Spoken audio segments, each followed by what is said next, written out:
Labrīt, good morning. My name is Ineta Ielīte, and I am the Management Board member for Riga Sustainable Energy Action Plan for Smart City. And I have been given that voluntary task by the City Council to perform it till 2020. And I'm very pleased to be here together with a colleague of mine who represents Glasgow City Council, and Mr. Gavin Slater is Glasgow City Energy and Carbon Manager, and he is responsible for the Technology Strategy Board Future Cities demonstrator. And you can tell a few words about yourself, because Glasgow is a very, very important city, not only as a similar to us with some of the historic features such as industrialization, the port, the size of population, but we feel very, very welcome in Glasgow always when we come. So the floor is yours. Thank you, Anita. So as Anita said, my name is Gavin Slater and I am from Glasgow City Council. And it's my absolute pleasure to be here in Riga. We are working together through this Step Up project, which has been a wonderful project to work on, and there's a partnership between the cities of Ghent, Gothenburg, Riga and Glasgow, and is all about how we are developing our sustainable energy action plans. In Glasgow, my remit covers the Step Up programme as well as the TSB Future Cities programme, but as well as that, it's about how in Glasgow we are addressing our energy problems and how we are developing our district heating and energy services companies and the like. And for me personally, it's been a wonderful experience to be able to travel to cities such as this and see the wonderful work that Riga's done in terms of district heating.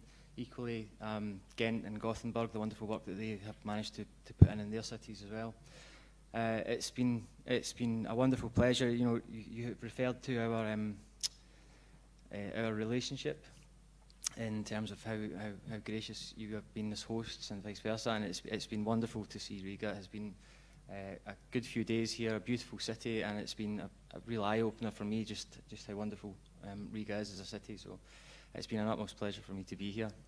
So it's on me now to introduce the first speaker to you, who's going to give you more of an understanding of what Step Up is. So I'd like to welcome up to the front here, please, the Director of the Institute for Future Cities at the University of Strathclyde, Mr. Richard Bellingham.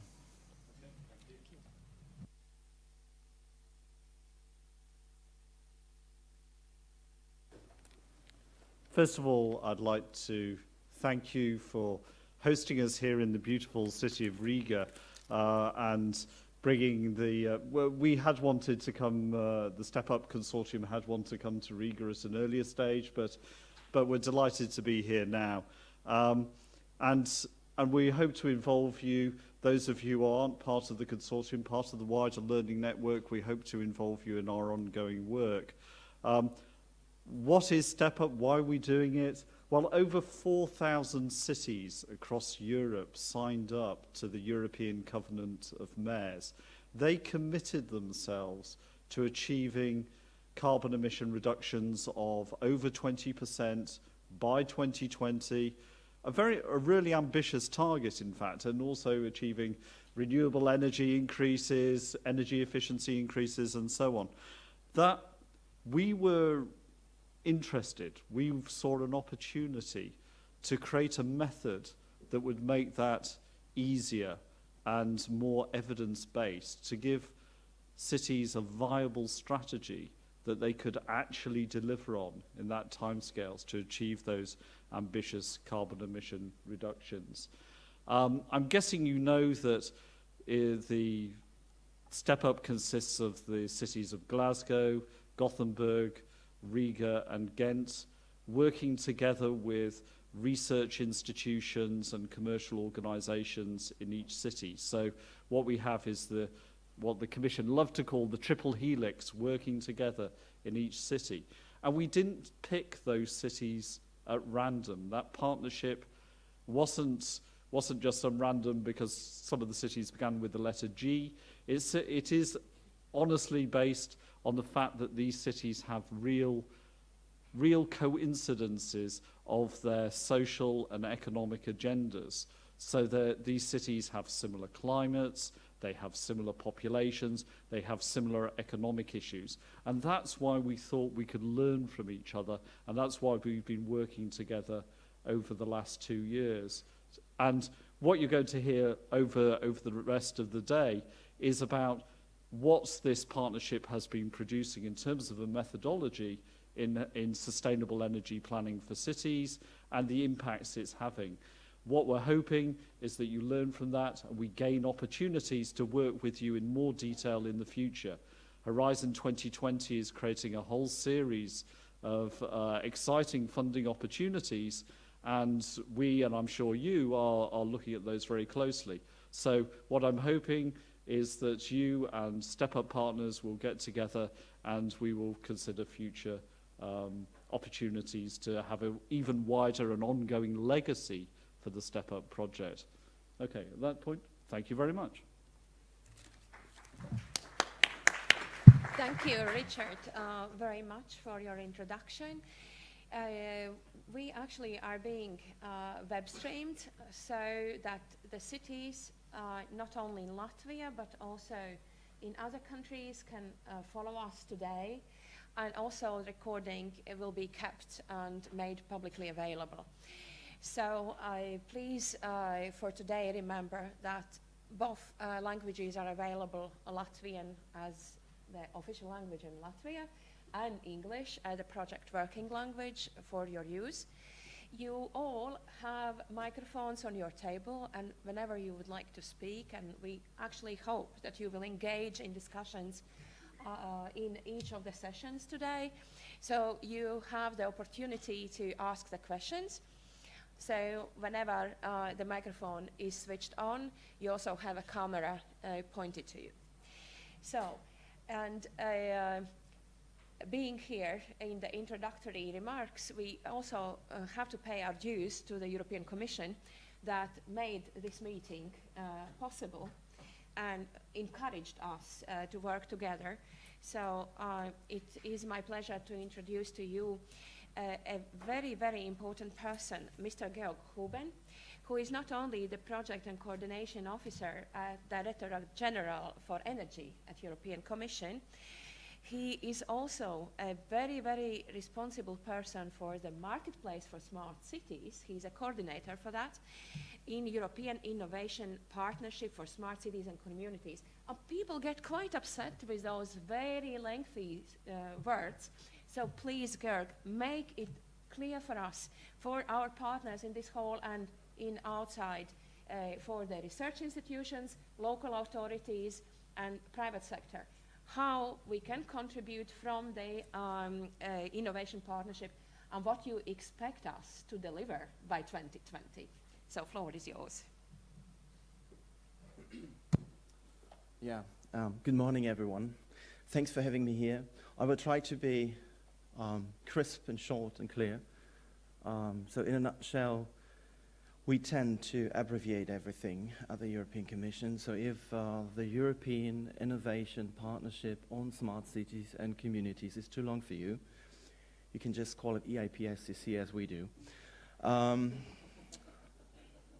So that addresses the first point, I guess. Well, the second thing is, it's actually not quite easy to put everything which is related to this exciting partnership in just one sentence. It's not possible. I think what's really important is that we are now really entering to the implementation phase. And I personally was really waiting for the very moment. There are a few stakeholders in this partnership which worked really hard on a very voluntary base for the last 2 years to create what we call the strategic implementation plan. And that's not just another piece of paper, I should say. That's really setting the framework for the rollout, the implementation phase of the Smart City CIP. It's 11 priorities. These 11 priorities are very comprehensible. They are, to name a few, we are dealing with open data, with standards, with built environment, with energy efficiency, and so on. So quite a comprehensive network of 11 priorities, and we are trying to do right now is to put that into practice. So under each of these 11 priorities, we would have theoretically a so-called action cluster.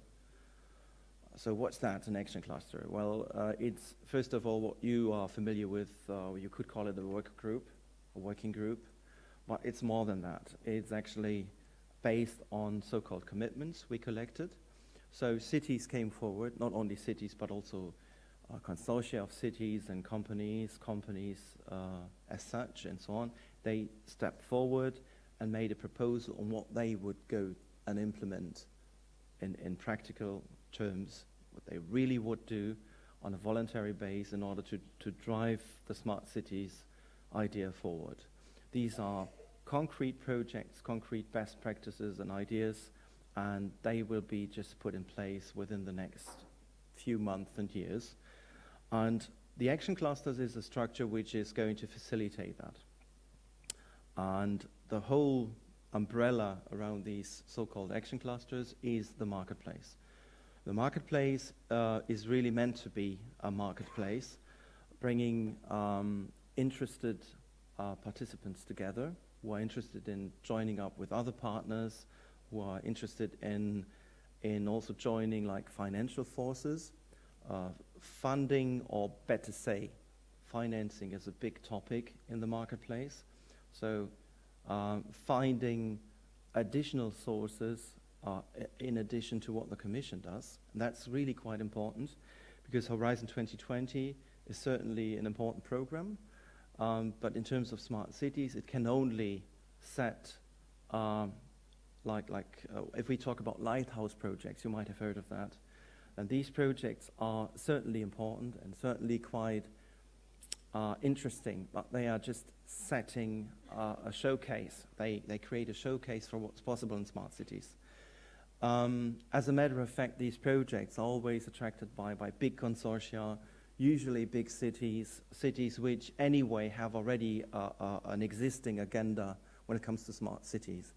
But what's important about that these projects create the networks on their own, and networking is yet another very important thing about the marketplace. What we want is actually that small cities and medium-sized cities can actually join in and do their own smart cities program.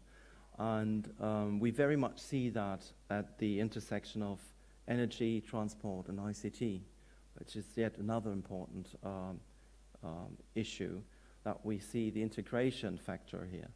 It's not like breaking down the silos and all these things, which are very important. So make people talk to each other in the very best sense. And that happens already on city level. So really to break down the silos, to make people who are like dealing with streets, make them talk to people dealing on the city level, dealing with lighting, for an instance. So if you dig the street, you don't do that just once, you do it once, and then you have multiple purposes you follow with that. So you would put new wires in the street, you would whatever. So the idea is actually to be efficient, not only in terms of financing, but also be efficient in terms of what you do in terms of actions on city level. That's the idea, to help with that, to make noise about that, to give an opportunity for stakeholders to join up, because we believe that networking is the major facilitator behind all that. It's not necessarily funding, it's surely financing, and it's creating a network of knowledge also around these projects and actions on city level. Yeah, that's, well, I try to put some elements. There's more to that, and I would invite you to engage with the marketplace. And if you want to note this URL down, it's eu-smartcities.eu, which is easily to be kept in mind. So if you note this down, and I would invite you today to get engaged, to register on that marketplace, and then furthermore consider to get involved. that is really considered to, with your partners, with your networks, with your city, to really get involved in that, to come forward with a commitment in the next year, and to join the practitioners, the makers, because it's not yet another talk shop, it's a marketplace, as I said, and we very much hope a big, massive avalanche of good projects coming from that. And it's actually in your hands, and we just provide the network for that. Thank you very much.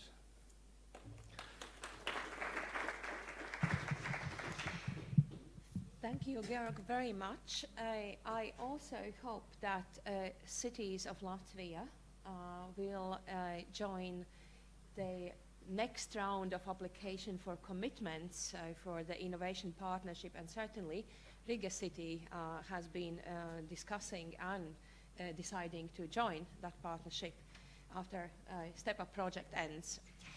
And that will be possible as of January 2015. We don't know yet. Approximately. From next year on, we don't know yet the date, but it will be reopened. Yeah. So it is encouraging because, for instance, in Latvia, we know that Riga and Liepāja are engaged in international cooperation to develop their smart city policies and projects. And now it is my pleasure to give the floor for somebody who represents the national government and a very, very important ministry for local authorities.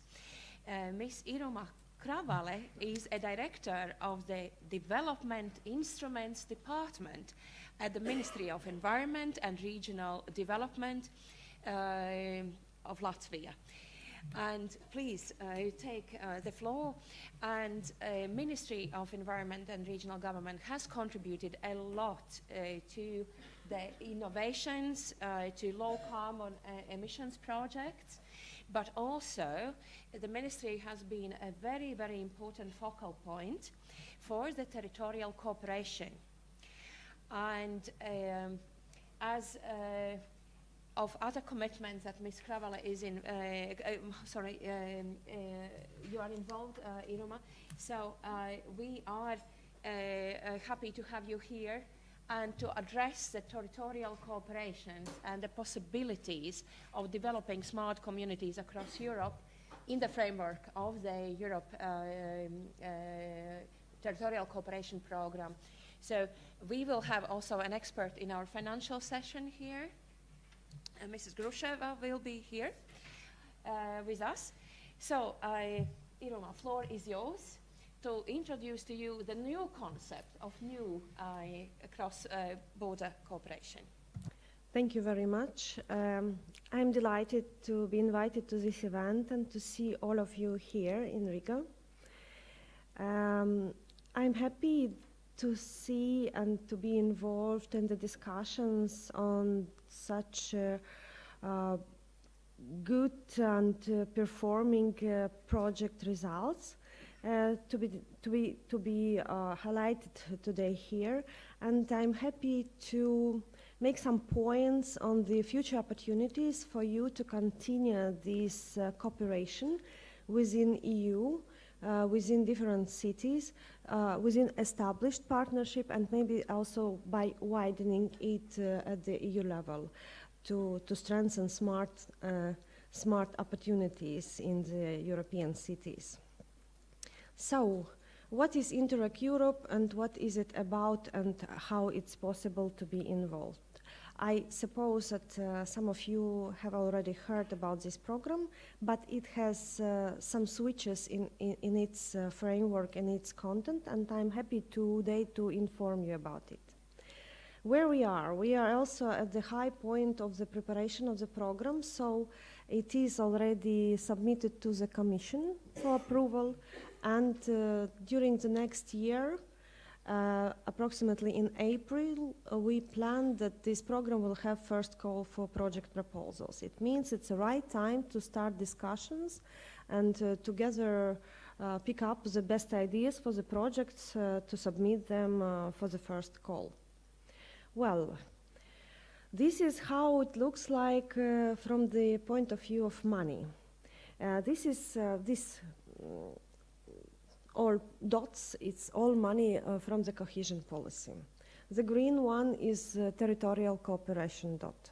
So you can see the share of overall financial allocation to the territorial cooperation in all EU. But in the next slide, I hope you can see, but I can also describe them.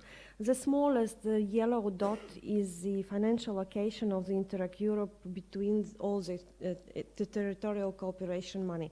It's a very small share, but the rationale of this financial allocation is that with the small money, we can do great jobs, because the ambition of this program is that within this program, it will be possible to share all the best practices of all projects, of all programs, of all the involved stakeholders and institutions, to have the best of the best, cream a la cream, of the findings of the smart and innovative approaches. The countries involved, all EU, plus Norway and Switzerland. So it's a little bit wider than in EU. You can have partnership also outside and share with the partners outside Europe. Money, public bodies and bodies of government established by public law will have 85% of co-financing, but private non-profit bodies 75% of co-financing rates. The most important, why we are here about this program, because the topics that were chosen for this program correspond to the topics that you are interested in. These 4 thematic objectives are those that by regulation are to be chosen in all the cohesion policy programs, mainstream programs. So research and innovation, SMEs competitiveness, low carbon economy, and environment and resource efficiency. I believe that everything that you did in this project actually goes under these 4 topics in this or that way. Yeah? So urban development can be wider explored by each of these topics, and as it is chosen by all the mainstream programs, it means that all countries will have to develop their strategies, their investments, and their possibility to develop cooperation in these topics. Then,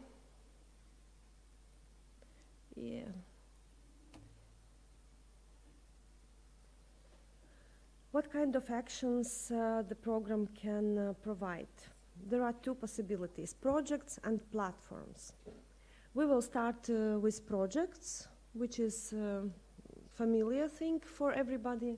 Then 2 phases are possible. The first is policy exchange. So you have questions and you can find answers by cooperating with your partners within 1 to 3 years. And you have to develop some action plan. I see that in this project you did exactly the same, yeah? So you first discuss, and then you come to some concrete things to do in each of the regions. Then the second phase is monitoring of this action plan implementation, which is also very important to approbation of what you have planned. Is it working? Is it not working? And to discuss maybe also the best possibilities of these plans. And then creation of local stakeholder groups within each of the projects. Of course, it's very important that not only policymakers, but also stakeholders are being involved. What are the institutions foreseen? Managing authorities as those who keep hand on funds. Regional and local authorities, so cities and municipalities. Agencies, institutions, non-profit private organizations, so all the different range of stakeholders to be involved in policy making. Well, this is more technical thing for those who are involved in projects, and there are some improvements and simplifications of possible implementation of the projects, like more focus on policy instruments, direct commitment of stakeholders and stakeholder groups, as well as some e-cohesion possibilities to submit papers online. as well as some simplification measures for commitment of spendings like administrative costs and lump sums and budget flexibility within the projects. If you have some questions on this, then during the plenary sessions, my colleague will answer these details. Then, policy learning platforms. This is the other tool where you do not submit projects, but you can cooperate online or by asking expert groups questions on this thematic objective. So online collaboration tool and expert team, like platform and live people who will be EU-wide experts selected by program. Policy learning platforms, what shall be done there? It's a good opportunity to share project results, so whatever the best practices will be found and will need to share or will like to share, then this platform will be the tool for sharing between member states, between projects, between stakeholders. Improve program content, it means that whatever the policy you are being involved in, it's a possibility to improve it also by picking, cherry picking of the best practices of other regions and countries. And of course, building EU-wide capacity. The users of this platform, it's you. So bodies involved in the cohesion policy programs, bodies involved in policy implementation relevant to cities, relevant to regions, within these 4 topics, and beneficiaries also of cohesion policy funds. It will be, one side of this platform will be public, one side will be restricted, so you will need to register for that, but it's the same as in all the platforms.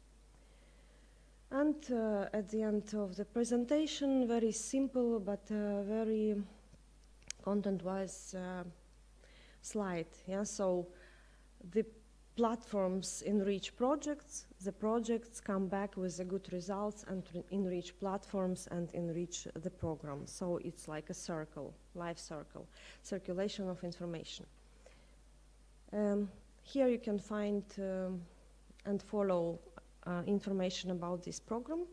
I hope that some of this information will be relevant for you for future cooperation, and I'm looking forward to see your projects in this program and wish you fruitful cooperation in the future. Thank you.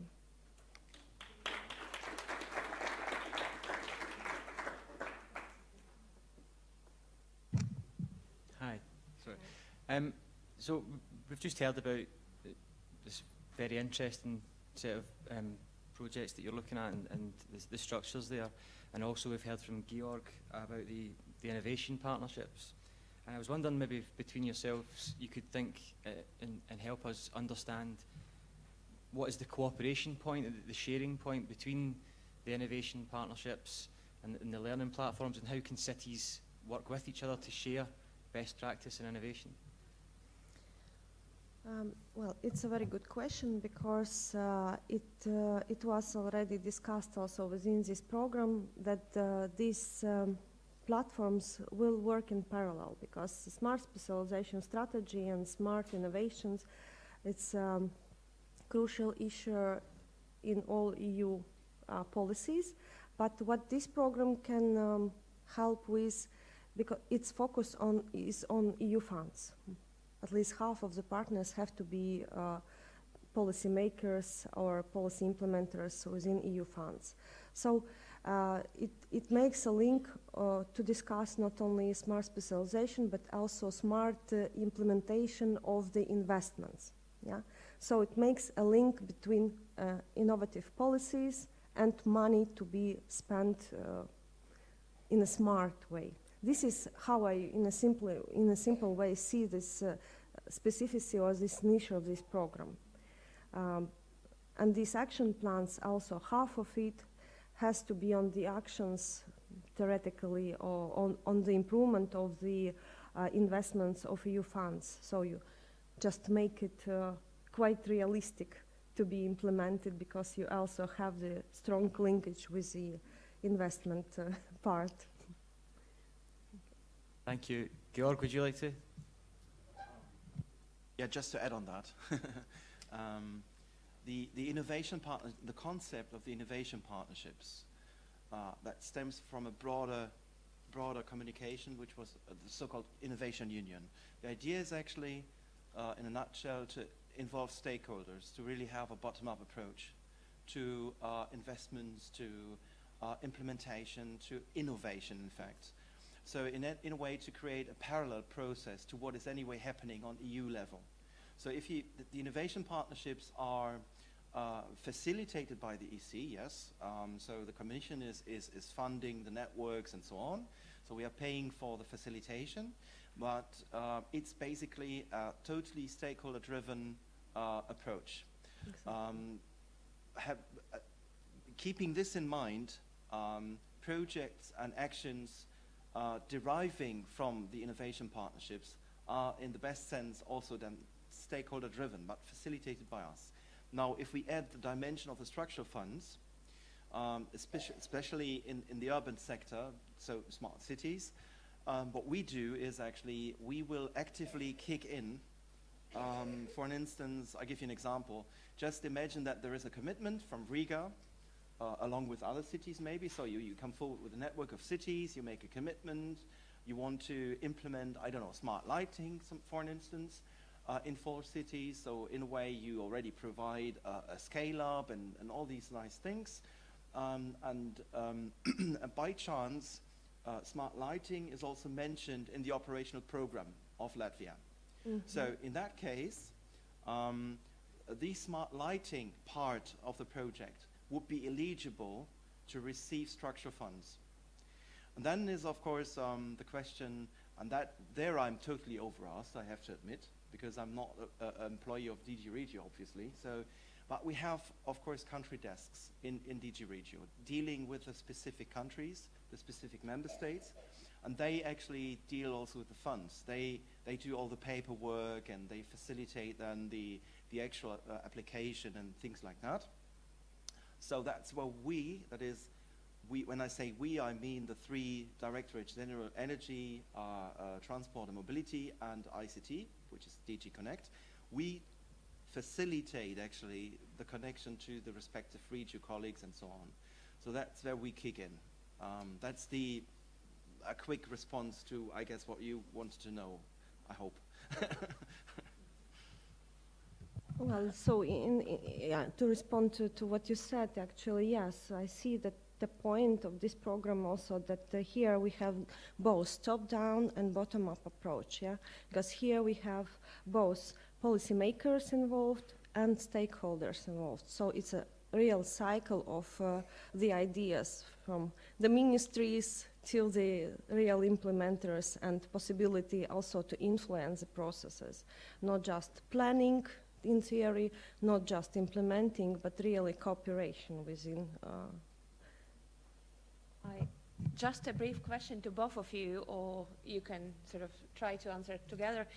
Do you expect that there will be also the different cooperations at local level, or it could be the same that is engaged in the innovation partnership through action clusters, participation or commitment, and one for the learning platform?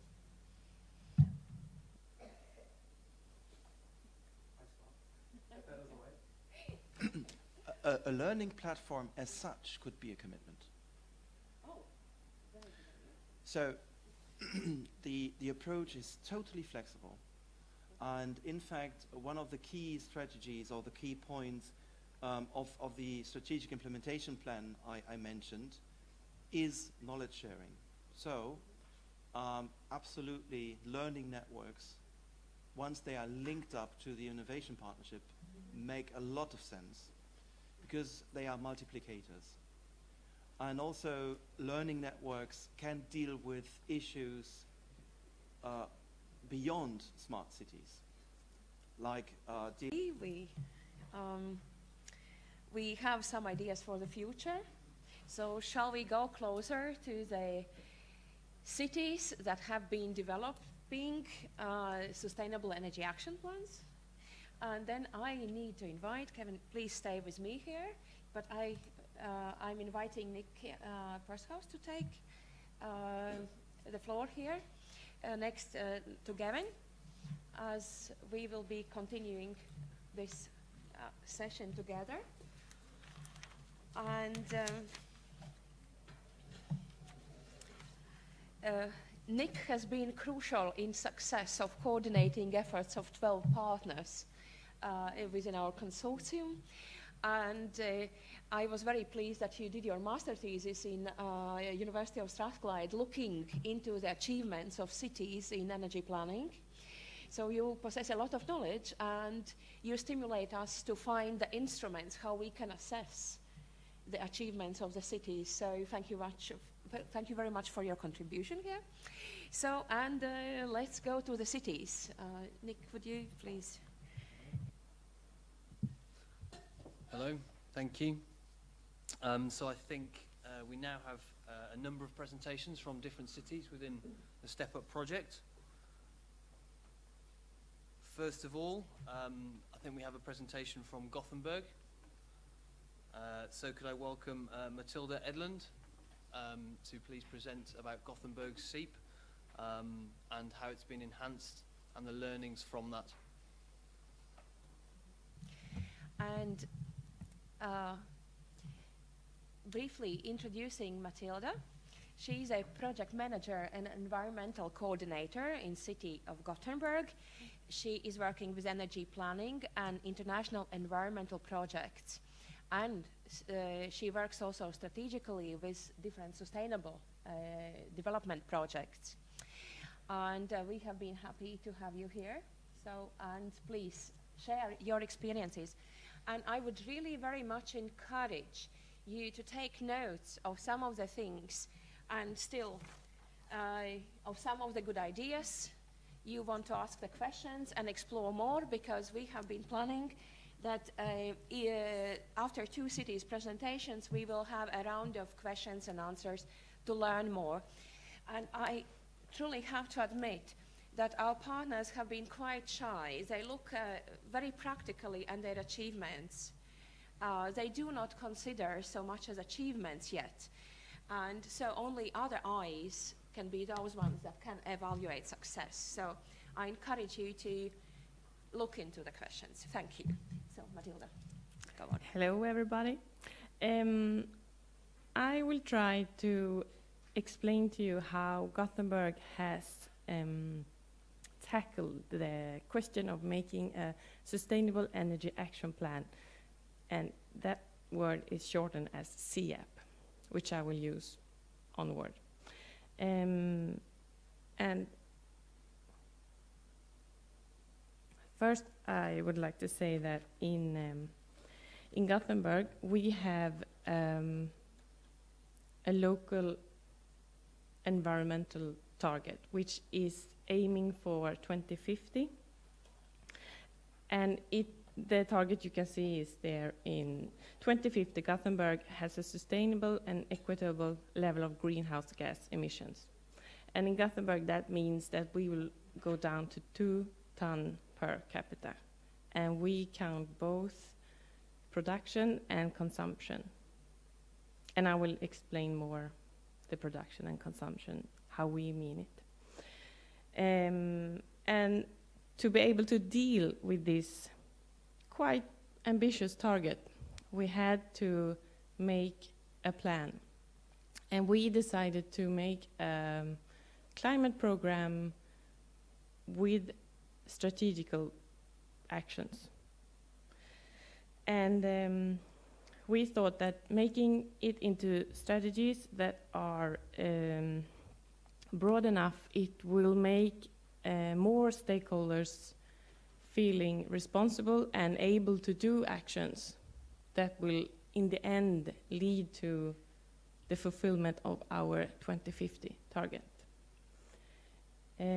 But I can also say that it started with, of course, having the politicians having a joint vision on how Gothenburg could be a part of saving the world.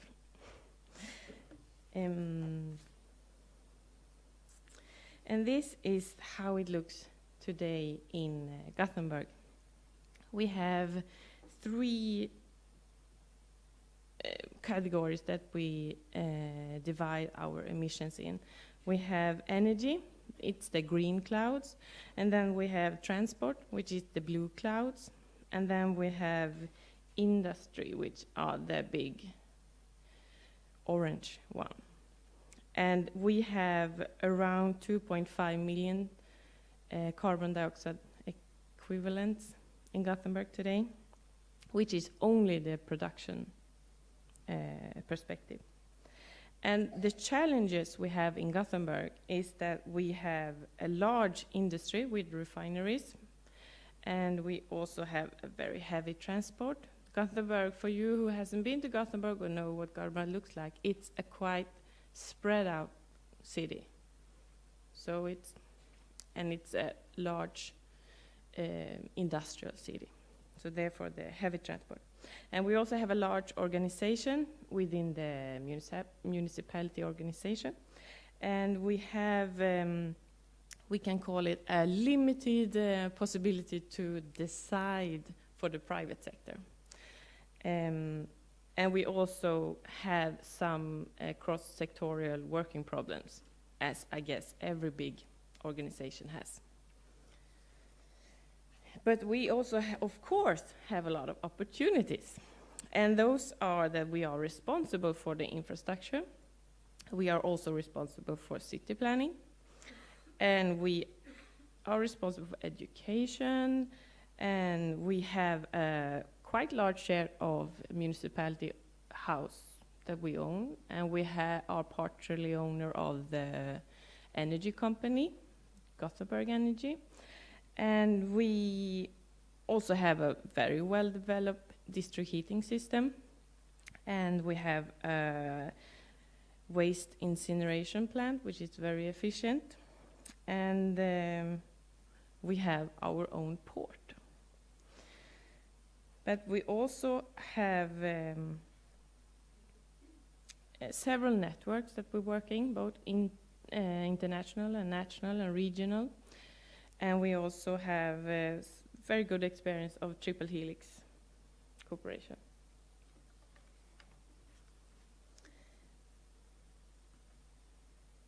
And just to put how the climate program works in some kind of perspective, this is just a schematic view on how many different strategically plans are being affected and affects the climate program. And we will try to make some revisions of the strategies in the climate program every third year, and we are also doing monitoring every year.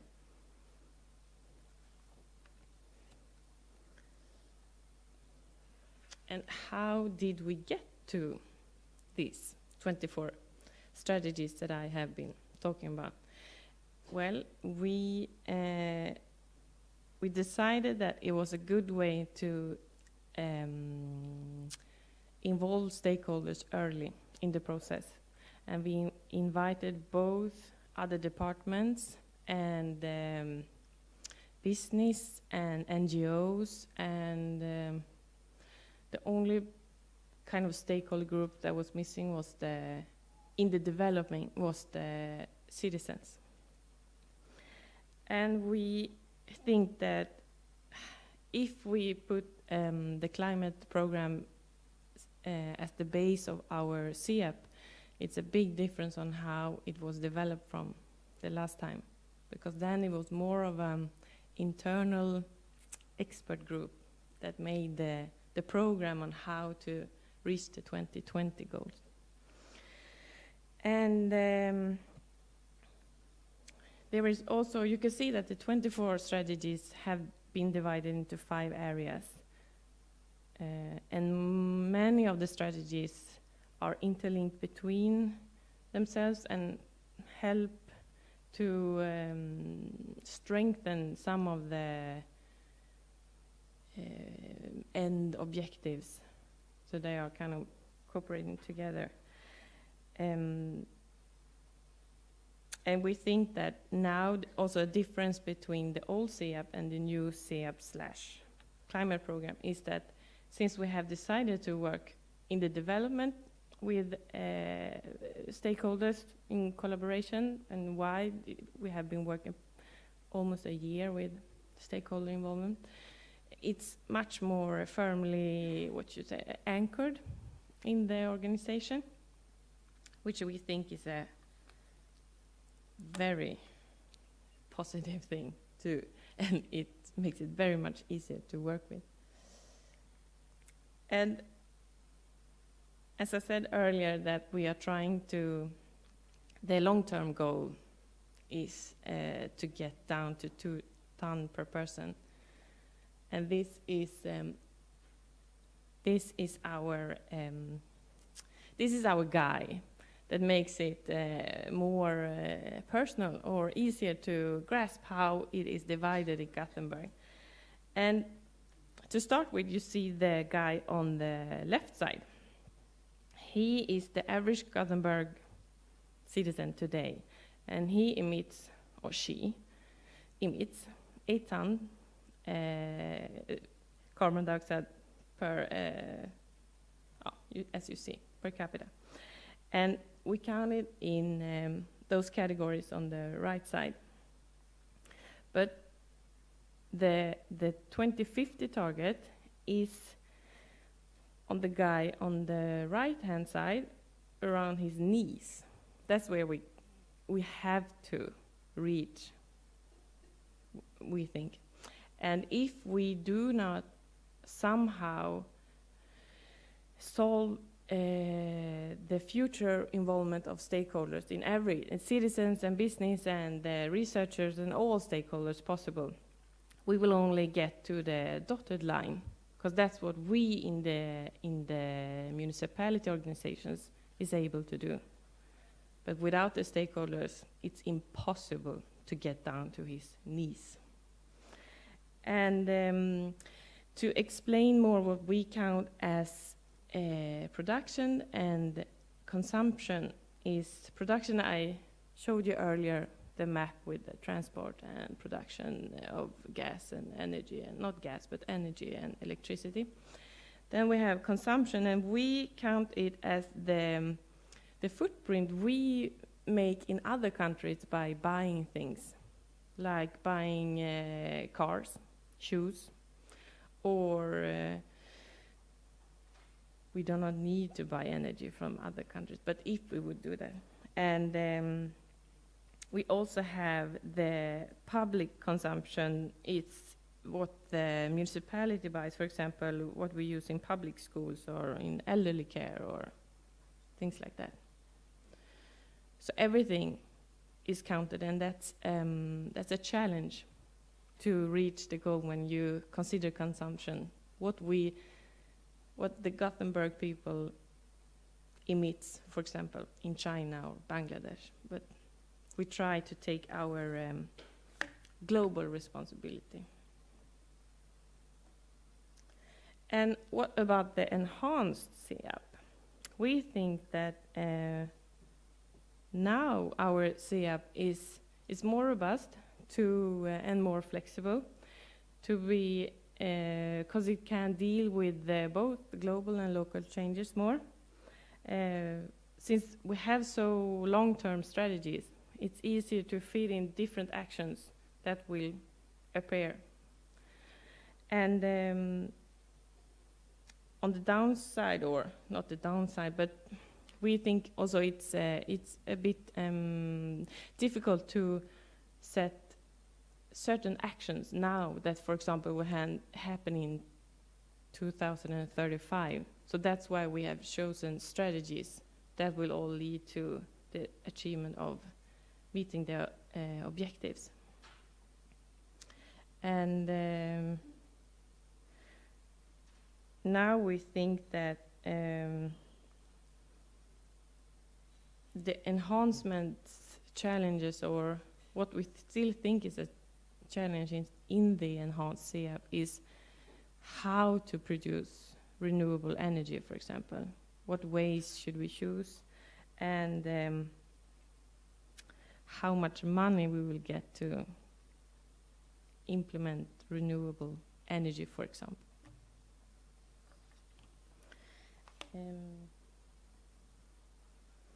And what has the Step Up project given us in this work? It has given us quite much, we think. It has been a helping hand for us.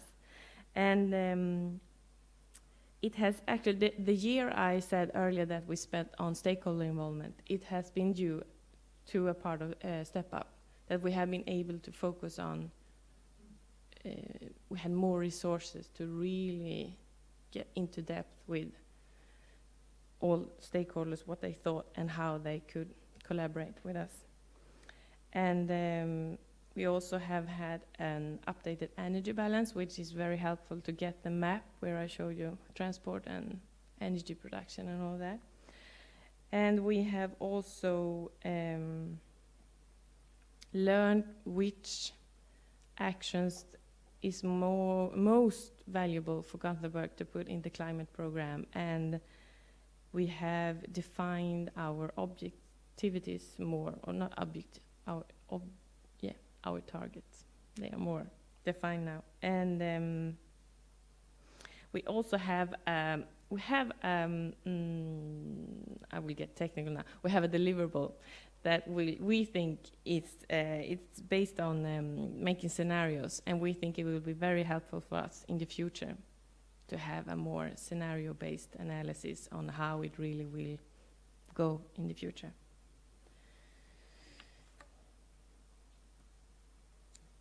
And what the learning points for us have been is that we still think that the Covenant of Mayors CEAP template is not as flexible as we want still. And we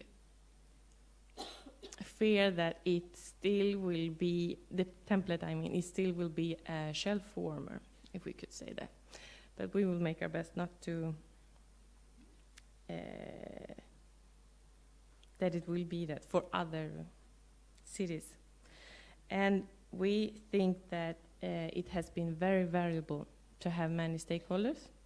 It has been given more accurate information when we build our strategies and objectives. And it is easier in the implementation phase to get an understanding on what actions is possible to put in every strategy to meet the end objective.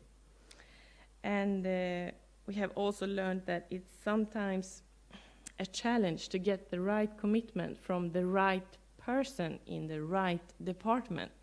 It can be hard to find that the skills and the commitment and the knowledge you need to go forward. And we also find it a challenge to find to have the right level of objectives that everybody feels is doable and also reaches the 2050 target, that the objectives are both inspiring and still meeting the end objective. And we also think that it's very, very important to have a very well-prepared project management before starting with your activities. And we also think that it is important to anchor your development and implementation among your stakeholders. It will make it so much easier to keep working. And as I said, we have had the opportunity, or no, we have had on the plus side, our politicians have been interested in wanting this to happen. And that's, how you say it, it has been very fortunate for the ongoing program that we have politicians that are well aware and interested. And now we in the future, we still have some thinking on exactly how to meet the requirements of the CEAP and how our climate program will fit in the follow-ups and the monitoring and filling in the template, mostly. And at last, but not at least, I would like to emphasize on that when you have a program or a policy or whatever, you need to make it look visually attractive and easy to read. And that's what I mean with nicely packaged. And then I have one end point just to say that now we have two key projects that we are going to develop in Gothenburg. And one is concerning urban logistics, and the other one is how to plan for a sustainable lifestyle. And in the urban logistics project, we try to address direct emissions, and we will direct also land use and health will be the issues of that. And for planning for sustainable lifestyle, then we need to focus on behavior and lifestyle, and how can we make it easy to do the right thing and still keep convenient everyday life, and most of all also keep having an attractive city. And that's all from me.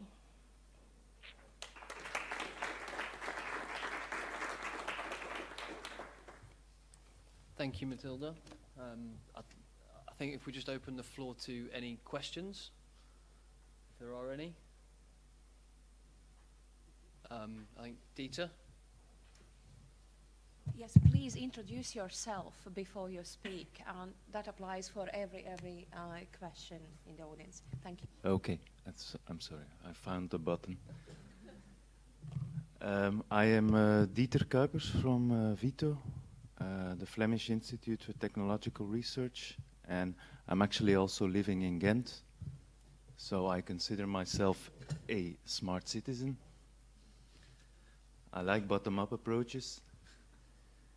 I was just wondering, I'm very much interested in the subject of planning sustainable lifestyles, and I would like to know how you approach this and whether you just take the consumption approach, so let's say awareness raising of citizens, or do you also involve the people who offer their services to citizens, who produce products for your citizens and transport them to your citizens?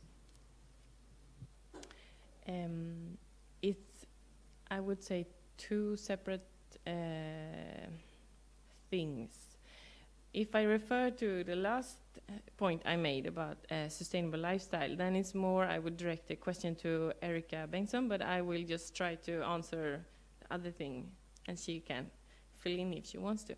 But if we see to the climate program, then we have a part that is planning the city. And in that, we have not said how to do it, but we have ambitions in Gothenburg and ongoing initiatives that are, for example, a micro-terminal where it would be easier for the citizens that are living to get rid of the things or change their, like, I have a sofa, you have a television, could we change? For example, it's many things like that going on. And then with working with the business and providing services, that's also an ongoing work that will be put in the actions to reach the strategy targets. But I cannot say exactly how it will be made, more than it will both be on the planning level to get it a city that is easy to reach with public communication and easy to travel around. It's easy to take the bike or walk, and then it will be easy to live and do the right thing. But exactly how, it's difficult to say. And Erika, if you want to. Yeah, sure. I'm Erika Bengtsson from Älvstranden, the urban development company of the city of Gothenburg. And I work with the Step Up project. And about our second innovative project on planning for sustainable lifestyles. The innovative project is focused on the planning process. And the target group is really the city planners and from different organizations that are involved in the city planning process in Gothenburg. And so this is the first phase on how do we create the right infrastructure and so that it is possible for people to reduce their carbon emission. So we have to put that in place at first, and that is what this innovative project is about, to try to develop a method and a toolbox to help the city planners. And I think in the next, there will be more phases of this project when we continue working with it, and we will probably then involve the actual providers of the services that you need to reduce, that you need to have in the city to make it possible. Thank you. Are there any further questions? Dominic? Dominic Sims, Scottish Power. It's actually kind of a little bit outside the seat, but I'm just curious with the 2050 timeline.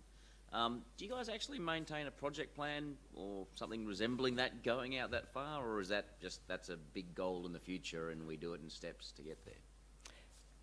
I would say that the project plan is the climate program, but we have, of course, more. It's divided in how do you say that? Like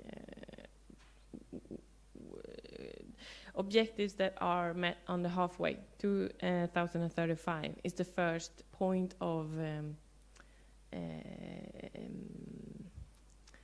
the first point you have to pass to see if we are on the right course, and then there is the 2050 goal. And with the strategies and the objectives of the strategies now are set so that we need to reach them to be able to reach the 2035 targets, part targets, and then the end target. But of course, are the strategies that are within the strategy objectives are not so precise on exactly how to. But for example, we have one strategy that is concerning fossil-free district heating. And that one we are quite sure that we need to reach that before 2030. Then that's quite, it's not developed, but we at least have an idea how to do it. But then, for example, behavioral changes.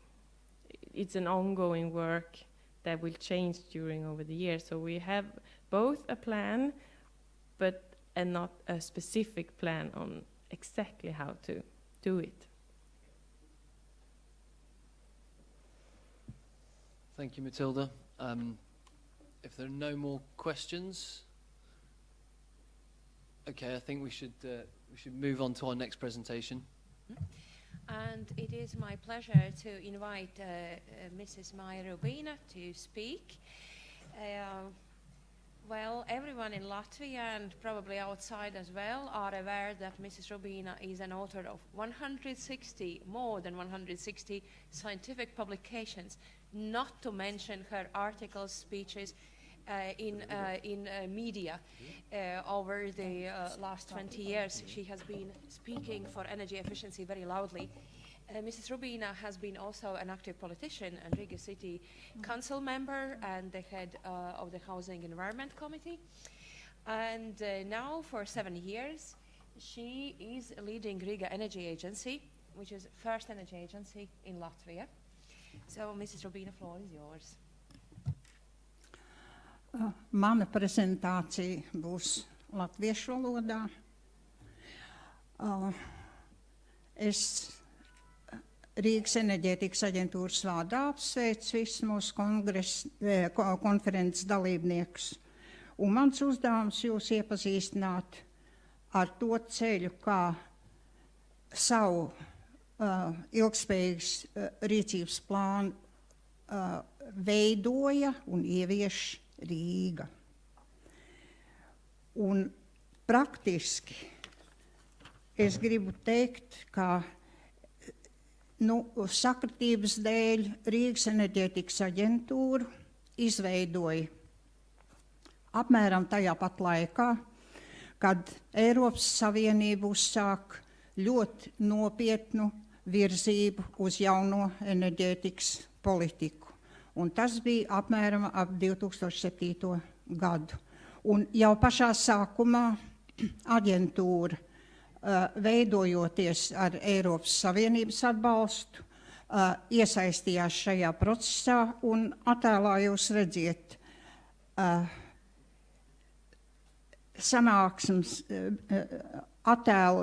sanāksmi laikā uzņemtu Briselē, kad bija pēdējā pilsētu mēru paktu teksta apspriešana, un Latvija bija ieradusies uz šo pasākumu kopā ar 4 savu pilsētu mēriem, tostarp Rīga. Jāteic, ka Rīga, kā jūs jau šeit esat dzirdējuši, pievienojās mēru paktam 2008. gadā un bija pirmā pilsētu vidū pirmā galvaspilsēta, kas parakstīja šo mēru paktu. Mēs, izpildot mēru pakta saistības, strādājām pie savu pirmā rīcības plāna sagatavošanas, pieņēmām viņu 2010. gadā, bet izstrādājot šo rīcības plānu arī strādājām kopā sadarbībā ar citām pilsētām Eiropas Savienībā, un tās bija Stokholma, Tallina un Helsinki starptautisku projektu kombatu ietvaros. Ik gadus pēc rīcības plāna ieviešanas Rīga ir sagatavojusi progresa ziņojums par rīcības plāna ieviešanas gaitu. Tas bija gan par 2010. gadu, gan 2011. gadu.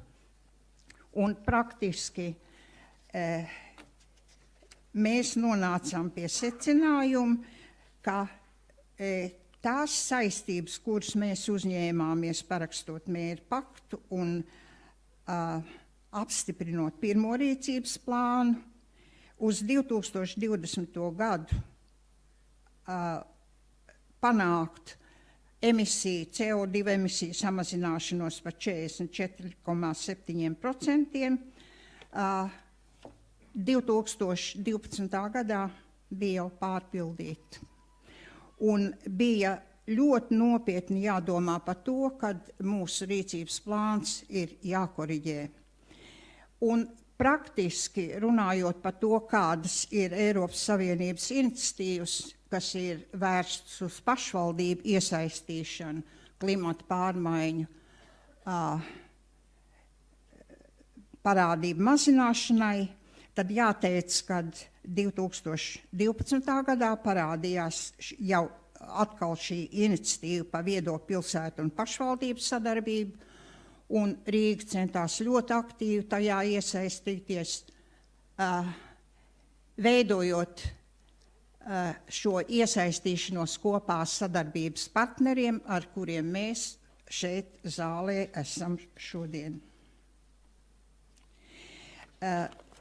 Kāda praktiski pilsētai aina attiecībā par CO2 emisiju samazinājumu, sākot no 1990. gada, kurš ir mūsu atskaites gads, ja bāzes gads. Šeit grafikā mēs redzam, ka šis samazinājums tiešām ir jūtams, un jāteic, ka jau 2012. gadā, veidojot progresa ziņojumu, mēs konstatējam, ka samazinājums ir 51,8%, 85%, 13. gadā 53%, ņemot vērā visu to darbu, ko pilsēta tagad iegulda mērķtiecīgā CO2 emisiju samazinājumā. Mēs esam izstrādājuši jaunajā rīcības plānā prognozi gan 2020. gadam, kas ir 55 līdz 60%, gan arī 2030. gadam, un pamatoti varam teikt, ka ir iespēja samazināt par 70%, un esam apskatījuši arī 50. gadu, kad Rīga varēs samazinājumu panākt 85 līdz 90% līmenī. Tātad ķērāmies klāt pie jaunā rīcības plāna viedai pilsētai izstrādes jau runājot un teiksim, virzienu uzņemot uz pilsētas tuvināšanu viedās pilsētas statusam. Un praktiski šeit mēs redzam to, kādas ir tās struktūras, kas strādā Rīgā pie rīcības plāna, tātad pie SEAP, lai ātrāk, teiksim, būtu šī informācija un nevajadzētu izvērst saukt. Tātad praktiski no sava pastāvēšanas brīža, kā pamatdarbība Rīgas enerģētikas aģentūrai arī ir šī SEAP veidošana un vadību un koordināciju viņas ieviešanai Rīgas pilsētas teritorijā, bet mēs strādājam ļoti ciešā sasaitē ar saviem sadarbības partneriem, šeit vietējiem sadarbības partneriem, kas ir ļoti, ļoti plašs dalībnieku loks. Un šeit kreisās puses stabiņā jūs redziet veselu uzskaitījumu, kas pārstāv mūsu galvenos enerģijas piegādātājus, Latvenergo, mūsu siltumapgādes organizāciju un Latvijas gāzi, un arī zinātniekus, kas pārstāv viedo tehnoloģiju pārstāvis, arī informācijas komunikāciju tehnoloģiju jomā, kas pārstāv mūsu pilsētas departamentus, kas ļoti konkrēti ir iesaistīti rīcības plāna izpildē, un arī mūsu pašvaldības uzņēmumus. Un tad ir jāteic, ka uzraudzība pār šo mūsu darbību nodrošina rīcības plāna uzraudzības padomi. Ar viņas priekšsēdētāju mēs tikāmies šeit, tātad Olga Veidiņas kundze vada šo uzraudzības padomi, bet padomē ir, kā padomas locekli, jūs šeit redziet arī Inetu Ielīti, un padomē ir pārstāvēti dažādu sabiedrību grupu pārstāvi, un viņu uzdevums ir raudzīties, vai viss tas, kas notiek kopā ar rīcības plānu un kas ir vērsts uz pilsētas situācijas un cilvēku dzīves uzlabošanu, notiek tiešām viņu interesēs. Un strādājam kopā ar ļoti kompetentu konsultatīvo padomu, kur galvenokārt ir koncentrēti mūsu Latvijas vadošie zinātnieki un eksperti. Jāteic, ka tad, kad mēs ķērāmies klāt jaunā rīcības plāna izstrādēji, mums nācās vadības grupu paplašināt, un viņā no jauna iesaistīt 6 organizācijas, kas galvenokārt pārstāv zinātniekus un informācijas komunikāciju tehnoloģiju pārstāvjus.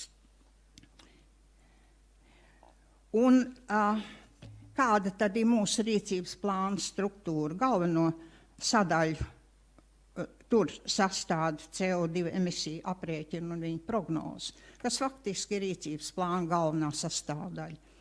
Un tad kreisajā pusē tonētajā laukumā mēs redzam, kādas ir galvenās sastāvdaļas, kas pierāda, ka šajā galvenā sadaļā pa CO2 emisijām tie aprēķini pamatoti. Un šeit tā tad ir enerģijas piegāde, ražošana un piegāde, kas aptver gan siltumenerģiju, elektroenerģiju un gāzi, un kurināmā patēriņu, kas notiek individuāls. Šeit ir enerģijas patērētāju grupas, kas ir gan dzīvojamā ēku sektors, sabiedrisko ēku sektors, ielu un parka apgaismojums un sabiedriskais sektors, gan arī tie pasākumi, kas ir saistīti ar pilsētu plānošanu un kas ir ārkārtīgi svarīgi, lai panāktu enerģijas patēriņa samazinājumu.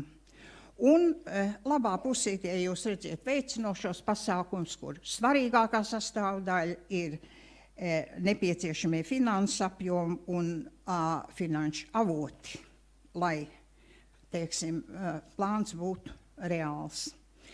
Un jāteic, ka izstrādājot plānu, mēs ļoti lielu vērību piegriezām sabiedrības iesaistīšanai, un arī rīcības plāna izstrādes laikā jau organizējām 4 publiskās sabiedriskās apspriešanas rīcības plānām, kas bija pirmkārt saistīts ar enerģijas ražošanu un piegādi, otrkārt ar enerģijas patērētājiem, kur bija tās pašas sadaļas, ko es minēju sastāvdaļās,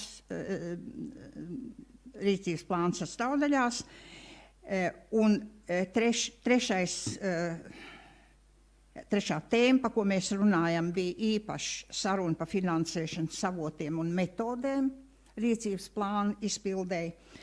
Un ceturtā reize bija, kad rīcības plāns jau tuvojās nobeigumam, kompleks apspried, kā skatījām no jauna visu šīs sadaļas, kā tā kompleks izskatās mūsu rīcības plāns.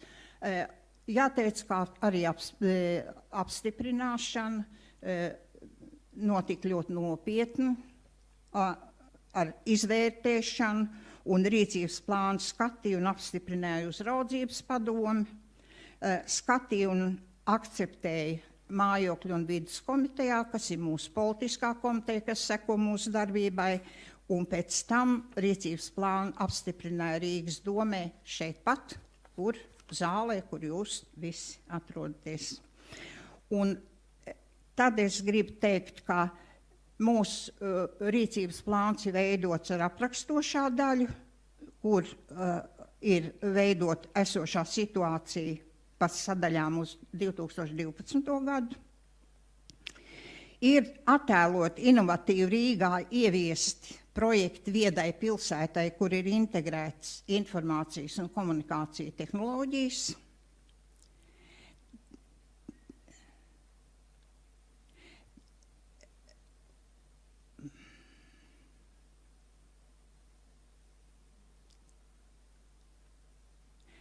Un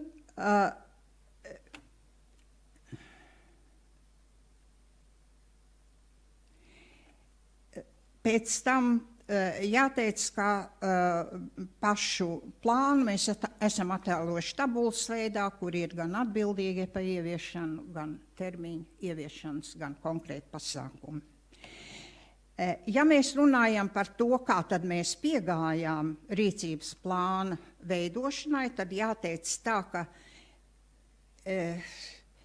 mums jau no paša sākuma ir izvērsta ļoti aktīva sadarbība ar daudzām Eiropas pilsētām strateģisko un starptautisko projektu ietvaros.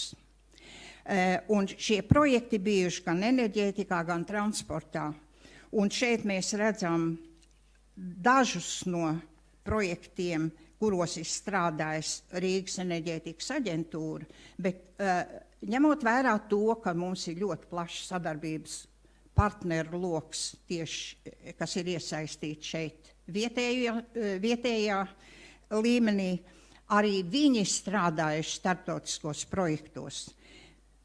Un visu šo startautisko projektu pieredzi mēs esam ņēmuši kā pamatu savu jaunā rīcības plānu izstrādē. Un šeit ir gan energoefektīva un sabalansēta pilsētu plānošana, gan pasākumi energoefektivitātei dzīvojamās ēkās, gan demonstrācijas projekti par atsevišķām tēmām, gan ilgspējīga pilsētas mobilitāte, gan vidē draudzīgas informācijas un komunikācija tehnoloģija tīkls. Un darbs pie šīm pie šiem starptautiskiem projektiem mums ir devis iespēju veidot to projektu pamatu, ko mēs ielikām rīcības plānā. Un šādi projekti ir izvēlēti 16. Mēs arī vakarā saviem sadarbības partneriem jau pa viņiem runājām, un šeit viņi ir uzskaitīti, es no jauna viņus nenolasīšu, ļoti ātri pārējot pāri. Nākošām sadaļām mēs viņus paskatīsimies. Rubīns kundze, es ļoti atvainojos, bet vēl 3 minūtes no 20 ir palikušas. Labi. Tātad es pāriešu pāri visām, teiksim, mūsu ilustratīvam daļai, ņemot vērā, ka šajā ilustratīvajā daļā mēs varam redzēt tos pozitīvos piemērus ar informācijas un komunikāciju tehnoloģiju iesaisti, kuri ir minēti tajos 16 projektos. Un pamatā, noslēdzot savu sarunu, es gribu teikt, ka šie 16 paraugi gan ir kā teiksim, atsevišķi ieviesti un ļoti progresīvi paraugi, ko var pārņemt arī citas pilsētas un varam multiplicēt arī mēs, bet viņi tiek izmantoti arī atsevišķu ļoti progresīvu pilsētu jaunu rajonu veidošanā. Un arī mūsu projektā viens no tādiem jauniem rajoniem ir izvēlēts Pārdaugavā Torņakalna rajons. Mēs šodien ar viesiem būsim šajā Torņakalna rajonā vienā no viņas ēkām, bet jāsaka, ka veidojas arī vēl cits pilsētas rajons, kas veidojas kā 21. gadsimta pilsētas jaunā seja, un tas ir Skansts rajons. Un tur, lūk, visi šie progresīvie, inovatīvie risinājumi tiek pielietoti. Mēs ne tikai rīcības plānā runājam par ieviestiem pasākumiem, bet ieskicējam arī to, uz ko ies pilsēta arī ar jauniem inovatīviem risinājumiem. Viens no šādiem risinājumiem ir priekšlikums par ūdeņraža tehnoloģiju ieviešanu transportā, ko jūs redzat šajā attēlā, un arī citos. Un noslēdzot, es gribu teikt, ar ko tad atšķirs mūsu iepriekšējais rīcības plāns no jaunā rīcības plāna. Galvenokārt atšķirs ar informācijas un komunikāciju tehnoloģiju situācijas apzināšanu Rīgā un ļoti aktīvu integrēšanu gan enerģētikā, gan transportā. Un jāteic, ka arī pārējot tiem attēliem pāri, jūs jau šēmas redzējāt, kur viņi tiešām ir ieviesti jau Rīgā. Rīgā cits starpā ir arī ļoti plaši ieviests brīvs Wi-Fi pieslēgums, un mūsu Rīgas iedzīvotāji var viņu brīvi lietot. Un ir jaunajā rīcības plānā apskatītas arī tās jaunās finansēšanas iespējas, par kurām mēs dzirdējām arī šeit jau arī no ministrijas pārstāvu, un arī Rīga ļoti aktīvi veido jaunas finansēšanas metodas. Viena no tām ir rotācijas fonda veidošana māju, daudzdzīvokļu māju renovācijas atbalstām. Un praktiski jāteic, ka savā darbībā Rīgas enerģētikas aģentūra ir izveidojusies kā ne tikai Rīgas, ne tikai Latvijas viedo pilsētu kompetences centrs, bet faktiski ir tāds kompetences centrs arī Baltijā. Mums ir ļoti cieša sadarbība ar Tartu, ar Tallinu, kas ir mūsu sadarbības pilsētas šajā projektā. Mēs ļoti cieši strādājam kopā arī ar Kaunas enerģētikas aģentūru. Un man ir ļoti liels prieks, ka šis projekts mums deva iespēju iepazīt ļoti daudzu pilsētu progresīvus risinājumus un progresīvu pieeju smart city ieviešanai. Paldies jums!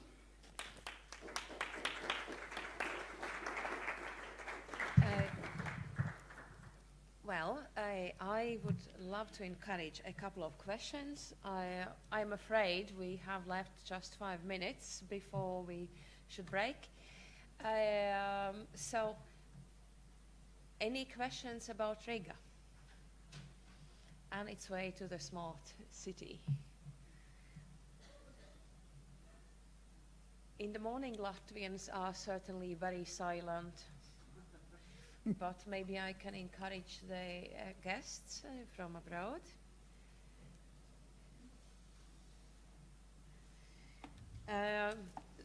Yes, please. Dominic Sims, Scottish Power. Certainly the carbon reductions you've achieved since 1990 seem quite spectacular. Just a second.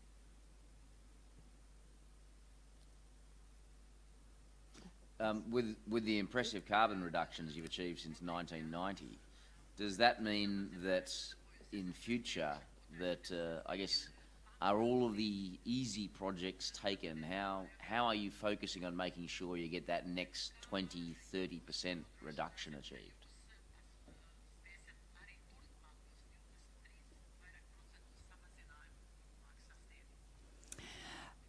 Mēs esam ļoti uzmanīgi vērtējumu veikuši. Pie tam to dara ne tikai Rīgas enerģētikas aģentūra, bet kopā zinātniekiem. Un mēs, sagatavojot katru gadu progresa ziņojumus, esam ļoti rūpīgi analizējuši, ko mēs varam sasniegt gadu laikā. Un sākot no 10. gada, kad mēs sagatavojam pirmo progresa ziņojumu, mēs redzam, ka ik gadus mēs ejam ar 1,5 līdz 3% samazinājumu. Tie pasākumi, kurus mēs esam iekļāvuši savā rīcības plānā, pamato to, ka tā nav fantāzija, bet tā ir reāla iespēja. Cool. Thank you. Dominic, please switch off your microphone now if you do not ask any other question. I would like to point out that there are 2 cities in our 4 cities consortium who have already made political decisions to approve those smart city plans. So these 2 speakers, Matilda from Gothenburg and Maya from Riga, they have actually presented the plans that have been politically approved and discussed with stakeholders. So it's very, very ambitious. So what is important, I think, that in cities, they will have the progress reports, as it was also told by Matilda, once a year. which is very, very important, even though the Covenant of Mayors process requires their reporting only every second year. But also, I think by this reporting yearly, we could see how cities inside build the capacity to address those challenges. Because if we look at the first progress report of Riga, for instance, then there was quite a short list of recommendations. For the second report, the list was growing, and actually in detail, but also in the list of actions proposed. And I have to admit also that cities monitoring their success and looking into stakeholder success really have to work with governments to push the national agenda and legislation change, and also I have to admit also the funding streams and opportunities that are needed for cities to achieve the goals. But what I think that is a still challenge into all the cities and also at the European level, that with the good policies and with the measurable targets for CO2 emissions and introduction of renewables, we still have to go for those targets with new businesses, with the new working places, with the innovation and sharing knowledge, not only amongst municipalities, but also with private sector actors. And I think that Riga has been demonstrating at national level very serious example of this communication and transfer of knowledge. So, and here I think I should say thank you for your presentation. We can take some questions later in the afternoon. And I please strongly encourage everybody at the computer screens to come back in half an hour. Also, you, dear colleagues in the hall, I also would love you to speak to someone you haven't met yet before or haven't seen this morning yet. So the coffee break is now, and we meet in this room in half an hour. Thank you, everybody.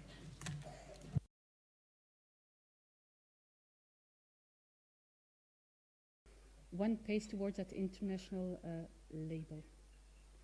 For our harbor, also the harbor area is joining the same targets. I think the most important thing to say here is that there's a huge potential for wind energy, for district heating, bioeconomics, and energy from ships from ashore.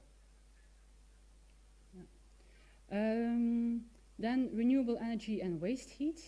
I think when we're talking about wind energy in Ghent, the role as local authority is often trying to include in the investment of wind energy also participation for citizens and companies. We have district heating, or 2 existing district heating systems, about 12 kilometers, not so huge. But still, because it's not a tradition in Flanders to have a district heating. But now there are talks going on to expand the district heating. And now we're making, together with Iandis, also our step-up partner, a district heating strategy for Ghent. And where we have own projects, and we are also preparing them on collective renewable energy. Like, for instance, this old football stadium will be a housing district fed with geothermal. 1 million euros will be invested in that project. We have also corporations like Stora Enso and Volvo, a B2B connection that will be made in this a year. 50,000 tons of CO2 will be reduced by that. And we are also expecting new biomass energy plant of 75 megawatt hours thermal of potential. So we're moving on to having district heating more as one of the standard solutions in Ghent. There is also a tax reduction on heat pumps that we're given, and we're making instruments like a solar 3D map that people can go and see how fit is my roof for solar energy and also for geothermal? Can I do something in my garden with geothermal energy or not? So, transport. And I think the main thing we can say about transport is that we are aiming for a modal shift. You can see the figures here from 2012 versus 2019, but we have already targets also for 2030. And a bunch of measures that need to encourage that modal shift. Something like 50 million euros this will require. Something that is very important that's going to happen, we have a pedestrian area, car-free zone of 35 hectares. It will double.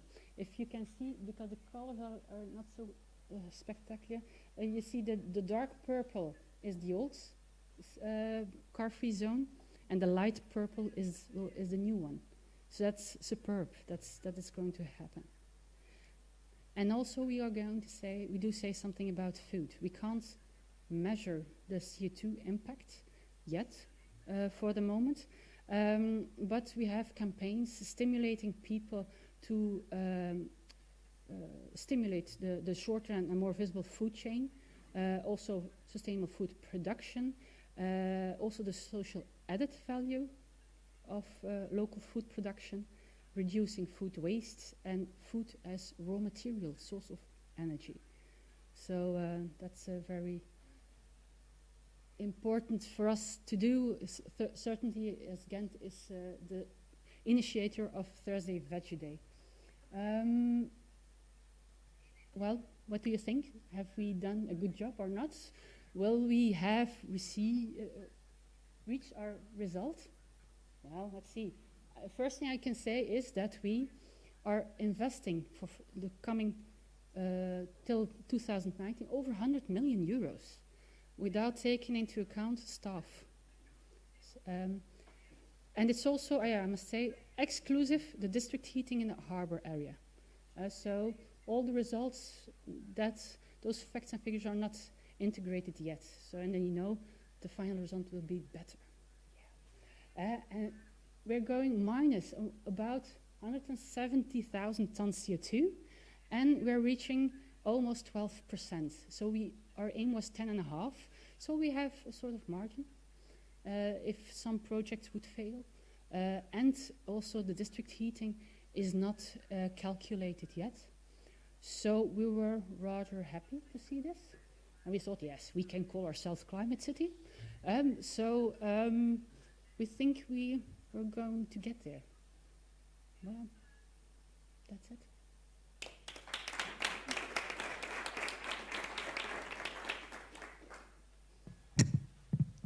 Well, that's fantastic, I think. Great presentations, and you are very good at communicating what you're doing as well. And I think that's a very important thing, to not working with these questions within the municipality. It's a way to spread the word to companies, to citizens, and I think it's important to use communication in that way as you do. It's a very impressive work, but what do you think you need to develop in the upcoming years? I think what is very important that we made a strong foundation. We have budget, we have massive politics support, and we have also a rather strong stakeholder support. So we think that due to that, the climate plan is rather robust. We also didn't do any measures coming from Mars. It's very down to earth, I think, but still innovative. There are many things in it that we're not afraid of trying. And we know that sometimes when you try, you can fail. But actually, we're very pleased that our city council allows us that. That they're not afraid also to try and maybe fail on some points. It's a fact that we can, because we don't have much legislation in hand, that we often have to coach, stimulate, and so on. Normally, when you want to have a good policy, you need carrots and a stick, both. Now, we have a bunch of carrots. We don't have so much sticks. So that's maybe our handicap we're having, and that we know. But we are talking to the Flemish government, with the provincial authorities and so on, to try to also get those visions and also levers aligned. And that's a project now going on. And I think if we have that right, we'll be 100% certain. I must say that our previous climate plan was rather very fast made, and although it was not built on surveys and so on, it already had quite a lot of effect. So talking about it, initiating targets, and so on, talking with people, engaging stakeholders, already had an effect more than we actually expected. So maybe we can't invest that much. We see that we do activate investors. So that's a good thing. I have one more question before we give the word to the floor, and that is about your work with livable streets and the bike in all biking areas and the car-free zones in Ghent. But still there is a lot of cars. The part that commute with cars is very high, about 55%. How do you deal with that? There is a new mobility plan, really focused very hard on that modal shift, because I must say when the survey was done about mobility, many of the colleagues of mobility were depressed. They said, we have worked the whole legislation so hard on that modal shift and we didn't see so much modal shift. And I think now there are much more investments, 50 million euros of biking infrastructure, also to implement the stop principle, so that you have give priority to pedestrians and then bikers and then public transport and then cars and so on. So I think now their focus is much more sharper. They know also better now where the problems are, and well, hopefully with this new mobility plan, that's a part of the climate plan, they will succeed to reach those targets. But it's a fact. It's not. We are not going to be able. We don't also want all the cars away. The greener vehicles. We are also giving subsidies for greener vehicles, but we do want that the city is more livable, so that the cars are not in the living areas, not in the center, and we have to find a way that's there around all that to make the city much more livable. Yeah. Is there any questions from the floor to Indra? Was I so clear? Rasmus? I'm Rasmus Einarsson from SP. Thank you very much. It's a nice presentation. So my question is actually on the car-free zones. Just trying to transfer the idea to where I live, in Gothenburg. So let's say I want a car-free zone in my city. What do you think would be the biggest challenge for us? Yeah, it's not a thing of budgets, because creating the first car-free zone was actually very simple. You have a bunch of plates and you said, here, the car stops. And so that wasn't a problem at all. It was more the restaurants, the shops and so on. They were very much protesting. They didn't see that it would have an added value for them. And then afterwards, it was in the 90s. Afterwards, after 10 years, they saw all economics, all shops, restaurants, cafes and so on, they had grown with 25%. So they saw what kind of economic advantage it had, but also the livability. Many people in Ghent really appreciated the rest, the no noise, the safety of a car-free zone, and it also attracted enormously tourism.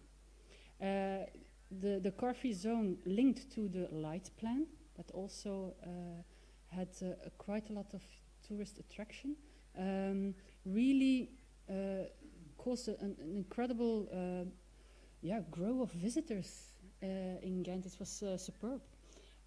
So I think when they see an example, those people, maybe you should come and visit, be tourists in Ghent, and come and visit and see that if they see that it works and it has really a positive effect on businesses, because it are actually those people who are protesting the most, because they think it will harm their business.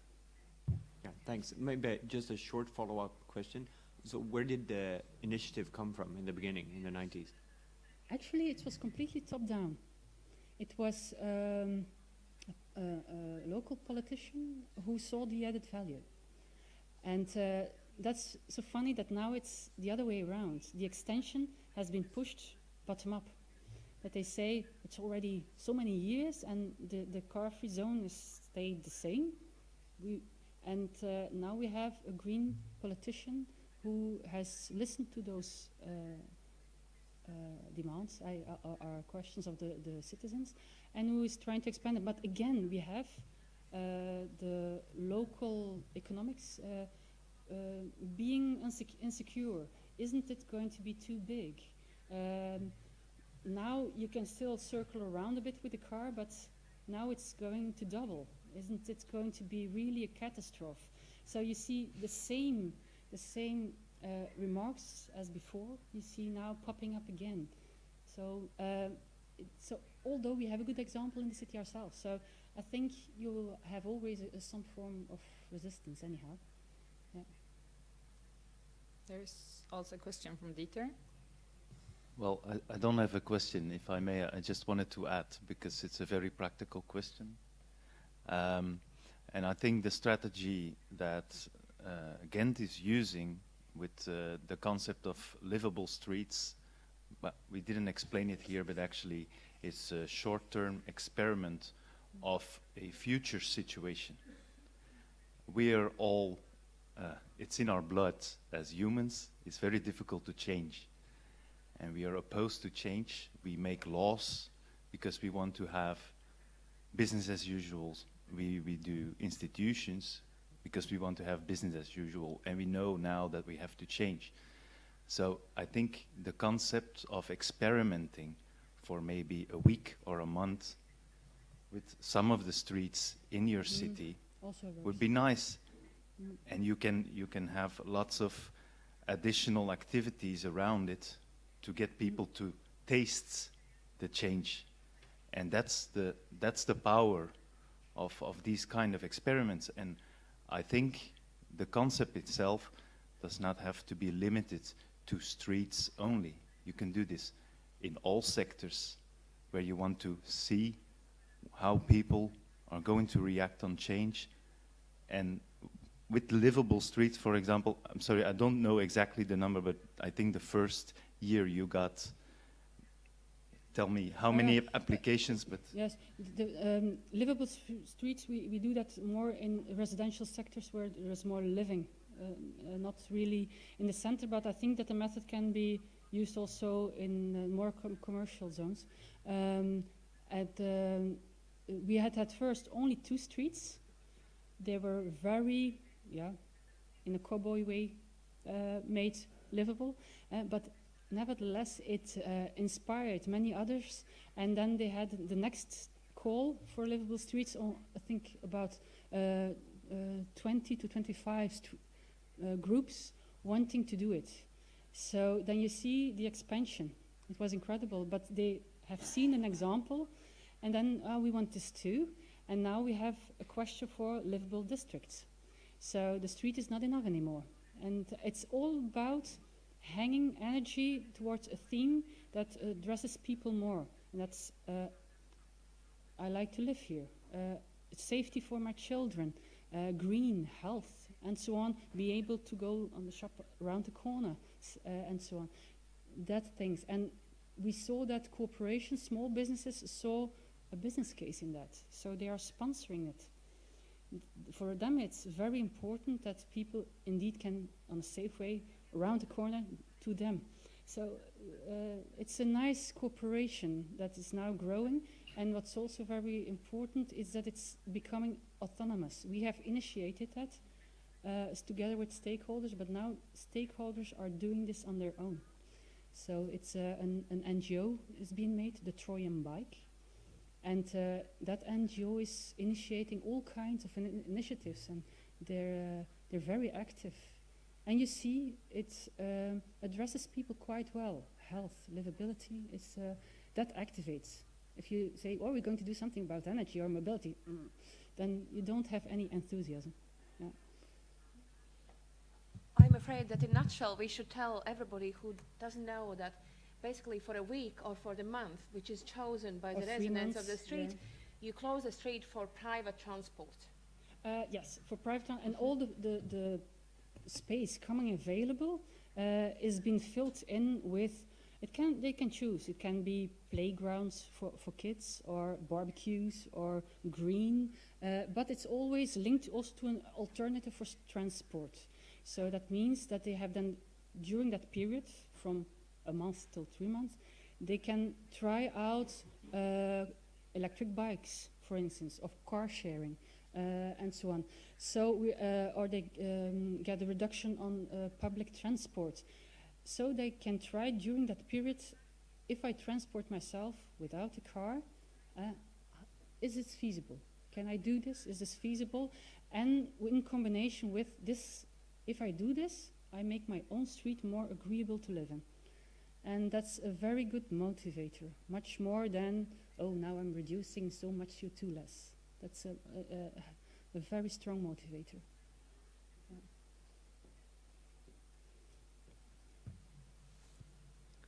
Go ahead, Chris.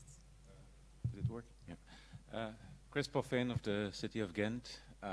Not asking a question, but rather an additional remark. That in the smart cities talk all over Europe, there's a very strong emphasis on technology, and a high-level technology and expensive technology. I think we are also showing that you can do it with a bit less technology, although we are also thrusting on new developments, LED lighting and so on. But there's a very important human factor, which is it's more difficult to demonstrate on it. But maybe it's even the most important one. And technology is being used to change behavior. And it needs a change in behavior as well to be effective.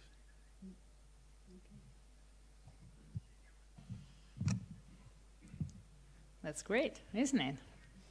It's all about communication, I think. We can't solve this with the technology. We need the communication as well. Is there any more questions? Otherwise, thank you, Indra.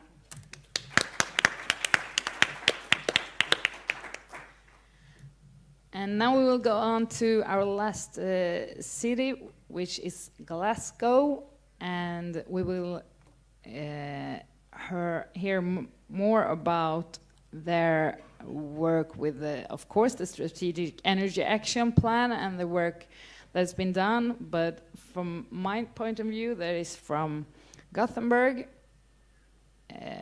which have a lot of district heating from like back in the 50s, 40s, 50s. And the same here in Riga, you have an old district heating system. And it's very inspiring to see that the cities, both from Ghent and also from Glasgow, that are trying to build a new city network. And this is a great work, which, as I see it, is not that easy to start with in in our time right now. So it's very impressive, and we will hear more about this from Gavin Slater from the city of Glasgow, and also from Dominic Sims from Scottish Power. Okay, thanks very much. So yes, I'm going to just take you through where we are with our enhanced SEEP. So I'll talk a little bit about the challenge as we see it in Glasgow and the vision that we have for our city and how we're going to take that forward. Also the journey that we've been on from the start of this process to where we are now. My colleague here, in the spirit of true European partnership and everything, from Scottish Power, is going to talk through one of the exemplar approaches, I think, that Glasgow's taken in terms of its energy planning moving forward, and that's between the city authority and the power distribution company. And then we'll talk about next steps and what we've learned. So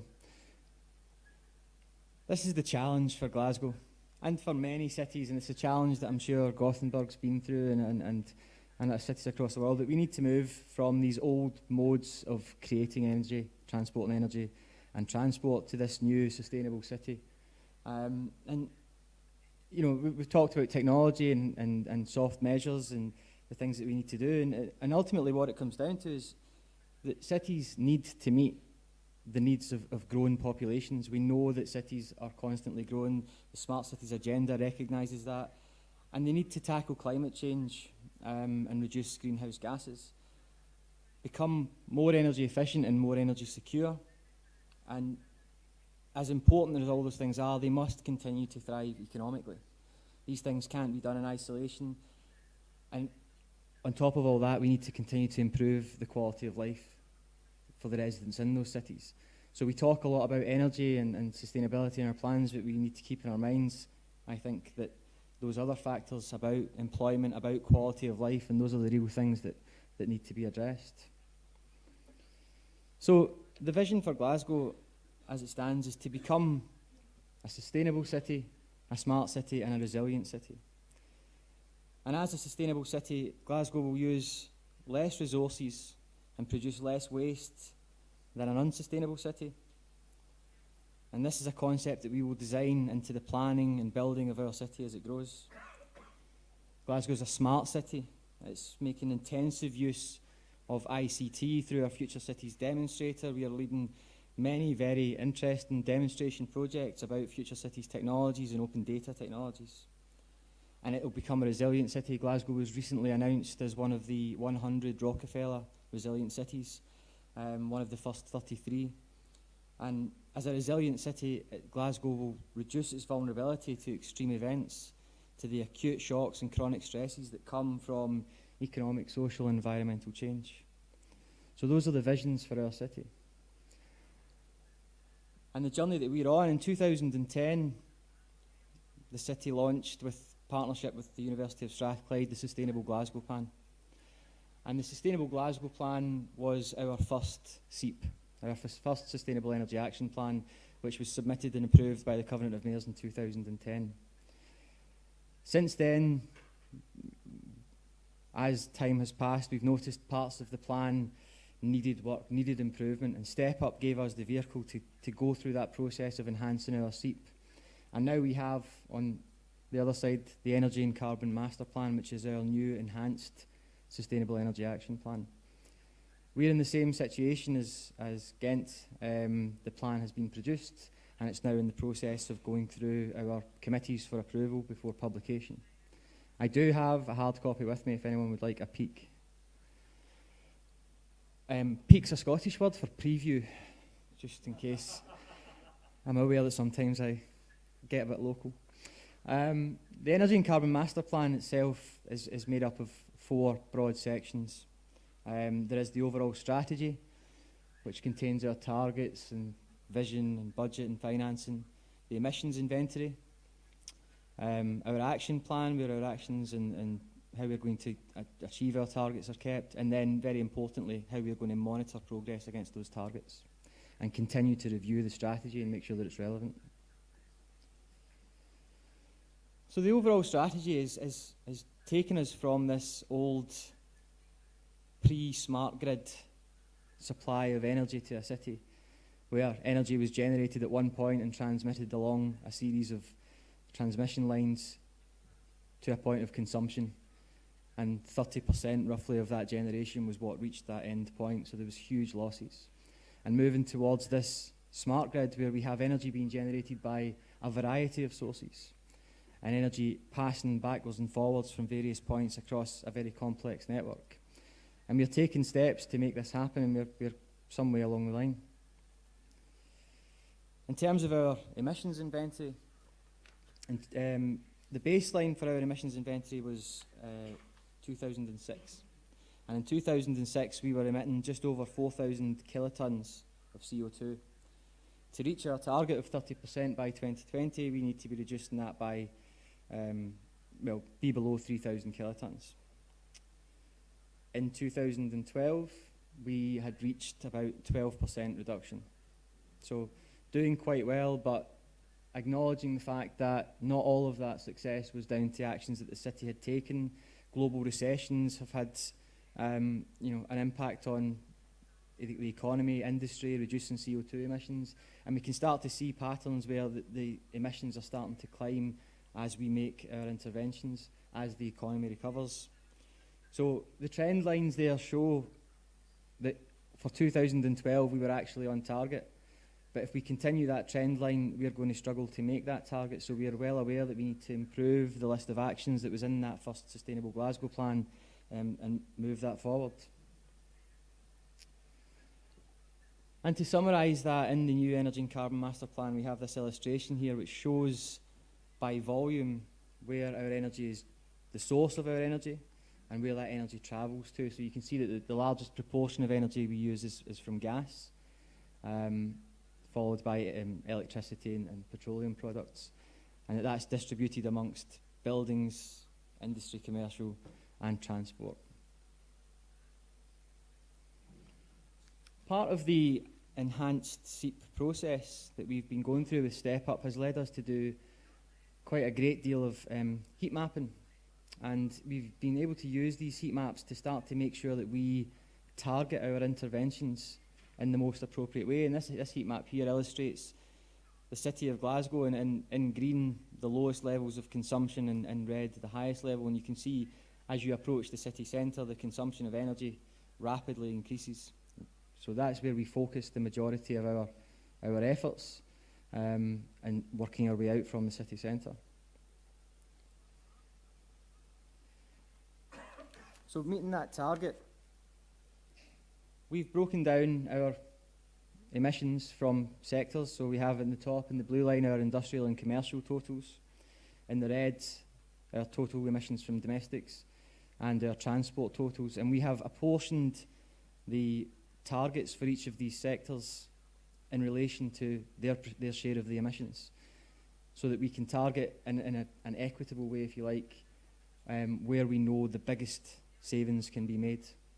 So industry and commercial offers us the biggest emissions and the biggest opportunities to make savings, followed by domestic properties and transport. And transport probably is one of the biggest challenges that we have. And I think a lot of people spoke about Ghent's car-free zone, and I was going to ask a question, but I think we'd gone through it enough. But to replicating that in Glasgow would be a huge achievement, I think, and I don't think Ghent makes enough of a noise about how they've succeeded in doing that. I think it's an incredible achievement, and I think you should publicise it more.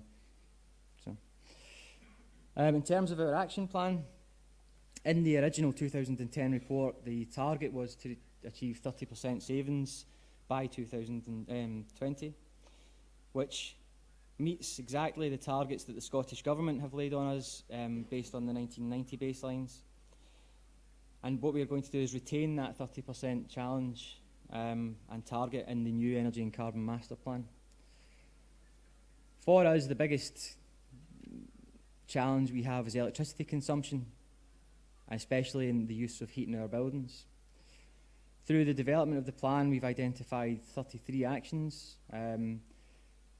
Some of the highlights, if you like, of those actions are the development of our energy services company, specifically for the growth of district heating in Glasgow. So as you mentioned, district heating is is something that we have seen across Europe as solving many problems. And for us, it's something that will solve many of the social and health problems, as well as the energy problems that we have in our city. We'll phase out coal and oil and electric heating, improve our energy efficiency and building energy management. We have started our journey into LED street lighting. We saw some of the LED street lighting last night. We have been doing similar things in Glasgow with our cycle routes. So you have proximity sensors as the cyclist approaches and the lights that dim and ramp up. We're building a new waste to energy plant in 2016. We're actually in the process of building that at the moment. We promote electric vehicles in our fleet, and we have wind turbines and solar PV growing throughout the city. And we recognise as well that behavioural change is an absolute key aspect of us being able to succeed. It's not, we've done survey work and we understand that implementing certain technological solutions are very easily, those solutions can be circumvented by people if they really don't want to use it. So if we don't have people on side, it can be a waste of time. In terms of our buildings and the categories that the Commission put down there, in terms of our municipal buildings, we have a carbon management plan for the City Council buildings, which aligned itself with the targets of our Energy and Carbon Master Plan, and also has a 30% reduction target for 2020 on all council buildings. 74% of the total emissions from the council come from its buildings, and the council's implemented several actions to try and address that issue. Actions to improve building management systems, retrofitting our buildings, making them more airtight, better insulation. We have implemented PC shutdown systems so that PCs turn themselves off if they're not being used. We have implemented a huge amount of voltage optimization. So in Glasgow we have a fairly unique situation where we use mostly technology that's built in Europe, which operates at a different voltage level than we supply in Scotland. So we can optimise our supplies into buildings and actually save quite a lot by bringing the supply down to meet the European standards. In our tertiary buildings, we've been using the heat mapping work that we've done with our partners in Scottish Power. And we've also been using the Future Cities Demonstrator to place sensors in people's homes to understand exactly the impacts of insulating buildings. So going beyond just tick box exercises and actually getting empirical data that tells us that it might work, it does work in this building, it doesn't work in that building. In Glasgow we have very old historic buildings, and in the bottom there you can see the tenement flats, and the majority of the properties in Glasgow are tenement flats, which are extremely hard to treat. So we can go in and try different insulation methods and measure exactly the impact on what that does to the temperature and the moisture in the flat and how people interact with that. In terms of our electricity production and our heat production, we have, shamefully, I think, one very, very large 3 megawatt wind turbine in Glasgow, which stands over the city and looks very lonely, I think. And he does a good job, generates more than we expected, but he needs some friends, and we need more.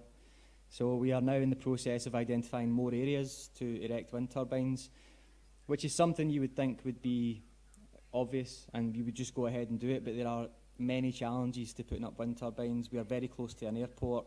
The Aviation Authority, it interferes with their radars. There's all manner of processes that we have to go through to get wind turbines up, especially of that size. We also are improving the amount of solar panels that we have in the city. Again, through the Future Cities Demonstrator, we have mapped the entire city for planning, policy and technical constraints to building ground-mounted PV farms. So we now have a map that shows us in heat map form exactly what areas of the city we know that we can go to with business cases to build PV farms that are going to get through planning, that are going to be approved by policy and are going to be connectable to the grids or nearby consumers.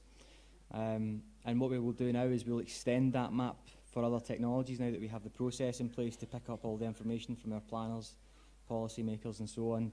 We can change the technology algorithms and start to look at other areas. We're also looking at micro hydro schemes, so we're making use of our river, and we're about to start our first pilot scheme to generate electricity in one of our major parks using an old mill in the river. To the bottom right there, you've got our new energy from waste plant. That's going to divert 90% of our waste that would have went to landfill and be taken into that plant to create both heat and power. The power will be exported to the grid and the heat will be used for district heating in the surrounding areas. And we're also starting now to look at heat pumps, both deep geothermal heat pumps, as well as looking at previously excavated mine workings that have been flooded and now sit with quite warm standing water. In terms of transport, transport in Glasgow is most definitely improving, but it's nowhere near car-free zones and these kind of things. We have the SmartLink bus development, which is a direct link between the city centre and the new hospital that's been built further out of the city centre. We've developed a mass cycle hire scheme which has exceeded expectations massively. They are very widely used and very popular. We also have free parking for electric vehicles and free charging for electric vehicles in the city, and we are steadily seeing an increase in the number of electric vehicles, not just municipally owned, but privately owned electric vehicles in the city. Just in case you didn't see it in the smaller picture, there's a bigger picture of what the Viridor waste plant will look like. So I'll hand you over now quickly to Dominic, who will talk you through our integrated energy planning process. Thank you.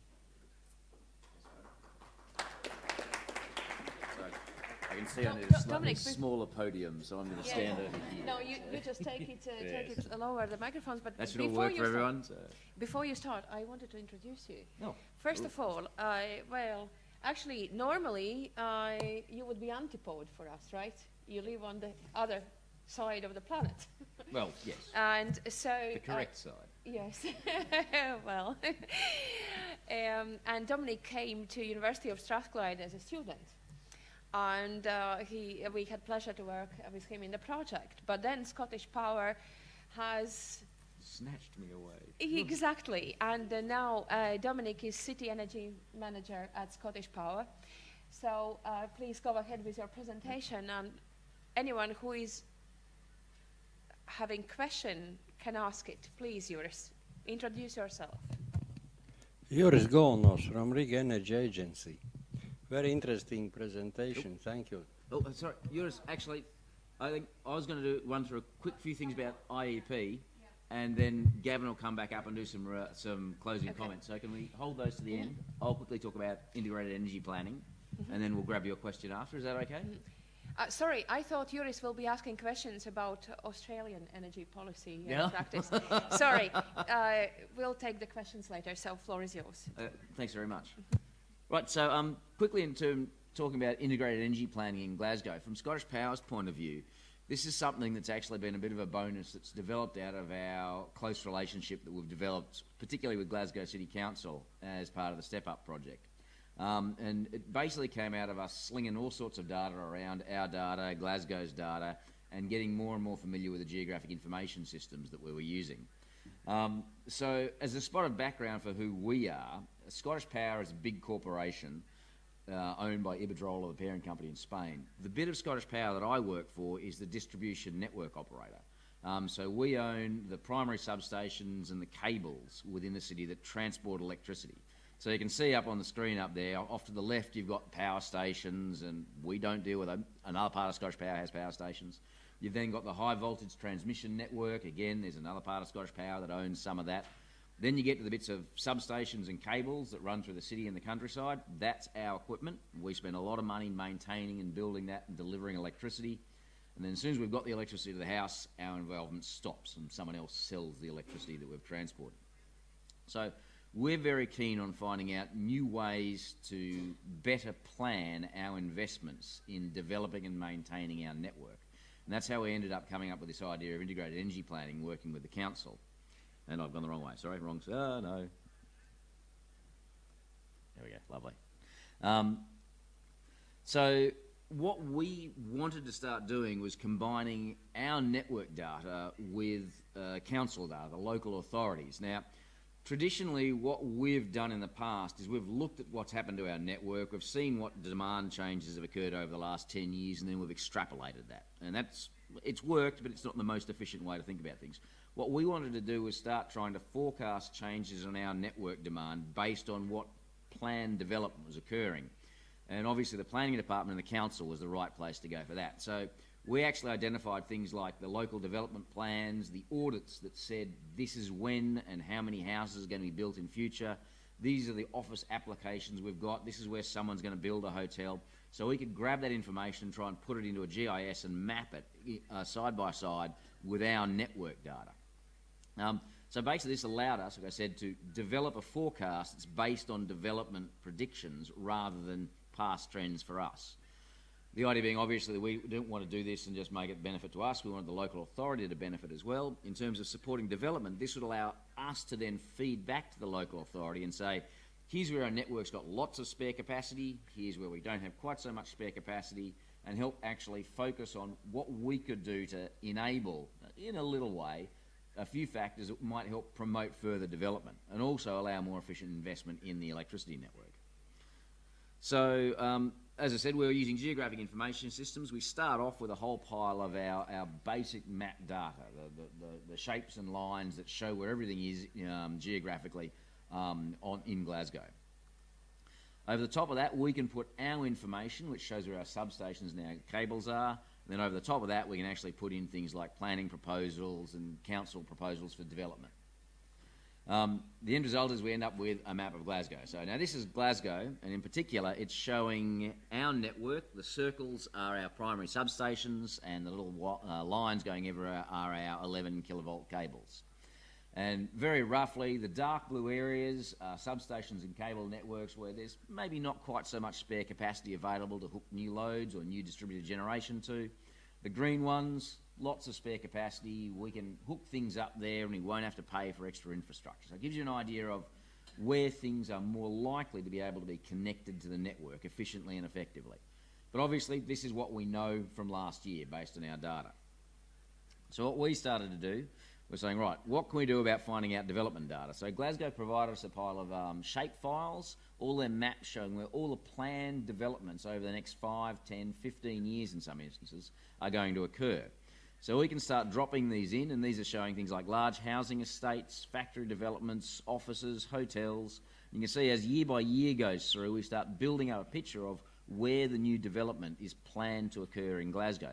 And specifically from our point of view, where the new electrical load is going to come on. Now, obviously, we've got models that go through and say, right, we can see this many houses or this bigger hotel. We can model, and it's always going to be an approximation, we can model the new megawattage that we're going to make sure that our network can deliver. So you can see these things keep building up, giving us an impression of the development that's occurring. And I'd also like to emphasise, at this stage, we're also layering over the top what our existing investment plans are. Where do we plan to reinforce a substation? Where do we plan to put a new cable? The end result is when you combine all of those, we can now do a forecast where we add in the proposed development loads along with our forecast network situation, and you can then see that we've actually got a better view of what we think the network might look like in future. Now, it's a bit difficult to remember, it's all blues and yellows and greens in there, but from that, there are areas where we've seen the network is now more heavily loaded, surplus capacity has been taken up by proposed developments. It gives us an idea of what is available for us to connect other developments, or where we could possibly offer guidance on where developers could better, more efficiently connect to our network. I emphasise that this is also relevant to things like the new focus on distributed generation, community energy. The network's capacity can be a fundamental factor in how well and how effectively you can connect distributed generation to our network. So in closing, the whole idea of this was this came out of our relationship with Glasgow City Council and our focus on mapping data, both our data and Glasgow's data, particularly when we were doing the energy mapping in the first instance. So this one, we've developed, and we really hope to maintain and replicate this around where we are the distribution network operator, to actually establish a policy for open exchange of planning and development data and network data between the local authority. Like I said, it allows us to actually compare our investment plans with what is actually planned by the council and the private sector in developing around Glasgow. It also allows us to provide guidance on how we can better support and encourage development in Glasgow and the local authorities. So if anyone's got any questions on IAP, please feel free to either ask me later or grab me in a break. I'll hand back to Gavin now, who can finish off for Glasgow. So Dom's going to stay here, and he can answer questions with me if there are any asked, because it's a very interesting concept, and yeah, that made me feel quite good. But it's worth saying as well that what we're talking about there is exactly reflecting what Georg was saying earlier on about this idea of digging the street up once, you know, and integrating our plans as well as with our water plans and our heat plans and our civic realm upgrade plans, is to say when we excavate the street, let's get the utilities, the comms, the upgrades, all of it done at the same time or as much as possible. So in terms of next steps for the SEEP, we are moving through a political approval process, and we hope to have the approval completed in February. We will complete and submit the SEEP templates, begin and keep and going with our dissemination plan, and communicating in our, what we're calling our Glasgow Green Year. So Glasgow was one of the bids for the European Green Capital Award, which it came second, which was a very good achievement, and should have came first, but there you go. But we came second, and as part of that, we are going to honour that, the work that went into that, by having a green year in 2015 with themed months about different aspects of sustainability. We will establish our energy services company and have district heating schemes going throughout the city. The ESCO will be ready in the middle of the year, next year.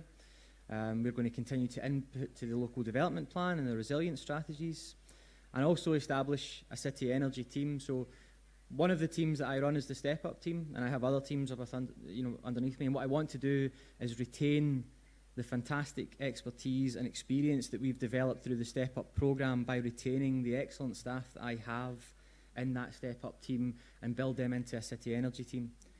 And that team will continue to develop the SEEP and continue to see out the actions in the SEEP and make sure that there's another SEEP in 2020 moving forward from there. We're looking at different modes for financing as well, looking at the potential other European bids for financing, but more so trying to develop some sort of internal funding mechanism so that we are not entirely dependent on European funding for projects. And we will continue to monitor and report on how we are doing. In terms of what we've learned, the process for Step Up has been great for Glasgow. We're able to input results and learn so much from the other cities that are in this room. The partnership, both what's been developed within Glasgow with Scottish Power and the university, and the partnerships throughout Europe, have been of huge advantage to Glasgow. Our Energy and Carbon Master Plan will be owned and implemented by the Council through our Sustainable Glasgow Board, and we continue to make links to other plans and strategies like the Resilient City strategies and sustainability strategies. Enhancing a SEEP or building a SEEP for the first time is an ambitious project for any city to undertake, and we need to translate our learnings and communicate our learnings and continue to improve our dissemination plan for the benefit of other cities and our learning networks and partner cities. Thank you.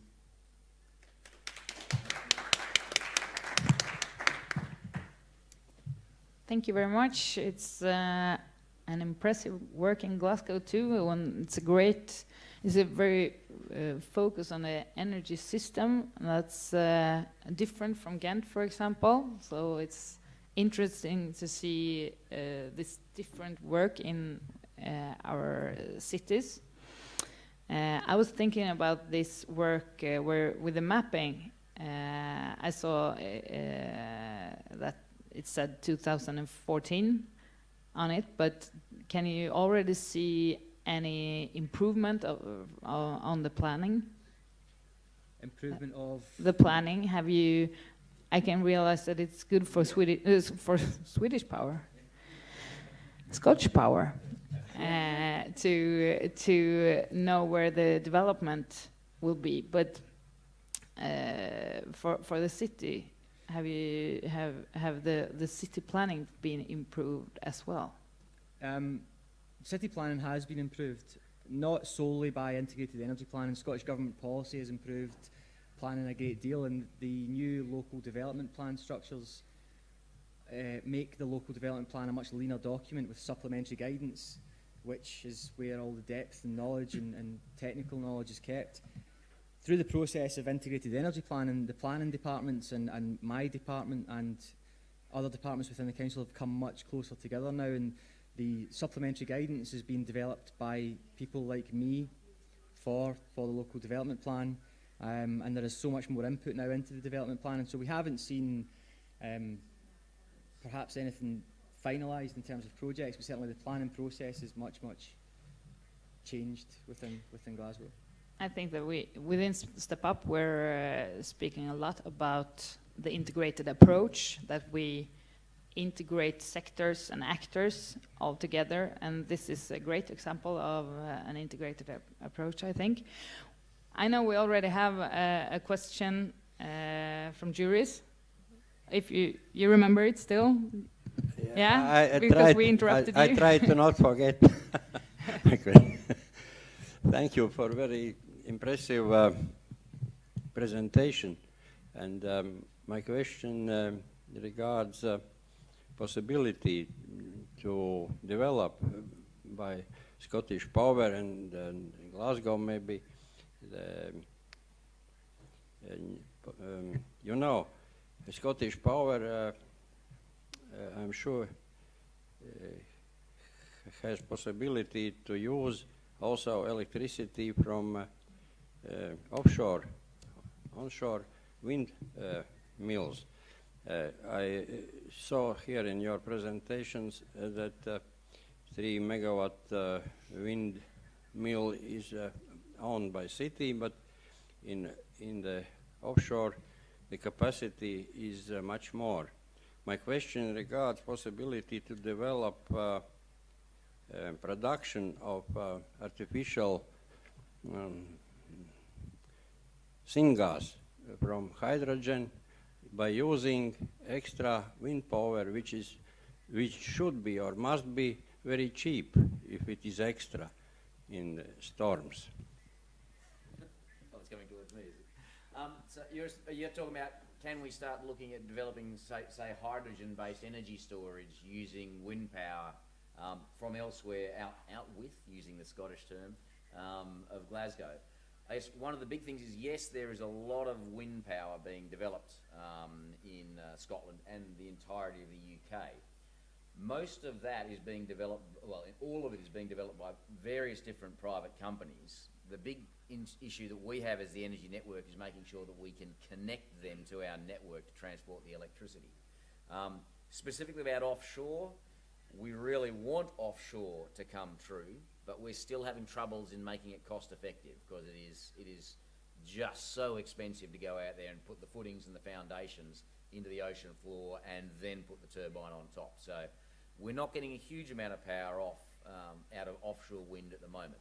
Watch this space over the next 5-10 years. There's some encouraging developments, but at the moment we'll have to see. In terms of energy storage, particularly hydrogen-based energy storage, Glasgow, that I'm aware of, and Gavin, feel free to leap on top of this, Glasgow is not actively looking at any major energy storage facilities at the moment. If particularly you want to know about hydrogen, I think it's Aberdeen, isn't it, that is really pushing the hydrogen storage side of the house? Aberdeen are looking at hydrogen buses for transport. So there's the possibility of this, but I think at the moment, I think the wind capacity that exists in Scotland, when it is generating at full capacity, most of the time that capacity gets straight into the grid and used. So there's not a huge amount of surplus to go into a storage system. So it's worth adding, Scottish Power are responsible for the Whiteleys wind farm just in the border of Glasgow, which was for a period of time the biggest wind farm in Europe, and has on occasion, combined with other wind farms throughout Scotland, generated more than the demand for short periods of time. As wind farms continue to grow at the rate, storage is something that we are considering. There is a site in Glasgow, a former gasworks site in Glasgow, that we're looking at developing as an energy site, and storage will certainly play an important part in that. Whether it's hydrogen storage or other forms of storage is yet to be determined, but it is something that we're considering, but it's still a bit down the road.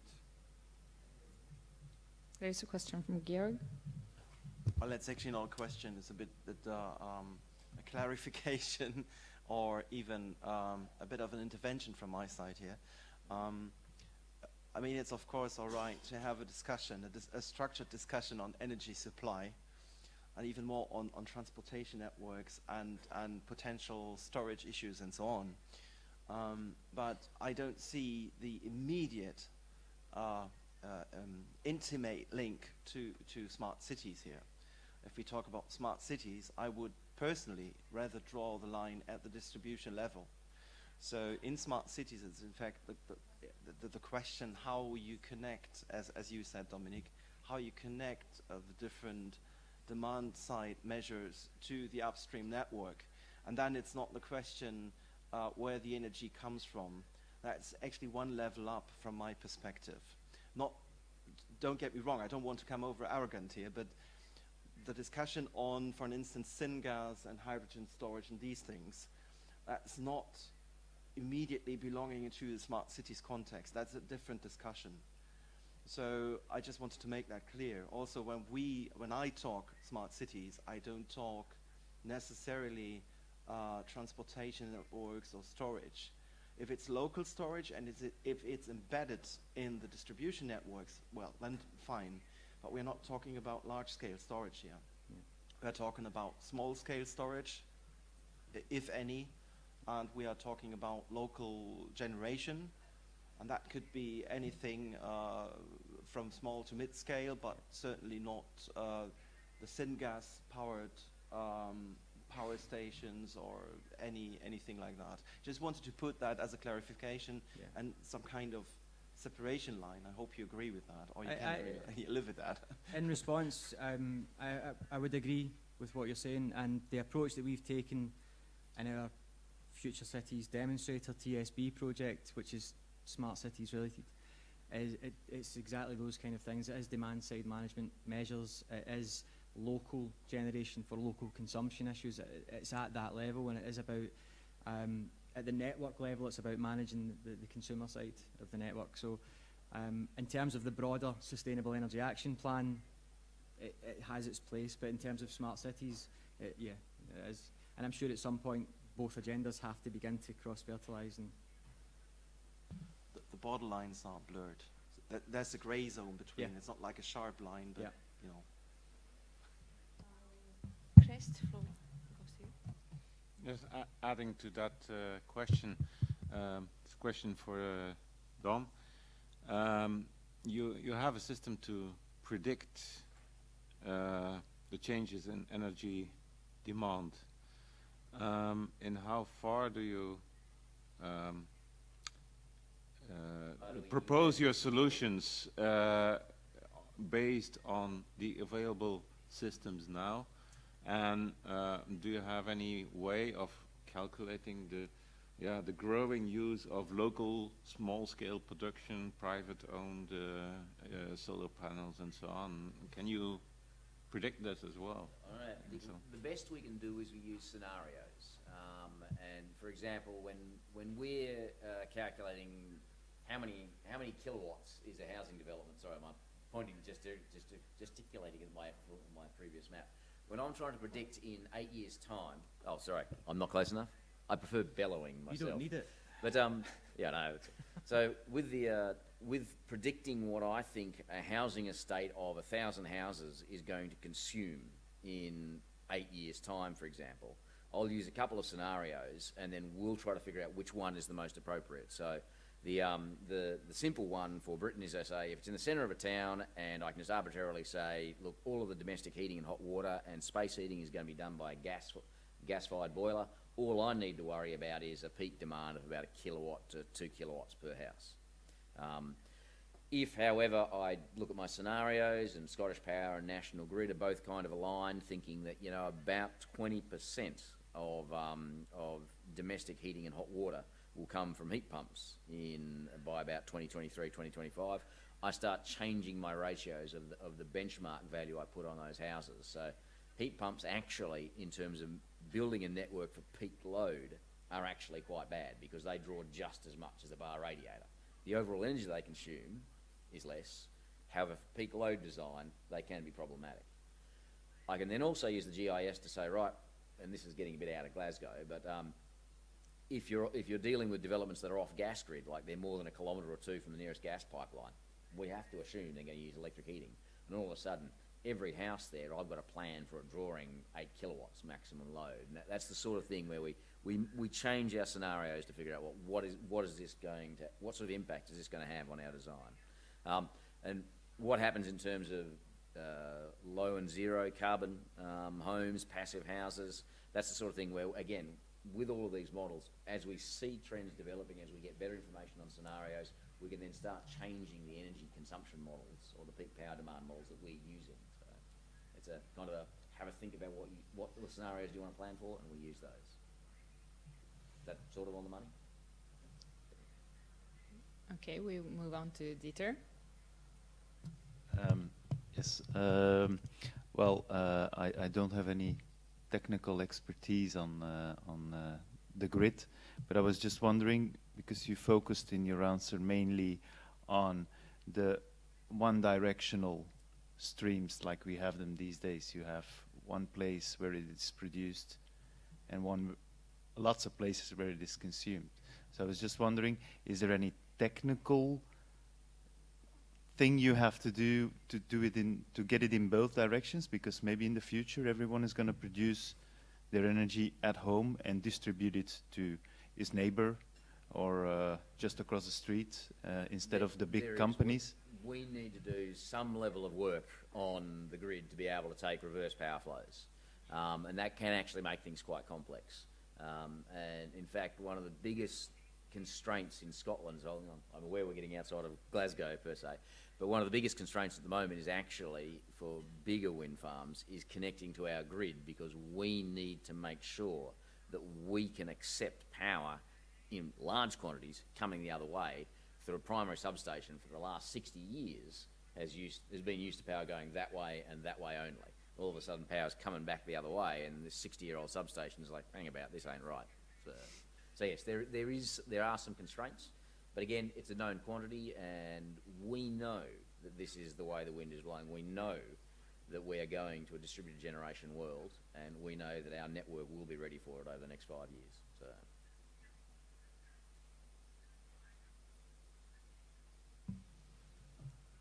Okay, thank you very much, Gavin and Dominic.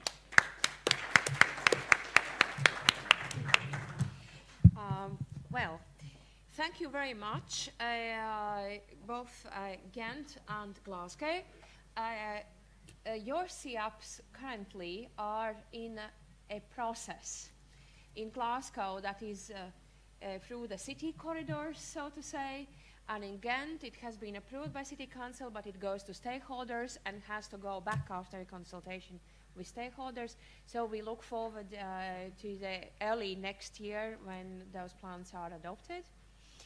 And to me, and I have been reading your previous policy papers at the project start, and now I look forward for some more than Google translation. I am very, very impressed by how cities are writing these papers. But there are also some issues with the stakeholders, and I was very, very impressed by Gothenburg's position of making the Sustainable Energy Action Plan, or in your case, climate program, easy to read. Because indeed, some of generations, the younger ones, are sometimes smarter than those ones who actually work on that plan, writing them up. And we have to account for their skills and their behaviors to influence not only the future but also current state of things. But also it is very important that our cities embrace all the challenges with aging population of Europe, and that smart cities are not smart only for those who have skilled thumbs and fingers and quick brain to adopt every new piece that comes in their homes or in their private possession, like smartphones and so. So it is very challenging. So, but I think that is a lot to learn. So that is my learning point from your today presentation. And as more as I learn, and I think it's with everyone, the more we can use the experiences. And city, as an example, I think was highlighted in Ghent's SIAP, and I think that is also very, very important role. We know we behave as an example also, but we do not stress it so much in our presentations yet. So I think that's very, very important role. And also your specific other line of work, the food. I think that is also something that can be considered to achieve some of the climate goals indeed. And something that was not reflected today, but what I learned in our seminar yesterday, that you have been printing your SIAPs in a very smart way with a possibility to track by ICT tools who or where in the city is that copy and how it goes around the city from hand to hand. I think that is also a specific trick, because you make the community smarter, but you also learn from that data, of course. And that is a modern way of library book circulation, so to say. I am really impressed, and that could make part of our learning.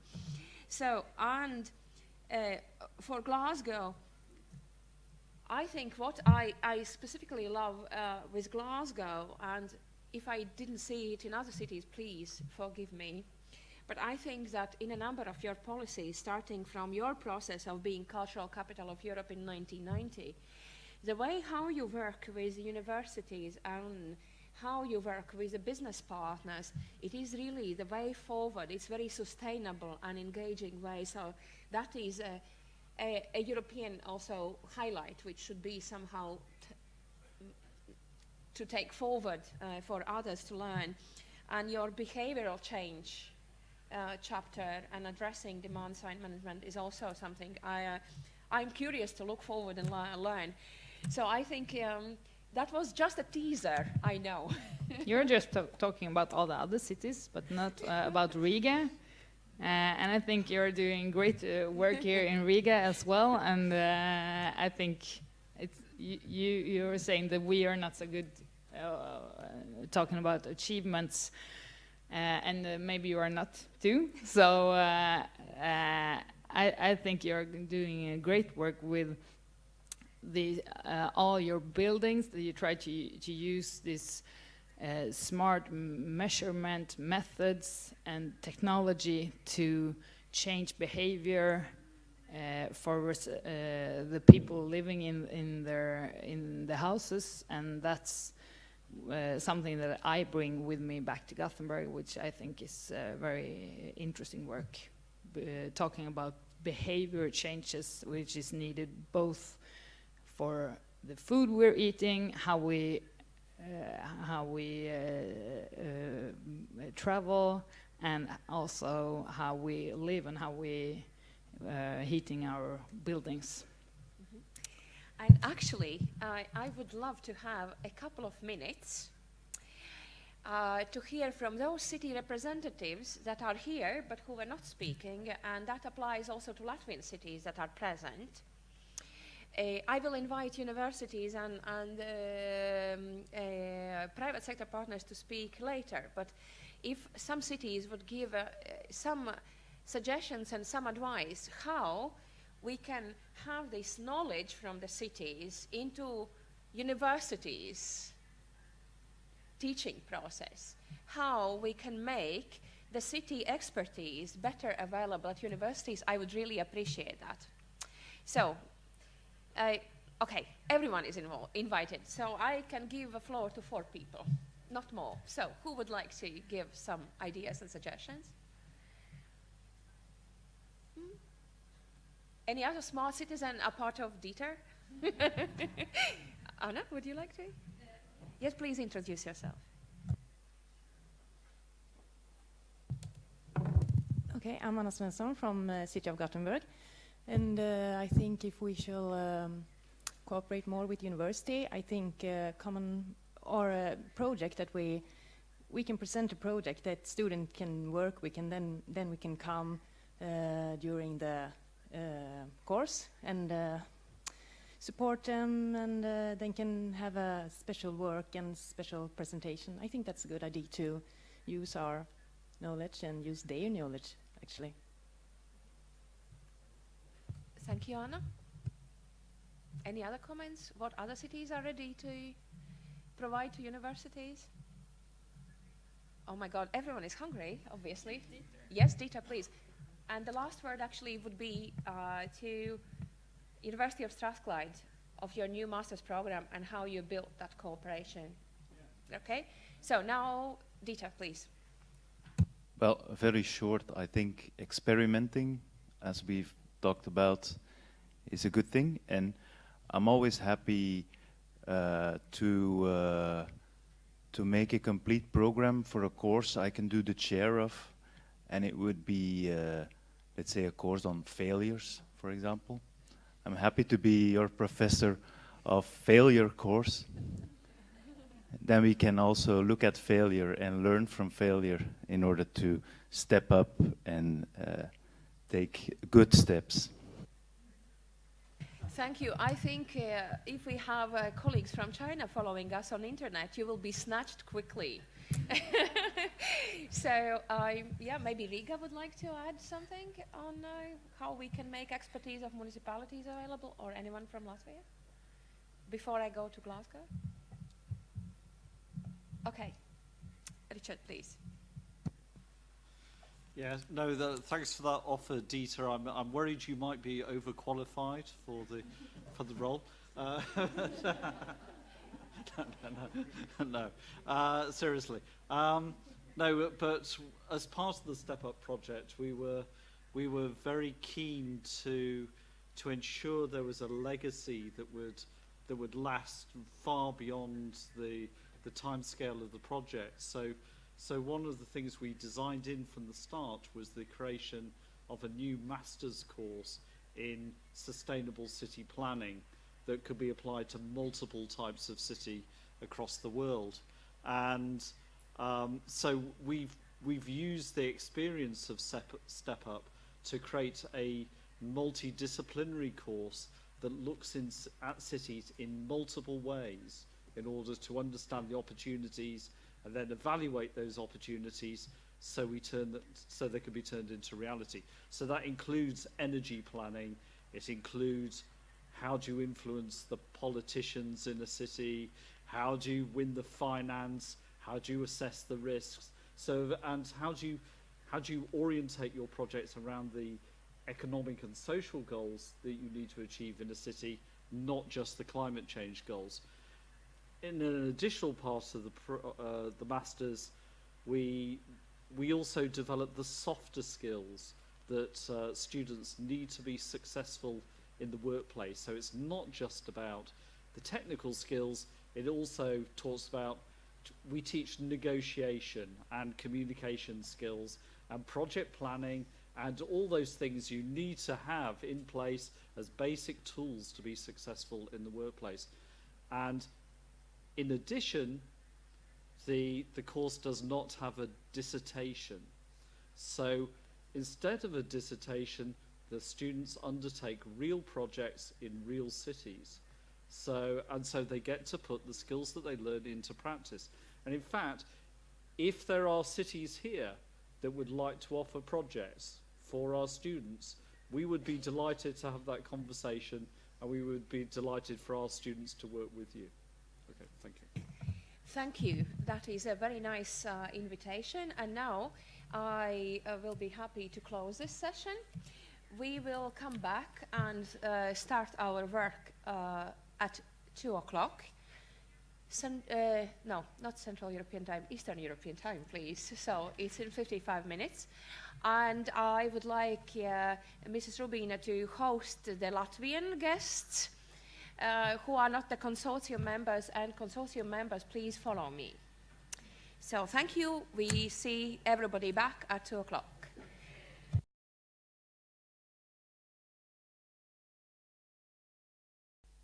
Dear colleagues, I would like to ask everyone to join us in the hall so that we can start afternoon session all together. And I kindly invite my dear colleague, Dieter Kuppers from Vito, to join me here at the panel as we are starting a very, very important session on financing and funding for innovation and territorial cooperation. And we have had already earlier this morning the presentation of Ms. Siruma Kravale from the Ministry of Environment and Regional Development on territorial cooperation, but we have amongst us another representative from Ministry as a resource person, so we will come back to it. But also we have our colleagues representing the National Contact Point for Horizon 2020 here. And it is clear that cities now are becoming more and more important players to address implementation of European Union ambitious goals. Isn't it so, Dieter? And we also need some enabling instruments for the international cooperation because, honestly, stakeholders and citizens are very harshly judging politicians' travels, administrations' travels, because the result of those exchanges and sharing of experiences are not immediately visible at the city level. Sometimes results comes in a number of years, and to be honest, to develop a good proposal for very, very good cause, supported by stakeholders and countries and cities and everybody, we need at least half a year, if not more. If not more, it's a minimum. So it is my pleasure to invite Dina Bērziņa, who represents Horizon 2020 in Latvia. She is working at the Ministry of Education and Science, Administration of Administration of Science. That is a subsidiary body of Ministry of Education and Science.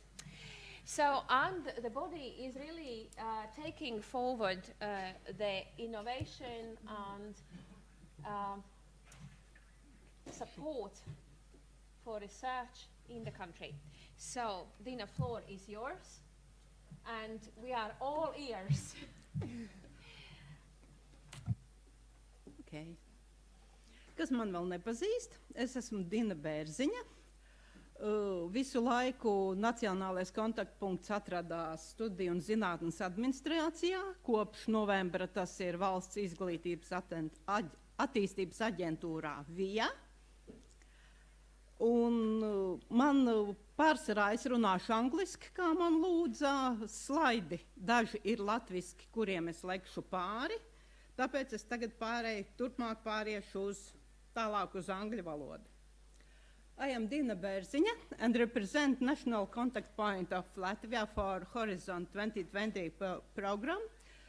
At the moment, there are two responsibilities for me, information communication technologies, energy, and I'm also national coordinator. Labi, to būs drošāk. Jā, tas bija latviskais. How this project which we are participating now, it is clearly seventh framework program project from energy.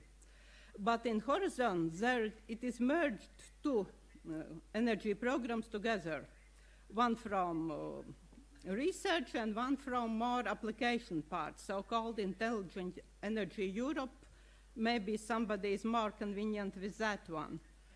There are topics which are directly come from C program, which are dealing with application. As before, there are two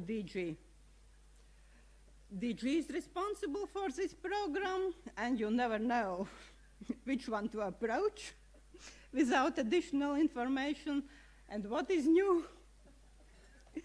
There now it will be outsourced. The implementation of the program is also outsourced to more agencies. Before it was just one, now it is two. And the novelty of Horizon is that now we work on 2-year work programs. Currently 14-15 and 16-17 is under elaboration now. If we look at calls, open calls, there is practically nothing. The one in yellow, it will be, it is, SME instrument will be closed. No, they are closed. Therefore, you have to look at that first coming calls. And then you see what we will have. They will open on 10th of December. I will not go in detail because it's not interesting. There are all the subjects which will be called this year. It's not interesting, it's just for information. No. We have to, tomorrow, to go to the very concrete proposals that addresses cities' challenges and ambitions, and we have to come up with something. So you are in the right time, in the right spot. It will be later. This is overall. You are interested in the one which are at the bottom of the page. This will be in more detailed. As I told, there is 2-year work program, and the money for energy program is almost similar for both years. It has increased. Before energy used to be smaller one. It has increased now, but not as big as information technologies. This is where you can find energy in the whole horizon. If looking only, you should not look only at that one particular program, secure, clean, and efficient energy. There are much more possibilities. And I can illustrate this. There is on participant portal, there is where all calls are published.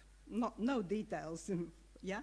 There is possibility to search not only by call, which I showed before, but also by topic. Entering word energy, there are 31 topics opened now. It means majority in other programs, as we saw, there are almost no energy calls opened. And 51 if we put first coming calls.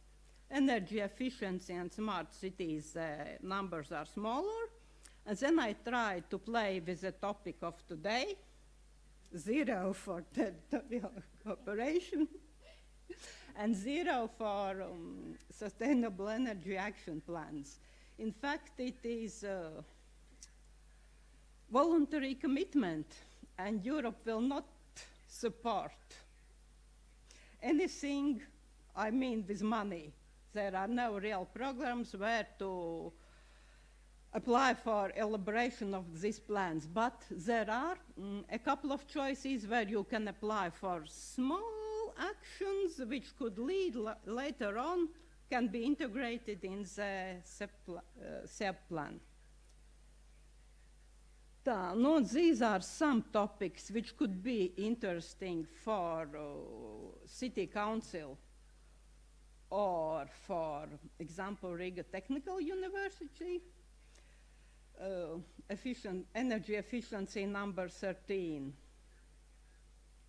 Yeah, on these co-found projects, yeah, interesting, but little support from Commission.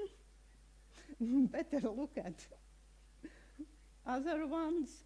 And these are the ones which maybe are interesting, could be interesting for you. Smart city is topic number 1. It will be called repeatedly. It was before. There are only big innovation projects. And if anybody of you prepares or is invited to take part in such kind of project, please look at the results of last year. If not available yet, Latvians come to me, others I don't know. Oh no, that's easy. I think that's easy. We look at the participants portal, we look at Horizon 2020 national contact points, and we go for and we try to find in the list the right person. Yeah. As we were told, it is possible that the same cities which participated, which are funded under last year's call, can be participating also this year. Of course, in different action, not the same, or extension or something like that. And some small coordination support action, which is always comfortable. It is 100% financed.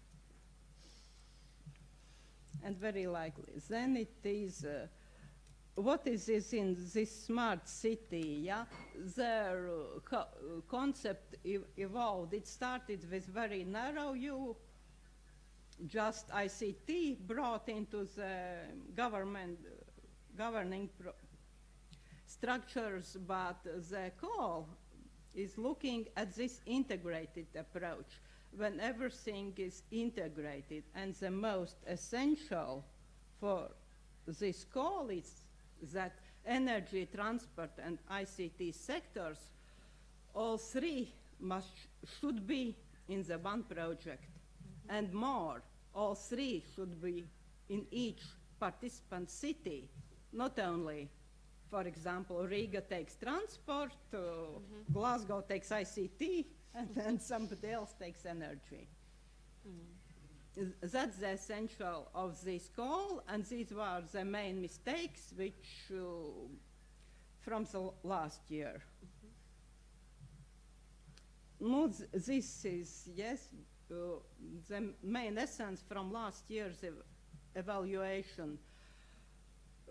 It is, project has weight on impact, because it is innovation action. And implementation capacity, all evaluators are asked to assess your implementation capacity. Therefore, anything which is relevant to the subject, it is advised to attach, of course, not publications in, for example, in some biotechnology if you are proposing for smart city, but especially relevant issues. And these are different playing grounds which have been established for smart cities. You can go and look in one of these. On this web page, if you are looking, clicking, you can get direct link to this project. Yeah. Dina, we have the coordinator for Marketplace here. Yeah, we know. Yeah. Dina has been in a... Now you can? Okay. Dina has been an independent expert in one of my panels, which I moderated, so we know each other.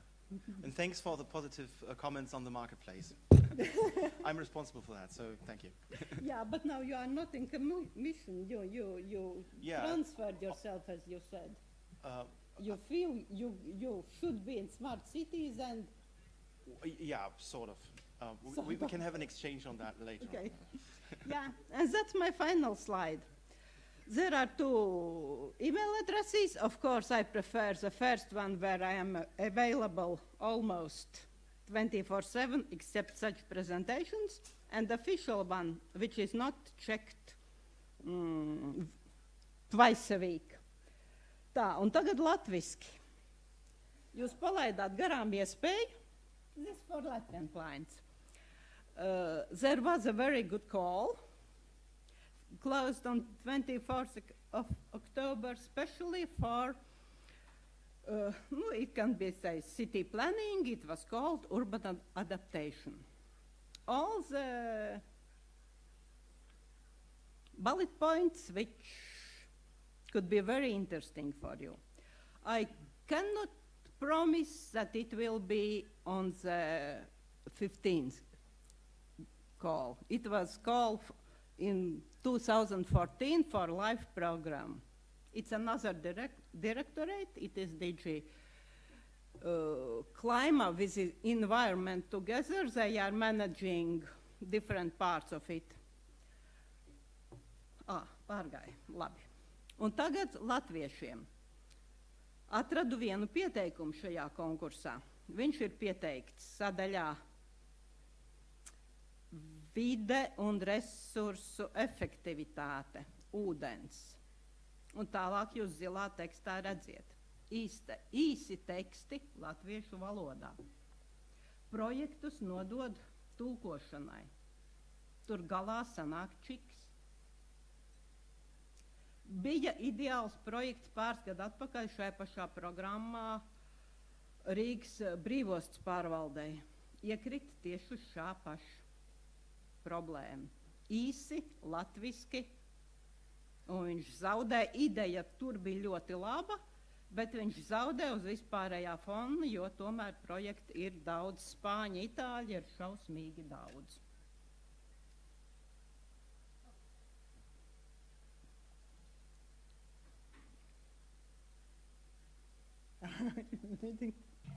Tad man ir jautājums, ko mēs neprotam pietiekami labi darīt Latvijā?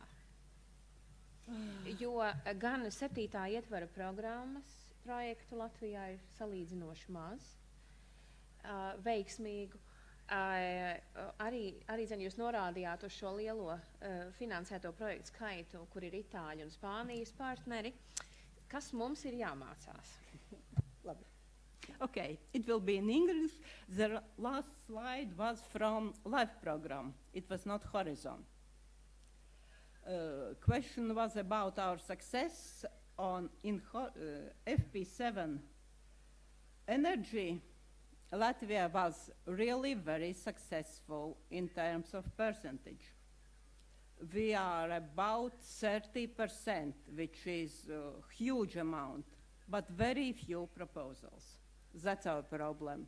FP7 energy program somehow was not adapted for Latvian needs. Where we had good knowledge, they were demonstration projects which need industry participation. Latvia energy industry, almost zero, big industry.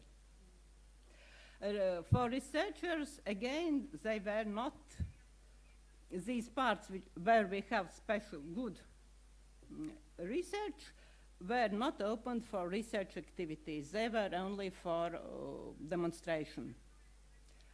The second part, what we don't do as we had to do is self-promotion. This is the main thing. We forget to tell how good we are. Also in application of Step Up project.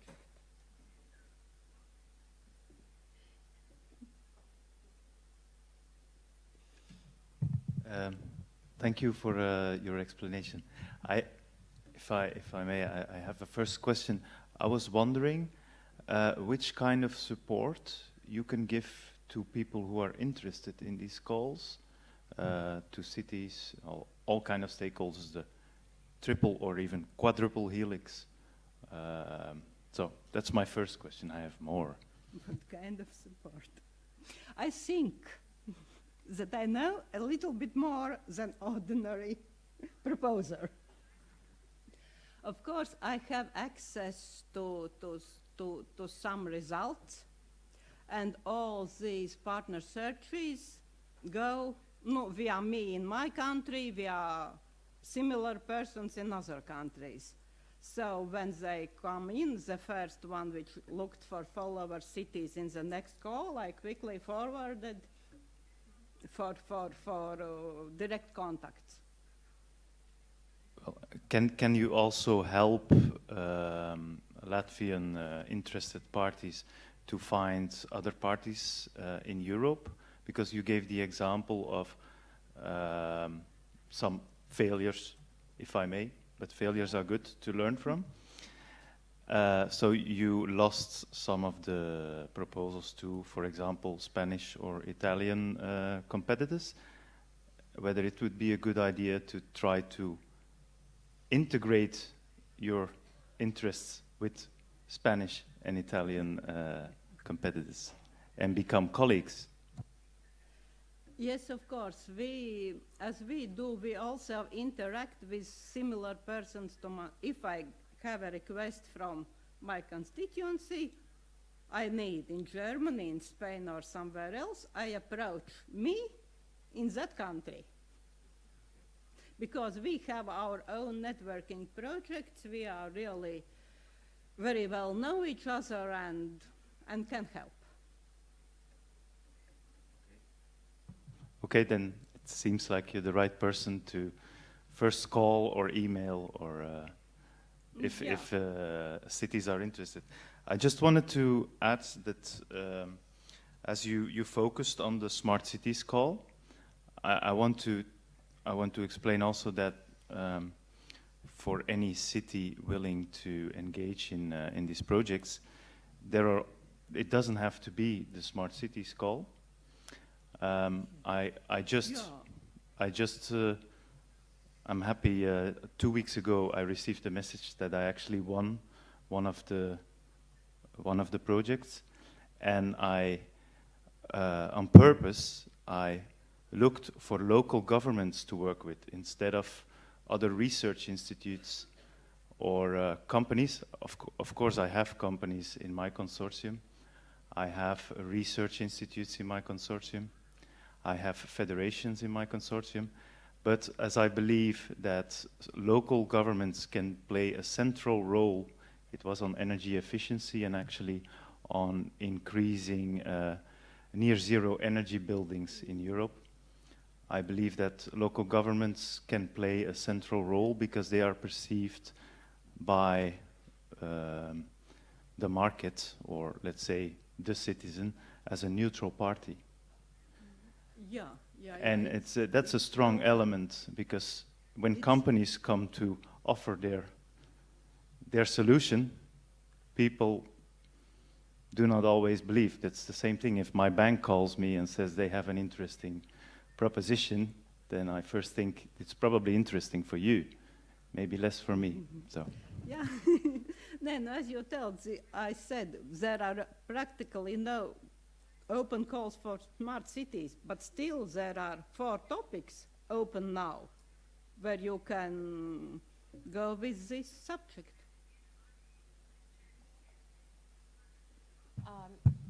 We learned also about Interreg Europe that there are eligible costs of 15,000 euros for project preparation.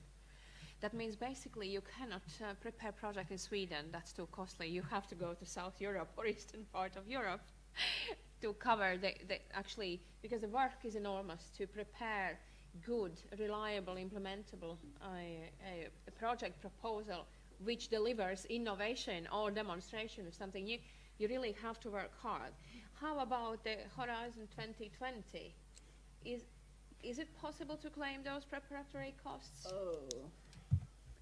There are 2 ways. I don't know city council. There are 2 possibilities. There will be out a call from via but this is for research organizations. They can participate in this call, put it is support action, let's call, then you can claim costs for preparation of project, go to brokerages and so on. In principle, you can already now attend these events. For example, Commission organized events for Horizon program on your own expenses. Submit proposal when the call will be opened, get the proposal financed, and then you will be able to cash back that money. Our government is so nice. That's for Latvians. For Latvians, but it is for scientific institutions. The other option for those who are not scientific institutions is in Latvian Academy of Sciences. There's the open budget line where you again cash back the money, but it is lump sums.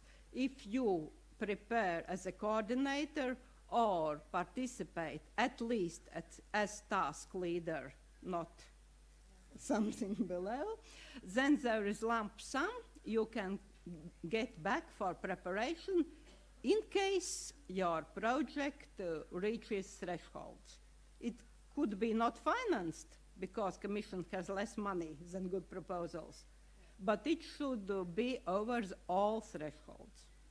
This will also be opened. It is not yet publicly available, but will be. And in principle, it means that also our partners in their country should look at those opportunities. Estonia definitely has this second option I told. Well, I also think strategically when I make these proposals. So I have a partner from Tartu Regional Energy Agency is my partner. So. And we take experience from Estonians with this funding of our participants.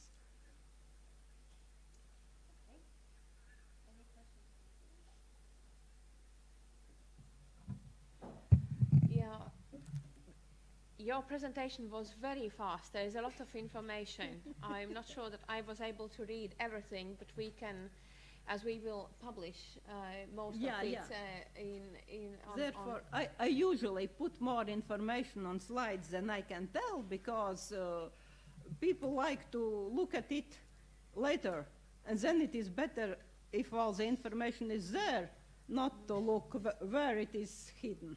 Mm-hmm. And also learning from your experience, what are the biggest difficulties you see why projects do not reach threshold? What are the failures that we have we have to address and avoid? First of all, it is a game.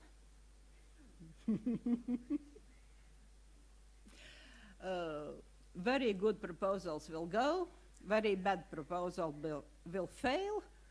But those in the middle, it is how happens. It very much depends on the specific evaluation panel. Simply one panel gives more scores than another, but finally they are on the same list. Therefore, you always should put something, no, I can't tell in words, but something every evaluator likes and promote your, at least with half a point, but promote your proposal. And one thing is, please write all the necessary information on that place where it is asked. It is your job of evaluators, and they are more happy and give better marks.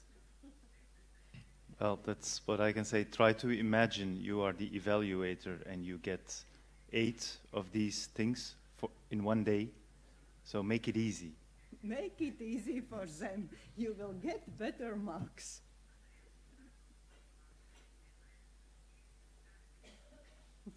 Thank you very much. Yes, there is a comment, I believe. It's a comment, but what Dina said is all true. Nevertheless, I should emphasize, since I'm also moderator during call evaluations, we always take care that the results from different panels are synchronized and harmonized. meaning it is absolutely clear and only natural that one panel is more strict than the other.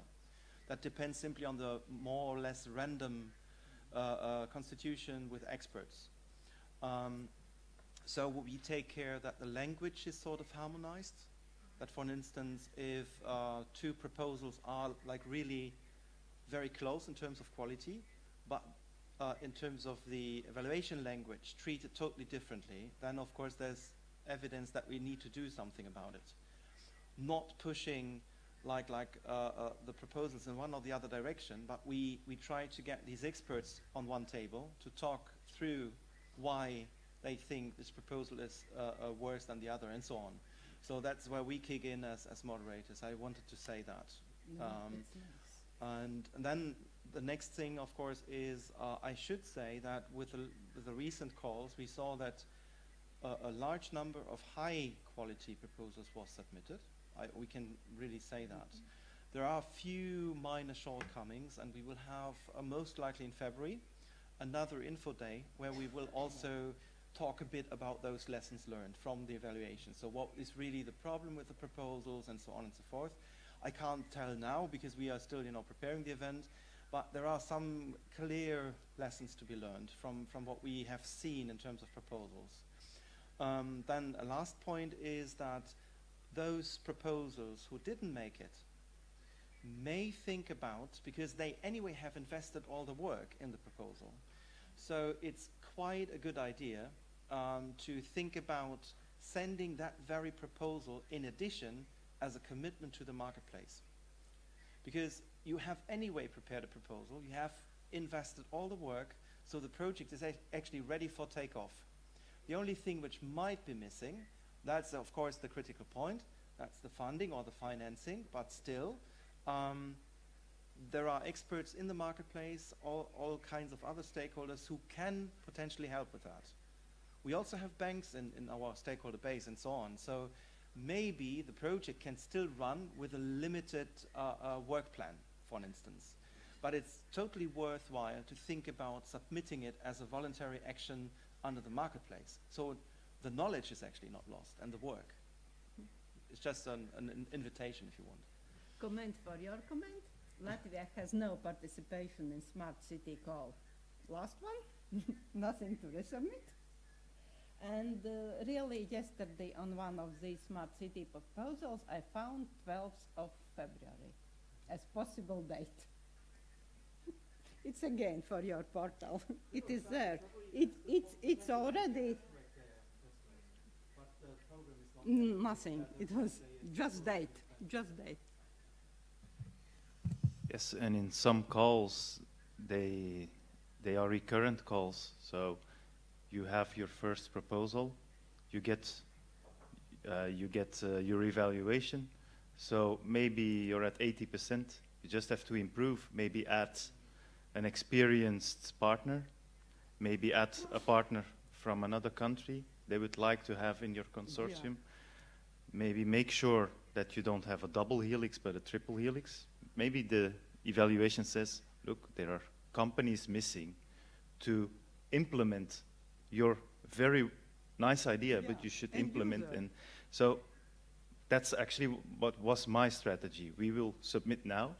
If we don't, we will take aboard all the things we see in the evaluation, and we will try again next year, which is it's less than 12 months. So. Yeah.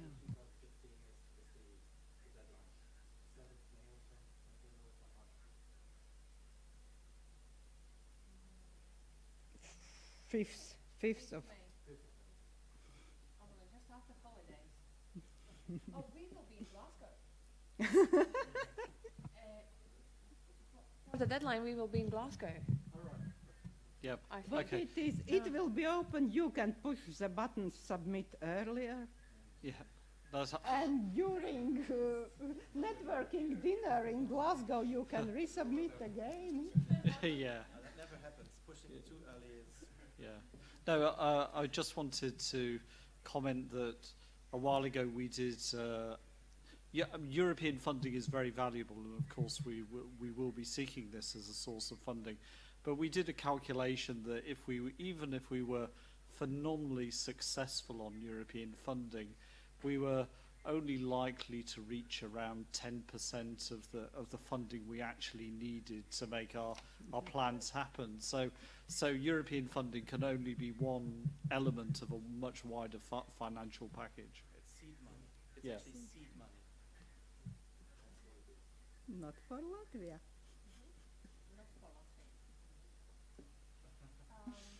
I also would like to invite Ilga Grushev from Ministry of Environment and Regional Development to join us. Please, Dina, have a seat here with us for a short while.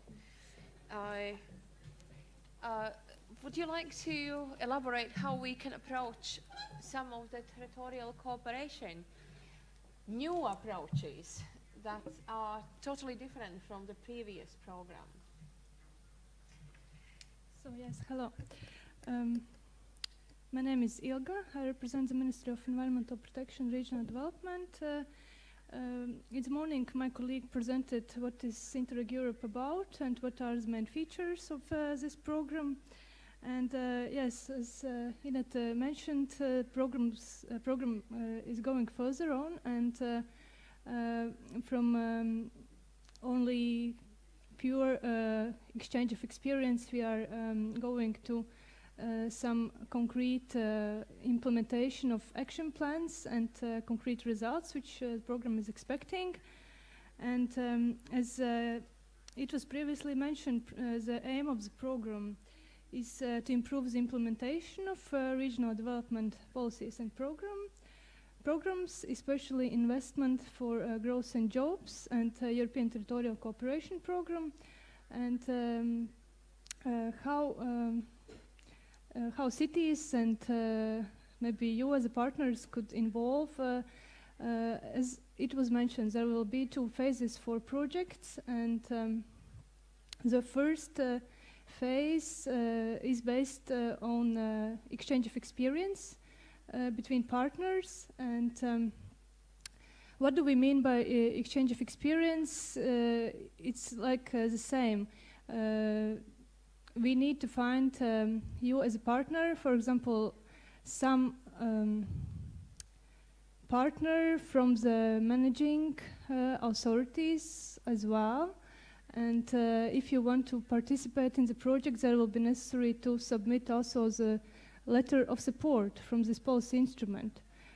So therefore, I would encourage to speak also to the line ministries who are elaborating the policies, and discuss how you could better be involved, as without this support letter, partners, of course, they may involve in the project, but we need to remember that at least half of the partners will have to submit this letter of support from the managing authorities. So in Latvia, it's Ministry of Finance. In other countries, it's respective managing authorities. And there are 3 ways how the exchange of experience can occur. It's basically only exchange of experience, but if we go further on, the next level is also change in the management of the policy instrument, and by that we mean that there will be the new ways how policy instruments are managed. So interregional cooperation will influence how the policy instruments are managed. And by that we mean that, for example, there will be methodology or for monitoring or evaluating a measure elaborated or developed by this policy instrument. And the third level is that the change in the strategic focus of the policy instrument. And by that we mean that this managing authority will think how to improve their instrument by change of strategic focus. So the program, of course, expects that basically we will receive applications on level 2, as I explained, that there will be some recommendations how we could change concrete policies, not programs which support policies, and cities, of course, can involve clearly exploring what are the options which the managing authorities and the policy makers are going to support in the next period. So we need to clearly look at the programs of investment for growth and jobs in that 4 priorities, in these 4 themes. And of course there could be also interrelation between those themes. For example, innovation can go together with low carbon economy and this priority. But yes, we need to remember that at least half of the partners will need to submit support letters. So, and the second phase, first phase will end with elaboration of the action plans, and second phase will start by explaining how this action plan was implemented or will be implemented, at least what will be concrete actions or which instruments will be chosen to finance those actions. So it's basically about those 2 phases. And if I may, about the platforms to add, the project partners, of course, as it was mentioned before, there will be restricted area and publicly available area where you can get information about different practices throughout Europe. And as I am informed, restricted area, of course, will be for all the project partners. We need to register for this area to get some information. But platforms are basically to provide services for all the interested parties about some kind of recommendations or policy experiences which we could gain. And during the next period, the program will also elaborate and continue to have a project partner search database, which we encourage you to use as well, to find partners, to find teams where your ideas could fit in, and yes, to start a preparation process of the projects. As opening of the call is expected already in April 2015, and we expect that in September we will make our first decisions on funding. Yeah. Maybe you have some detailed questions. Yes, in a nutshell, what should, for instance, Riga City Council do? First, you need to Ministry of Finance.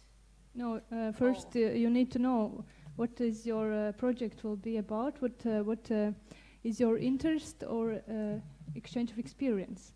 What would you like to learn or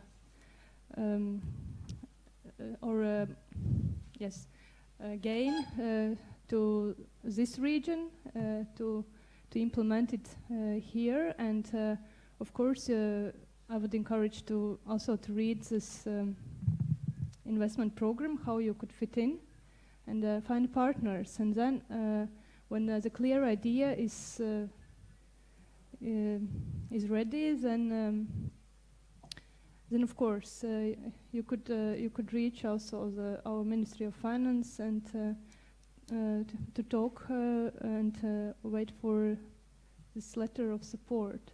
Whether it fits or it not. If it's not, then it's not. But it would be better to know as earlier as it possible, because it quietly influences also the partnership and how it will be submitted further on.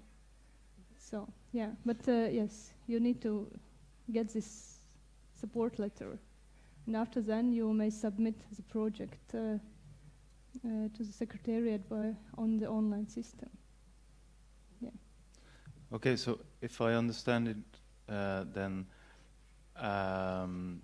Latvian cities who are interested in a very specific subject, that they know there are other cities in Europe who are really excelling at, are really good at, then they can look into a project on such a subject. Yeah, if it goes under those 4 teams, of course. Like low carbon economy, let's take for Yes, instance, of Yeah. course. carbon Yeah. economy. So for example, Ghent gave a presentation here today on their plan, on how they did it. If you find a coalition of Latvian cities who say, look, we really like the approach of Ghent, we could try to submit a proposal on it so we can learn from Ghent. Yeah, but you need to think further. As I previously mentioned, that we need to go further, not only to exchange of experience and to implement something, but we need to think how to improve the regional development policy and its investment for growth and jobs policy. And therefore we need to clearly see the link, how our exchange of experience will give an input to the policymakers when they will think about concrete calls or concrete measures. So we need to think further than only exchange of experience. And if the policymakers see your experience as very valuable and experience which could be transferred to their policy, and then it's possibly will receive also the support from the managing authority. But if it's very vaguely and then... No, of course, I never said that there was anything vague. But so I make a project, I say work package 1, learning from Ghent, work package 2, how can we apply this on a regional level and make sure that we create green jobs based on this kind of way of working and so on, things that are of interest to the regional government, for example. Yes, okay, but how will it go together with national policies? It's very important for this program. How it goes together with their policy, what they are planning, and yeah. Okay, I don't know about Latvian policy, but I just put my proposal then next to so you Latvian need to explore. policy. Actually, that was one of the questions I had this morning, very specific one. I was just wondering, but someone else should answer it, I guess. Is of the, let's say, the total carbon footprint of Latvia, how much is in Riga? Because I think there will be some kind of superposition. Maybe most of the emissions are happening in the cities. Do you? Yeah, so there is, of course, things are happening in parallel, I guess, then. Is anyone who knows this? More or less?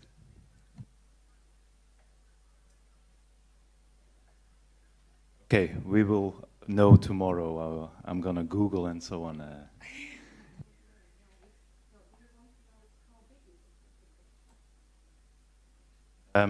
Yes, so if we say 100% Latvia, we have the, let's say, 1 megaton. How many is happening on the territory of Riga? Yes, of Riga.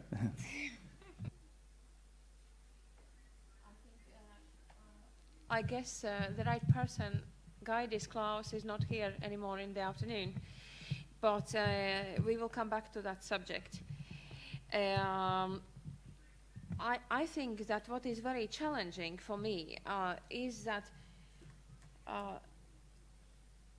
we have to fit in those country strategies, and basically we are so much dependent on the national policy, which is quite frustrating at the moment.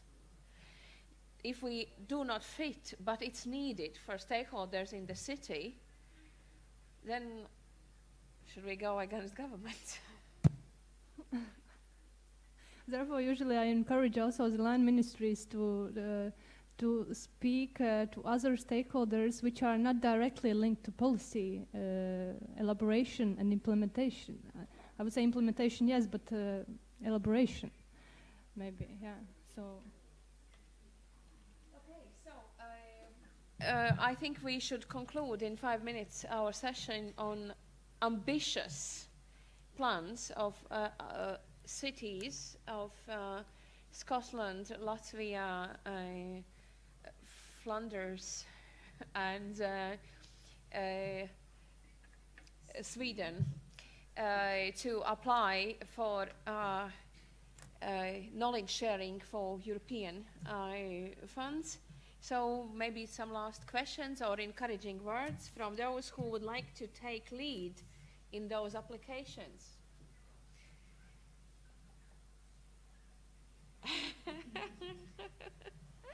Maybe people need some coffee first, and then they can think yeah, about it. but I wouldn't discourage you for application. I would encourage you to think and to apply.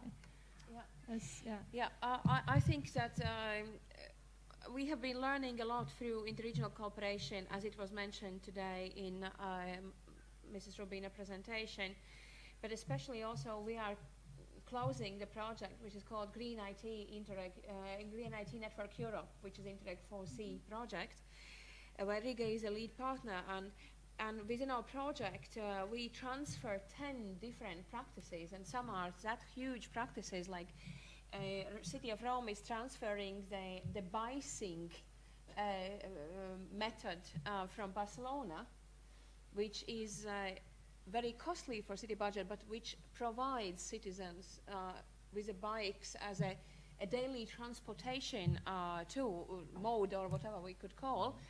And so, and also Riga, for instance, transfers from Amsterdam the energy efficient data centers.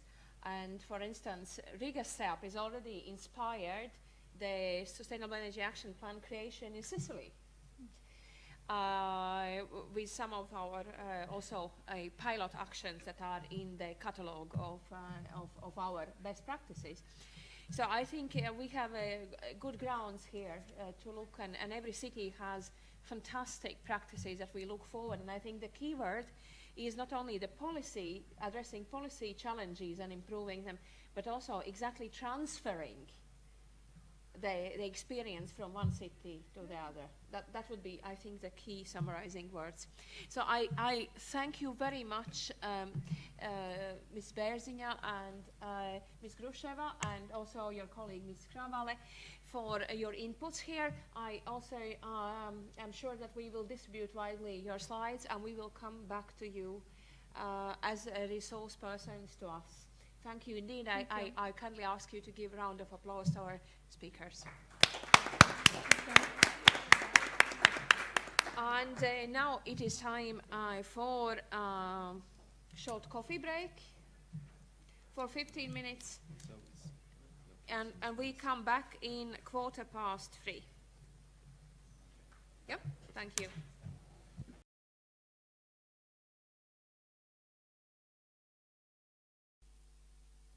Dear colleagues, let us continue the work. And as it was referred earlier today, only 10% of funding for municipalities actually could come from European Union funds. So we have to be very innovative, look at the different instruments at local level. And actually, today we will look at the different kind of possibilities that have been found by the utilities, by ESCOs, by municipalities, and what small and medium enterprises could do for the energy efficiency, CO2 emission decrease, and other good things for our citizens. So, the first speaker is coming quite far away, and we are happy that we have direct air-Baltic flight to Gothenburg. And actually, I think, from what I've learned from Gothenburg so far, that with fossil fuel-free Gothenburg, you become one of the most important people in Gothenburg as being director of renewable energy at the Gothenburg Energy, the public owned city district heating company. So you are very welcome here. And we are also looking into possibility how Riga can learn from your experience in your smart city projects. So please, floor is yours. Okay, thank you very much then.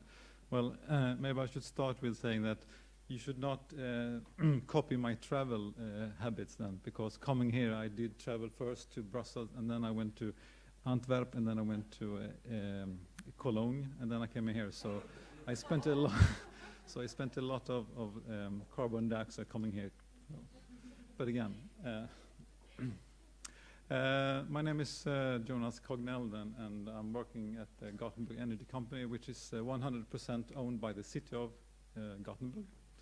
I will talk to you about this Celsius project. And Celsius is one of those fashionable acronyms that the European Commission really loves, but this one you can also remember.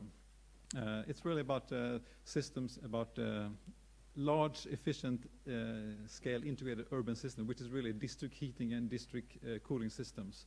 So this is a project which is going to try to help cities to be more energy efficient by using those systems, which is really a distribution network.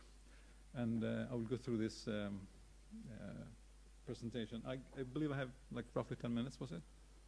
Yeah, I'll try to keep that as well. It's a large project, and we are many partners. And the cities that are working with this is Gothenburg, and it's London, it's Genoa and Cologne, and Rotterdam again. And altogether there's 21 different partners, and they are very knowledgeable and very good experts in this network. One of some challenges that we have had, and I'm sure that you in Step Up also had the same project, and I'm being the program manager for the project. I have to sort of work with the administrative challenges, and one of the challenges within the project is to get professors to report time to the project leaders, especially the English professors that are especially difficult. We started this project in 2013, and it will go on for 4 years. The total budget is 26 million euro, and the European Commission is contributing 40 million, so it's a large project. We're building lots of demonstrators within these cities, and even though I will talk a lot about the specific demonstrators today, the real changes or the challenges is really about changing this mindsets of people. And I thought that we heard from City of Ghent there was a good example of how you change the mindset. And when we communicate, it's really what we communicate. It's about changing the mindsets. Because if we don't change the mindset in people, we will not have impact. And this project is aimed to have impact, as I will explain later. We have 7 replication cities, which Riga is one of them. They were very early to see the possibilities with this project. But again, the total aim of this project is for us to attract 50 cities within the European Union to sort of come along on the road to more energy efficient systems, and that by using district heating system and district cooling system. As a matter of fact, if you took the total number of energy used in Europe today, and they are wasting so much energy, so we could just, by using the waste, we could heat up all the homes in Europe with not having to use any more gas or electricity. So there are really big possibilities. We're showing the integrations. We are showing system production, sustainable production, different storage possibilities we are using within end users. And one of the important factors there is also to have a showcase for how we can have ownership models, different business models. And the overall infrastructure we need to sort of demonstrate as well. But again, we try to emphasize on a lot of different toolboxes, and those demonstrators are the technical toolboxes, but really the challenge is the social ones. That's really the tough one. And we try to also address different roadmaps, and the roadmaps are really different depending on what the cities, in what state they are, or actually where they are in the planning. Some of the cities are very advanced cities as far as the district heating system, and one of those are still very newcomers, and we have to sort of address all of those. All in all, we try to put this down in what we call a toolbox. And there's a large, extensive network of experts. We have all sorts of technologies. And together we will try to sort of implement and show the possibilities of if you do like this, we could take the lead for those what we call the Celsius City. And the Celsius City is really an ultimate energy efficient city which utilizes district heating and district cooling system. In Gothenburg, we have built, we have a good market share, I would say, in Gothenburg.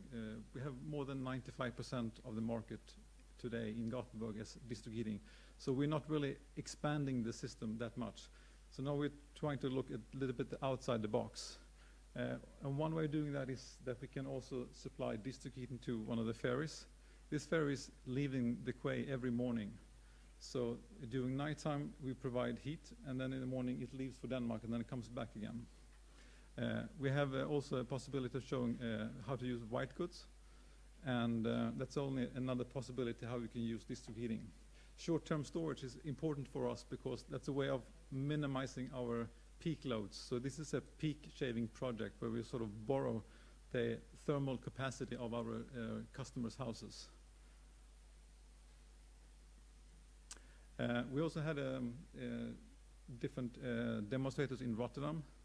I will specifically talk about the heat hub, which is really a place, it's a big thermos where you sort of place it inside the city, and it's the possibility to extend the capacity of the grid is much helped by adding this grid. We also try to make industrial ecology part where we try to sort of lift the total area with using more and more district heating and becoming more efficient. London is interesting because they don't have a lot of district heating at all. This is also a cooperation between the network owner, which is UK Power and Networks. And for them, it's a possibility to use the district heating system in order to increase the strength of the electricity system within London. We have built a system there that we're trying to gradually expand in this area, and the area is called Islington. There is a small, fairly small at least, a thermal store, and there is a CHP engine, about 2 megawatt in the middle here. And this enables the city of Islington to provide energy efficient and also affordable heat to their social homes that they have there. I can show some pictures of how to go about when you build in London, because that is a very big challenge. You have a short timing frame. Everything has to be more or less pre-built. And this is the CHP, which is enclosed in a container, 2 megawatt. The pipe you can't get around, though you have to dig them in the ground though, so that needs to be done. When it actually makes the installation, there was a very short frame of installation time. This is when the engine is put to place, and also the thermos is put in place in the same date. Fairly traditional technology. It's a CHP 2 megawatt, as I said. And the interesting part is it's very, very close to the customers. They actually live, you can see they're very close. This is also one of the explanations why they need to have a thermal tank very close, because they can't run the CHP during nighttime. So at 10 o'clock at night, they have to close down. But in order to supply the heat, they needed this tank. So this is an example of how you can build a system within a big, big city.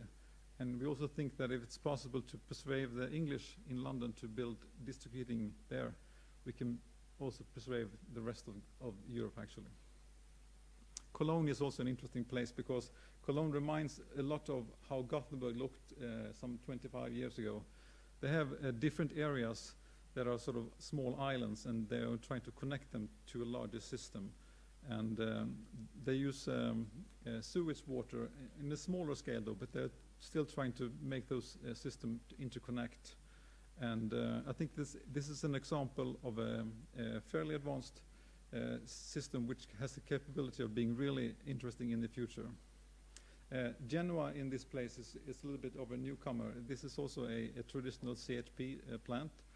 And the thing that is more exciting with this is they are extracting gas from a high-pressure gas network. And they're more efficient they're using something called a turbo expander to have more electricity production in this sense as well. So, and they're also looking into exciting cooling solutions, but it's very good for us to have them along with this project as well. Another very important part of this is to communicate about the possibilities. So every time we do have an inauguration stuff, it's so very important to make it a big event and to communicate. We also try to engage politicians and policymakers to see the possibilities with this these types of demonstrations. Again, we need to have those demonstrators in order to talk about the changes and talk about the mindset that needs to be changed. Then the next is coming up here in Gothenburg. This is going to be in the December 10th. That's the inauguration of this ship where we have connected to the one. We have also had a conference here in October in the European Parliament with member of parliaments, and we were hosted by a Swedish member of parliament. And this is also very important sort of part of the project to bring up this discussion within the agenda for on the political sense as well. So we try to focus this quite a lot actually. The thing we are looking at again, and the ultimate sort of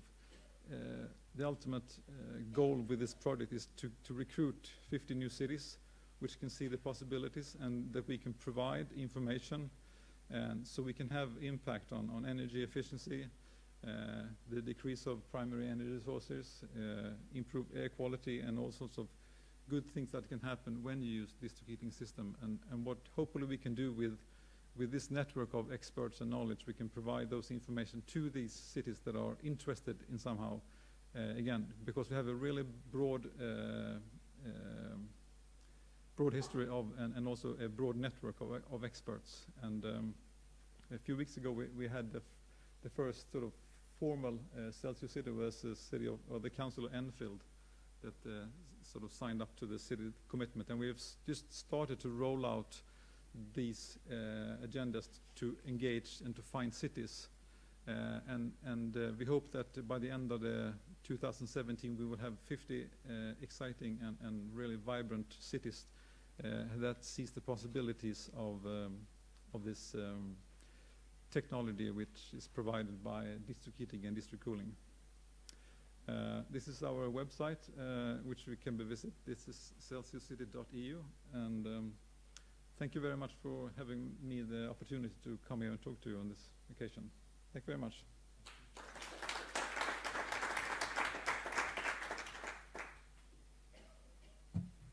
Well, in order to keep you all awake, I propose a different way of working.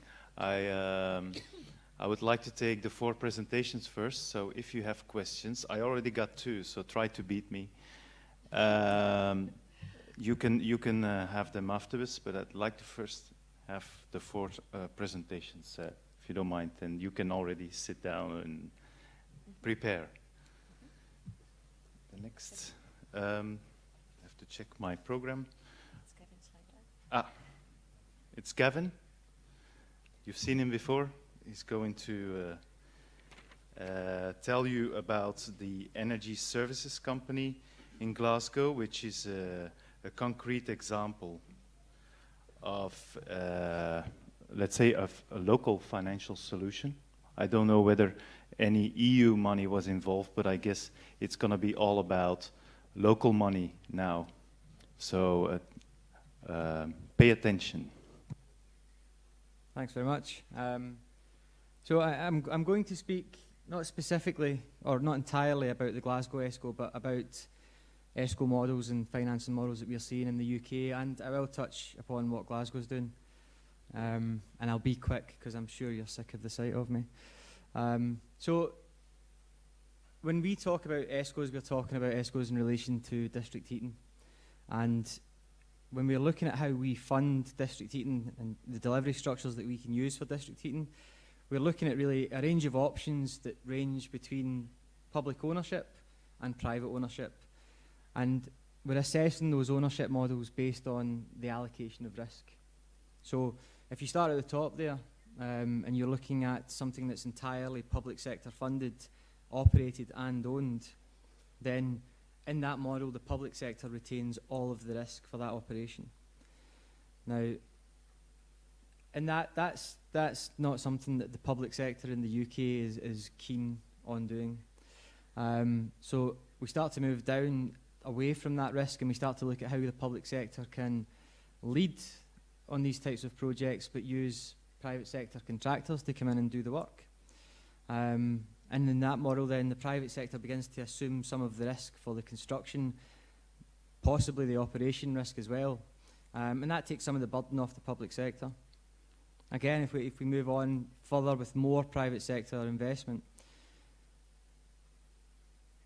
you're looking at going through this scale. I won't read them all out to you. You can see them, I'm sure, yourself. But as you veer more and more towards the private sector becoming completely owners of the project, you see more and more of the risk transfer over to the private sector. Conversely, though, as you transfer that risk across to the private sector, you begin to lose control of that project. Your ability to lead that project, your ability to influence how that's developing and what its objectives are, diminish as you rescind risk. So if we take those two extremes of a wholly owned public sector model and a wholly owned private sector model, in that public sector model, the public sector organisation is leading that development and it's taking the full financial risk on that. Now, that allows the public sector to target its operations in the way that it deems best for its area. So if we take some examples of that, and I've not included Glasgow in here yet because ours is not yet finished, but it will be the best one, you can be sure. But you know, the ones that have gave us a head start, certainly in Aberdeen Heat and Power, they have established a not-for-profit ESCO, which, to give them full credit, has been a major inspiration towards what we've been doing in Glasgow. The big difference between what Aberdeen do and what we're doing is that Aberdeen, as a council, as a public authority, own a lot of public housing, whereas in Glasgow we don't own our housing's controlled by housing associations. So we have a different degree of negotiation and stakeholders to involve with. But Aberdeen Heat and Power was set up by the public authority to operate as an arm's length company to deliver district heating to alleviate fuel poverty.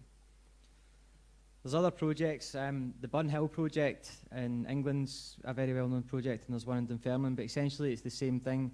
It's about taking on that risk and retaining the ability to control how the project develops. When we look at wholly owned private sector projects, you see a completely different development in terms of the project. And what we tend to see in the UK is that the private sector will run the operation for a profit. And they will not worry so much about the public good that can be done with it. And what ends up happening is that the public sector sets out objectives that it wants to have, gets the private sector involved, and then becomes prey to the private sector's will. So as the private sector develop these projects, they head for the areas where they can get the most benefit. And that's benefit to them, benefit for profit. Now, I'm not suggesting for a minute that everyone in the private sector is evil. They are. They're not. It's not true. It's not. But the private sector are there to create profit for themselves. That's what the private sector do.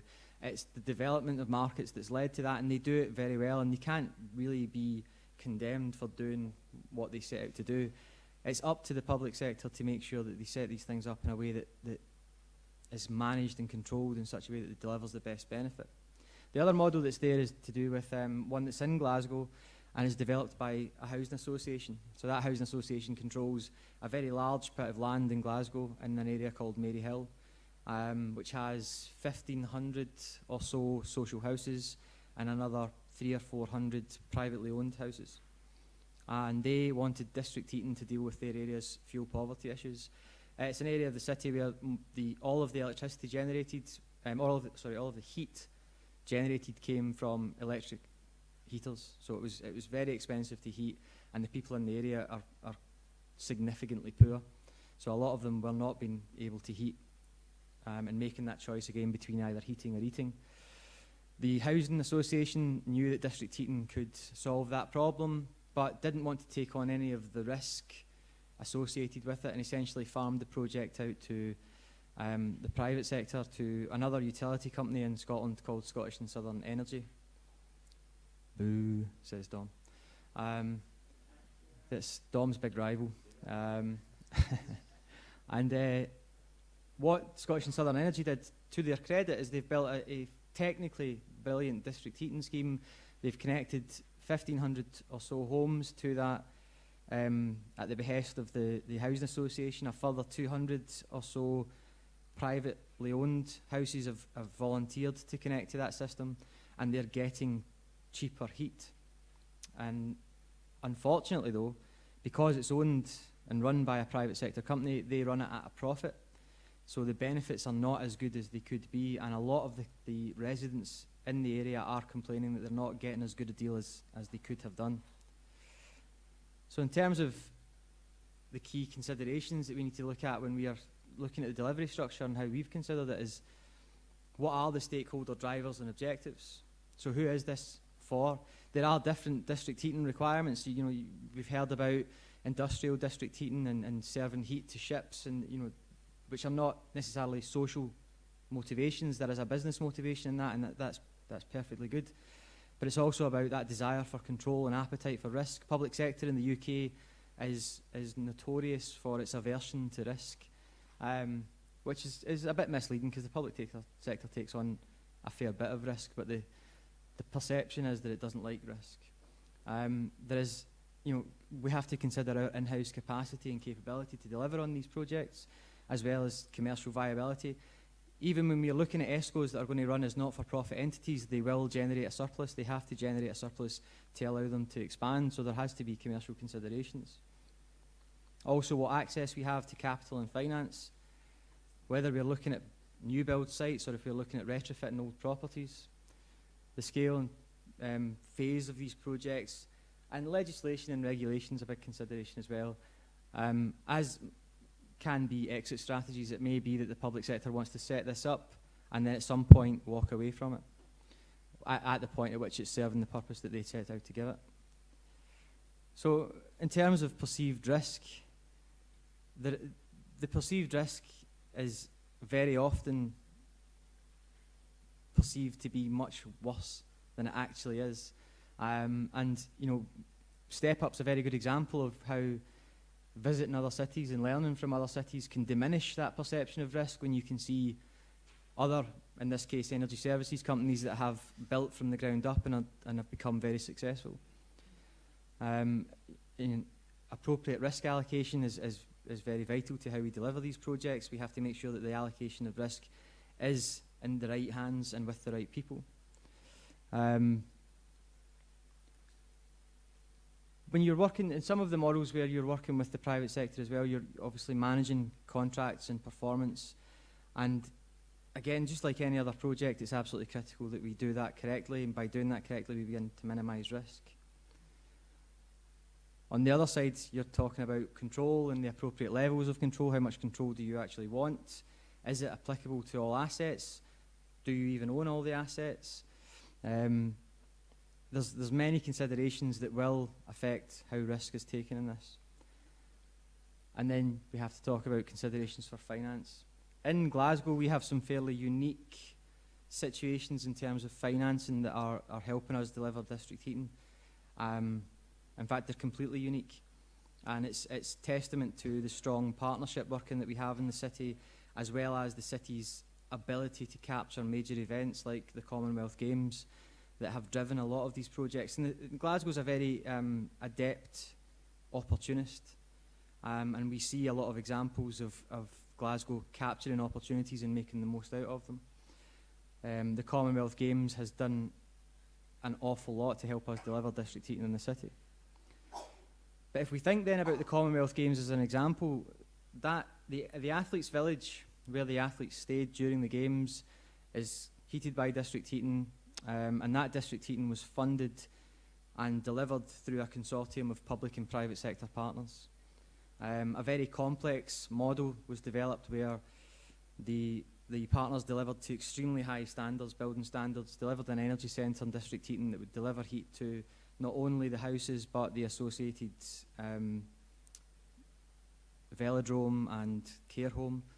And out of the back of those agreements, there were opportunities for the private sector in there through the sales of houses and these opportunities to make back their money, essentially.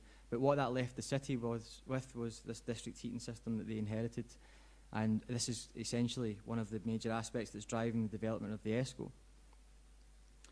Again, then, if we think about someone like the University of Strathclyde, who are also developing district heating, the university have managed to put some of their own capital into that, as well as to win funding through the Scottish Funding Council. So public sector capital is very limited, and opportunities to get funding, match funding, are always very welcome. And more we're looking internally in Scotland at funding opportunities. The Scottish Government is setting up funds like the District Heating Loans Fund to help develop district heating, and I think that's due to it becoming a national priority. And there is always the need, certainly where we are, to attract external finance, whether that be through the public systems like the government or private financing as well. District heating as well, there's financial considerations that are quite unusual for projects, given the economic life of it. And we're looking at 40-year agendas, especially in a political world where we have very short-termist views on things. It's very difficult to look at investments over that scale. We also have to look at long-term heat supply agreements, and in a country where this is a fairly novel approach, getting people to long-term contracts on something that's almost unknown is quite difficult. Furthermore, in Scotland, there is no regulation on the delivery of heat as yet. So it's not easy to guarantee revenue streams when there's no regulation. That being the case, project returns are often quite limited, quite small. There is margins there that are certainly a struggle to meet. And the strategic aims and the commercial aims of a project can often conflict with each other. Okay. So, very quickly, the role of the ESCO. An ESCO is a JAA. Do you all know what a JAA is? It's just another acronym. It can be many things. It can be a public sector vehicle. It could be a concessionaire for energy performance contracting, a special purpose vehicle, a joint venture, all of these things. For us in Red, we are pushing towards a public sector vehicle, and that's because form follows function, and that's what delivers what we are looking for. So we're going for option one, essentially, because that's what meets our public sector objectives, and because we're in a place in the city where we already are inheriting certain systems and the need for finance is low.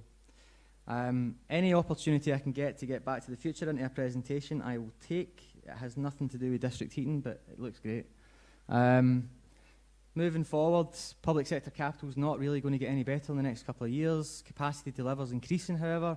We're increasing our connection through smart cities of public sector assets. Our public-to-public collaborations are increasing. This is evidence of that. And we will have our ESCO up and running essentially by the middle of 2015, and operating and running for the Athletes' Village and extending out in the top corner there to cover the majority of the city with district heating. And I'm done.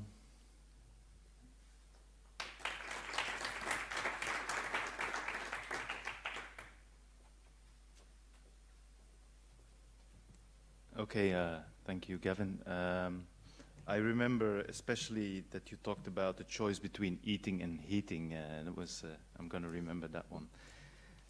But I got another question or a remark anyway, but afterwards, of course. Then we have Indra van Sande, who's going to talk about also a local financial solution, but for another problem in the same sector, but applied to the local context of Ghent.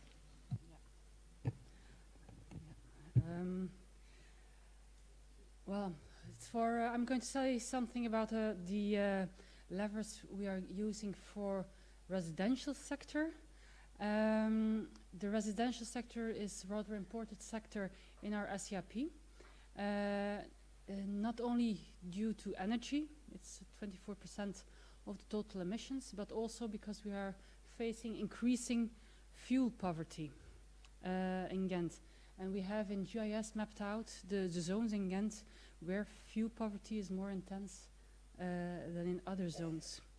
We expect that all measures of our SCIP between 2011 and 2019 will add up another something like 11%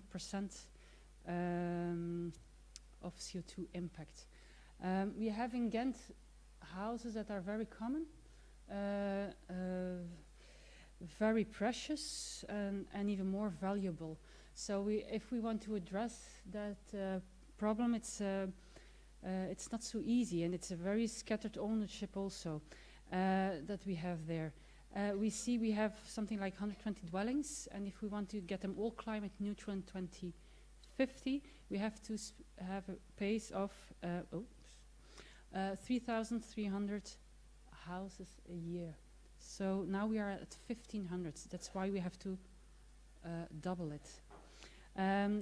But when we look at the ownership of the houses, this is the district Sint-Amansberg-Dampoort, then you see in red all the premises, all the owners with, that are owner of more than 20 premises.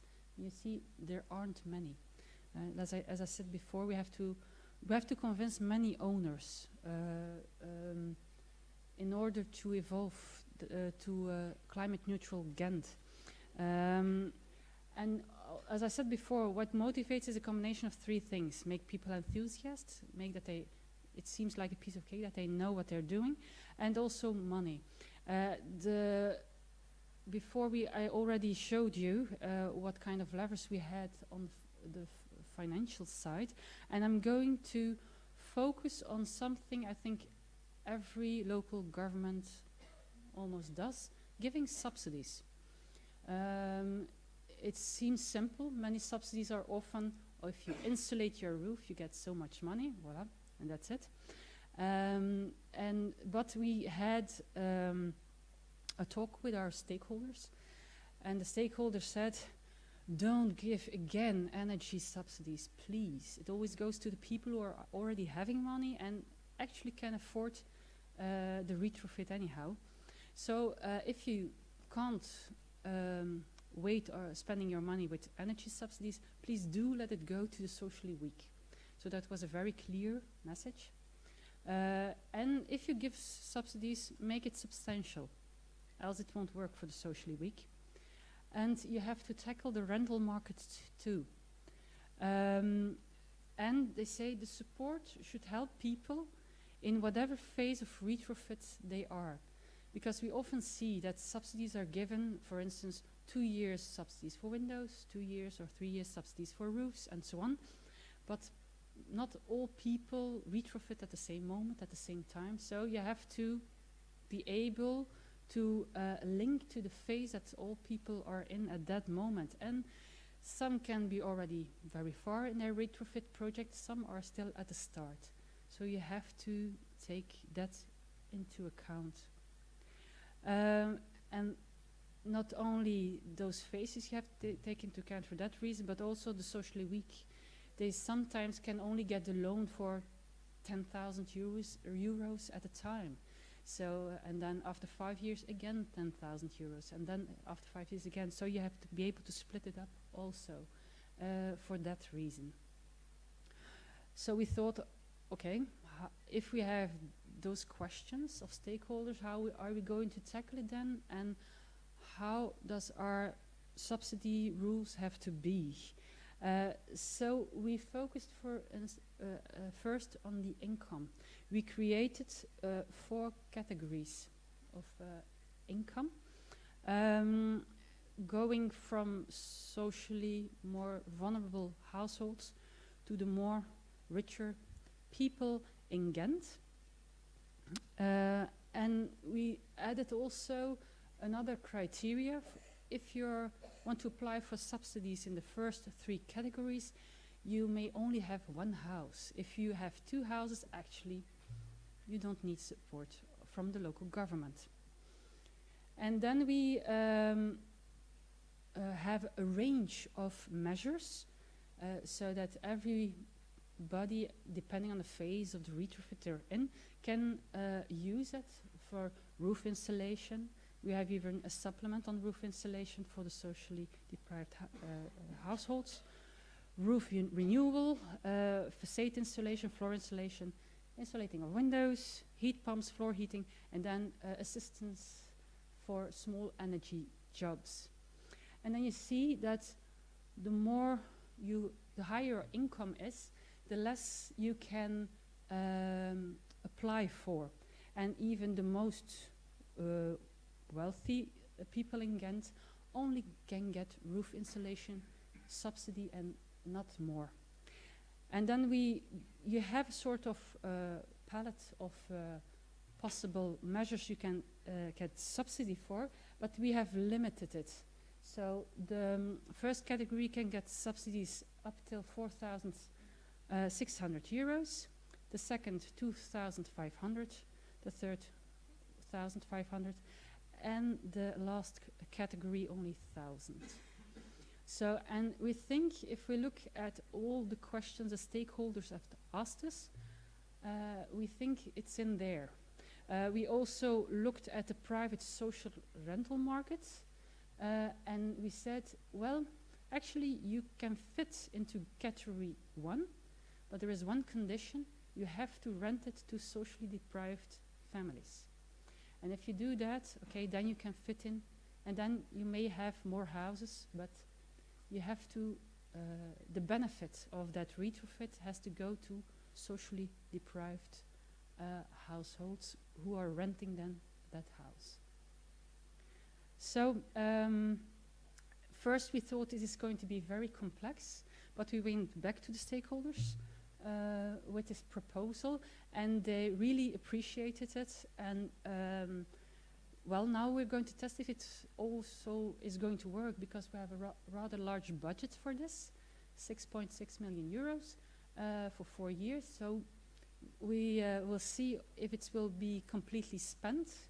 And also we're very curious if the category 1, the most deprived households, will indeed be able to retrofit thanks to this support that is not so bad. It's 4,600 euros, and they also can get from the Flemish government 10,000 euros, and they can get free loans from us. So we hope that the patchwork, and we also give them guidance. So we think that if we puzzle all those assistance things and also all those services together, that they will really go over to a good retrofit of their houses. Voilà. Okay, that's it. Yeah. Thank you, Indra. Then we can go to our last speaker, which is Mr. Yanis Sipkovs from Energodata, and he's going to explain a solution from here. I Yes. understood. Thank you. Real project from real buildings. Okay, my name is Yanis Sipkovs. I'm local, ends with S, name and surname ends with S. So I'm running a micro company, very, very small company, and we're dealing with automation and energy management. Basically, we are connecting to internet, different kind of equipment like heating, ventilation, and also energy meters. And since last year, I'm also ISO 50001 guy, so I'm involved in energy management stuff relating with ISO. Yes, and then in my experience, I had some interesting projects, and one of them was this Maxima shop chain. We have Maxima shop chain, 130, now 150 shops. And they decided in big recession, when we had this recession, they decided to connect all energy meters to internet in order to get energy efficiency. They were trying to compare buildings and then find out best solutions. For example, in one building there was some good event and it gave nice energy efficiency, so that was replicated to other buildings. Yes, and then I had also a nice job. I was tuning more than a year, one building, just tuning up the heating ventilation systems, just sitting in the computer and clicking and getting a lot of money, not in my pocket, unfortunately, but for customer. And that was my experience, because what I saw previously in my job experience, that sometimes we build those fancy systems for companies, for cities like you guys, and a lot of times nobody were using them. So they have everything on computer and fancy and few clicks and thousands of euros are saved and nobody were clicking those. So yeah, we have still few vacancies. So if you are bored of your job, you can join. We are currently running out of customers here in Latvia, so we are thinking about foreign business and also about municipalities. Because we are looking for customers having a lot of buildings and having energy, because we're trying to sell our systems calculating some economical factors. So I'm using BMS, EMS. BMS, it's building management system, dealing with stuff which is blowing air in this room and radiators and heating. That's building management system. We build those. And energy management system or energy monitoring system, there we have only meters. Meters, different kind of meters. And driving factor, or according ISO 50001, it's energy performance indicator. So we want to see the simple energy efficiency is just switch off factory, close it, and it uses 0, and that's very good. Not in our times, so we are more concentrating on getting more done with less energy. And ISO 50001 is something from the not from the technical part, but I see big future in that. And that's why we started with this ISO. So Morten Hansen, he's not local because the name and the surname is not ending with S. He's head of economic department of Stockholm School. And there's the blog in ir.lv, you can find it.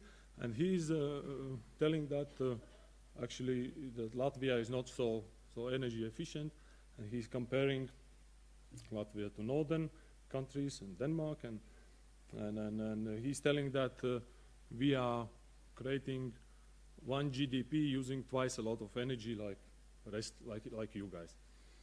So, and there's numbers, and so I believe him. I believe him. What I see in my day-to-day operations and business life, I believe him. Yes, that's true. We are not very good in energy efficiency. Honestly, we have good examples, but in all as a country, Riga is very good, but all in the country, not so well. So what I see, the differences, main differences between private business and which we are dealing most, and this project we had with Riga, that in private business there's 100% sure who is paying for energy, and there's this one person is paying and everybody else are spending. Sometimes in municipalities they're struggling about is this department our department or other department, and are we trying to find energy efficiency in that, because maybe it's not important because that department is only the tenant of the building we are owning, but in in all, they are like one company, like Riga. We see that. Then there is problems with energy managers. This is not head of energy department. This is energy manager, the guy who is actually running everything and keeping everything up and shouting on everybody and trying to get up things running. Then we have problems that private companies are taking out specialists from municipalities. Sometimes we are waiting next elections and can't do something because we are waiting next elections. Yeah, but municipality from one side is very great because they can make some kind of projects which are like a role model for the rest of us. So the project what we made is the Riga Tsunami. Riga Tsunami is the company owned by Riga City, and they are running some fancy buildings like across the square, the Blackhead, House of Blackhead. The president is living there, so not living, working. And what we see from the meters, we see that when Angela Merkel was coming, they were spending 3 nights awake because a lot of energy was spent before the visit. So we see a lot of things from energy matters. This is not something like simple stuff. I check my children are eating hot meal or not in my house. I'm just checking the energy meter in internet. The one our customer, he was working in Bank of Latvia, and inside the company there was big secret when the big safe is opened and closed, and the electrician knew that. He was just looking on the meter and saw when the light is on, safe is open, but nobody else knew that. Of course, secret service, the guys with the guns. So what we build a web page. They log in and they see the heating plant, substation. They can adjust pumps and they can run faster and slower and give more energy, more heat or less. And in other hand, they see very detailed energy spent. And the graphs are very nice. You don't need actually to understand the kilowatt hours or something. You just look on the colors. Yeah, the red color is bad. Green is good. On the right top corner, green is heating. And what we can see, that's the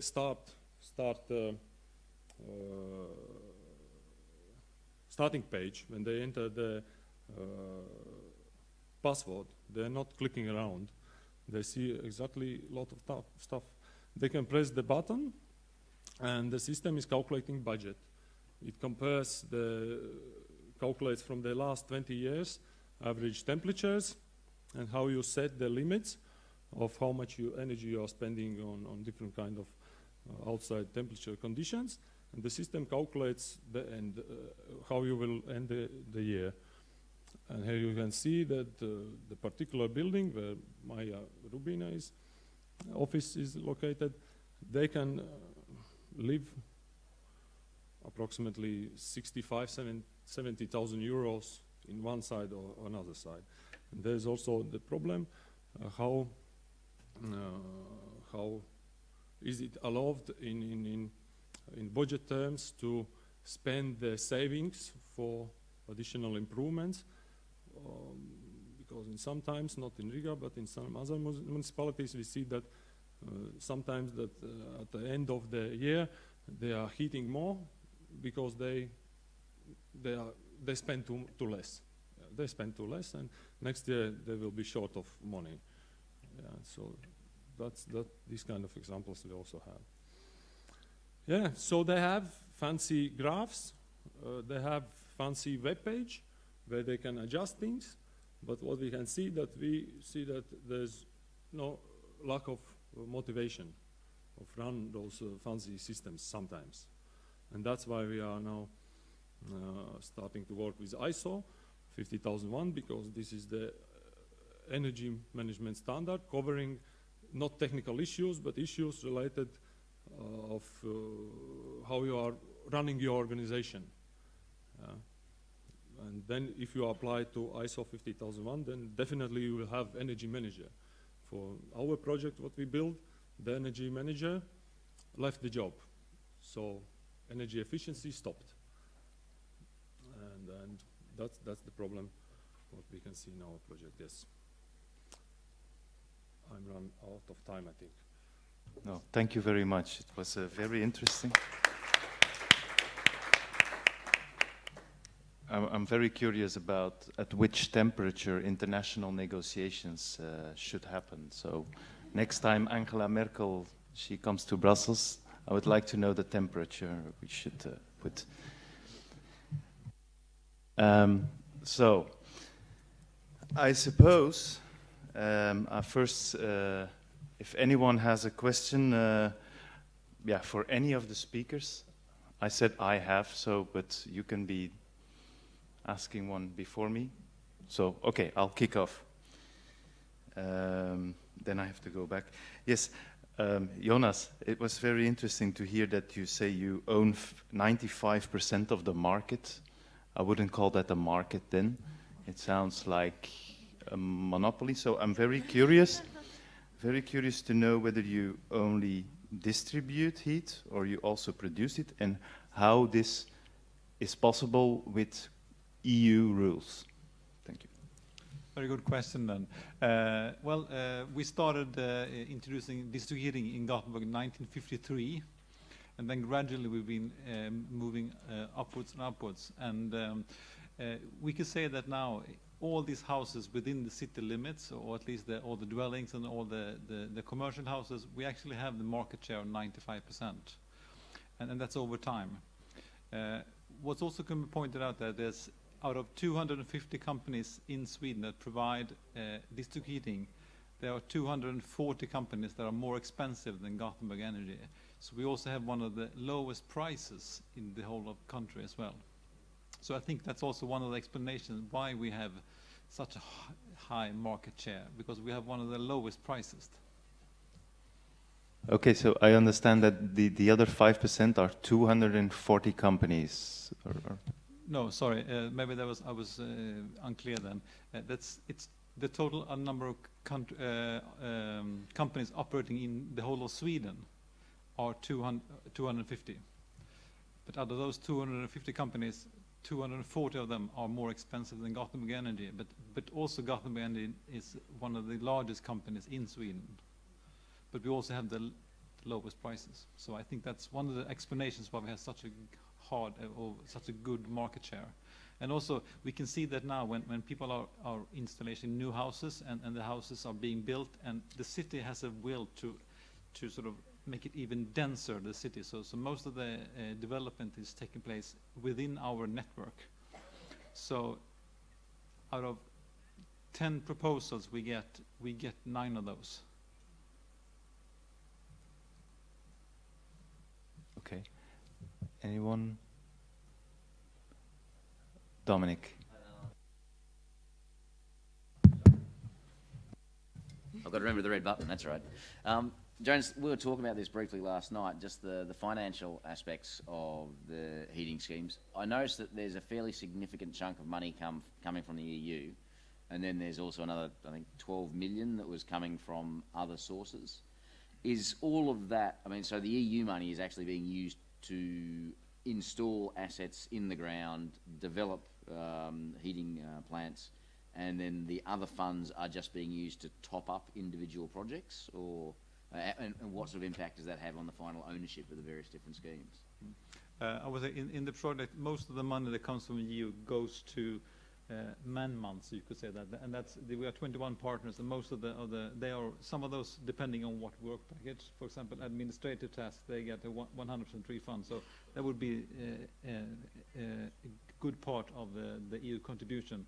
But also when companies, as Council of Islington is doing their investments, they have made investments more than 4 million or 5 million euro, and they only get maybe 1 million, so 20%. So, but as far as ownership, it's still EU doesn't claim any ownership. So even if for this example, Islington gets 20% of the contribution, they own it to 100%.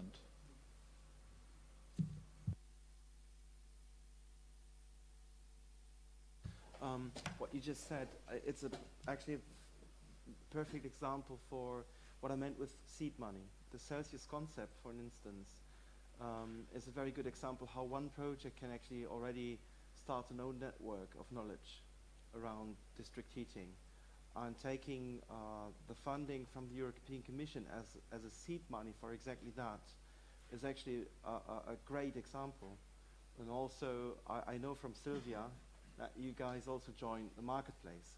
I'm sorry repeating that all the time, but that's again a very good example how a project which actually got already funding can have some kind of afterlife beyond the lifetime of the project once it has established a network of shareholders in technical terms.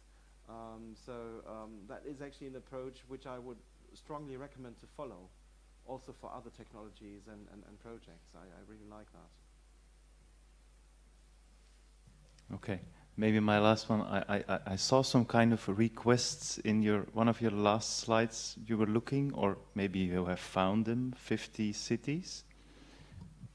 No, we are still looking. We are just in the beginning of that question, and yes, so we are very much interested on getting to know and also attract other cities, of course. So that's one of the aims with the project. So we are in the beginning.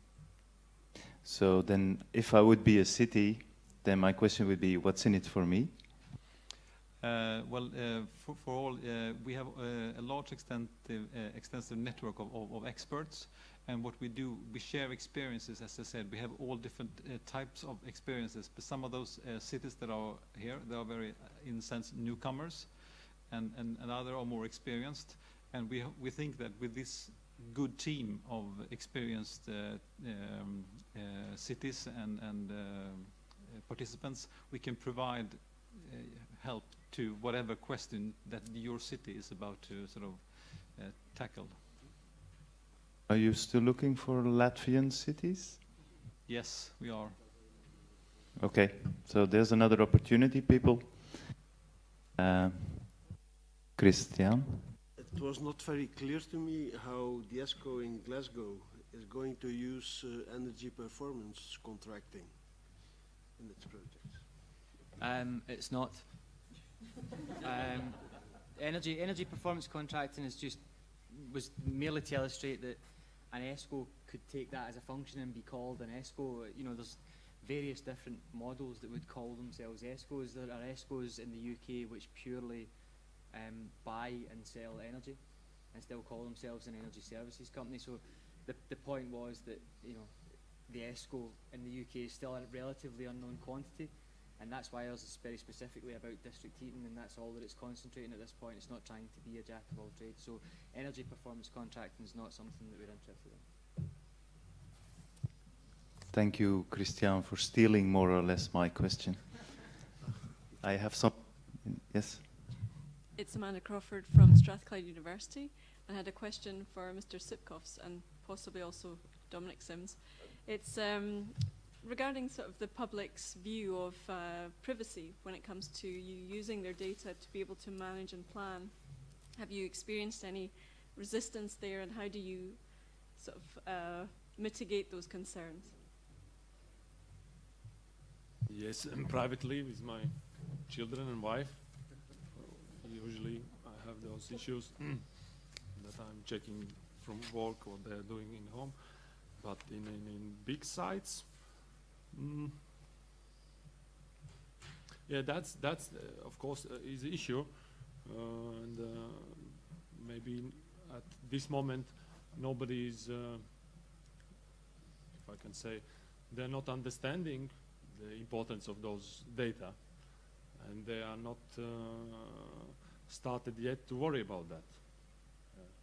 We see in some sites, we see that if you give the service companies who are servicing the buildings, the building technicians, sometimes we are creating the web portal that they can see the competitor building. For example, you own 5 buildings and you have 5 companies in different companies in different buildings. So then you make the one portal, and then they are start to, how to say, policing each other, and also stealing some ideas. That one is adjusting, switching off things in free some celebration day, and another forgot. Yeah. So at this moment, I'm telling that that's only beneficial, but of course, at one stage that can be a problem. Yes.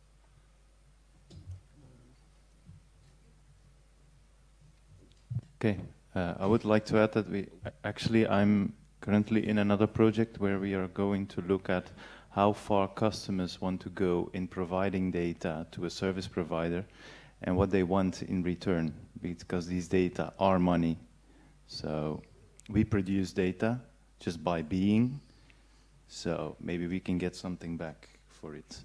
And it can be with very energy efficient services. I was very happy, Gavin, that you explained that ESCO was, I would have said, for me, is a container concept. It can contain everything. It's like sustainability. So it's just another acronym, because for me also, and I think in Flanders we still think of an ESCO as something with energy performance contracting. So maybe it's time at EU level to sort out what is an ESCO.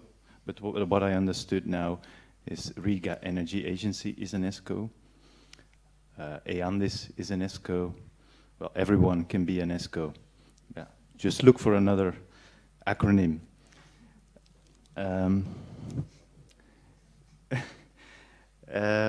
Yes, if no one has a question, I say I have lots. Indra, I was very curious. You showed a map of fuel poverty, GIS map. So I was just wondering on which data you base this. Yeah, I'm not questioning the data. I'm just curious where you get them and how you put them in there. It's based on budget meters.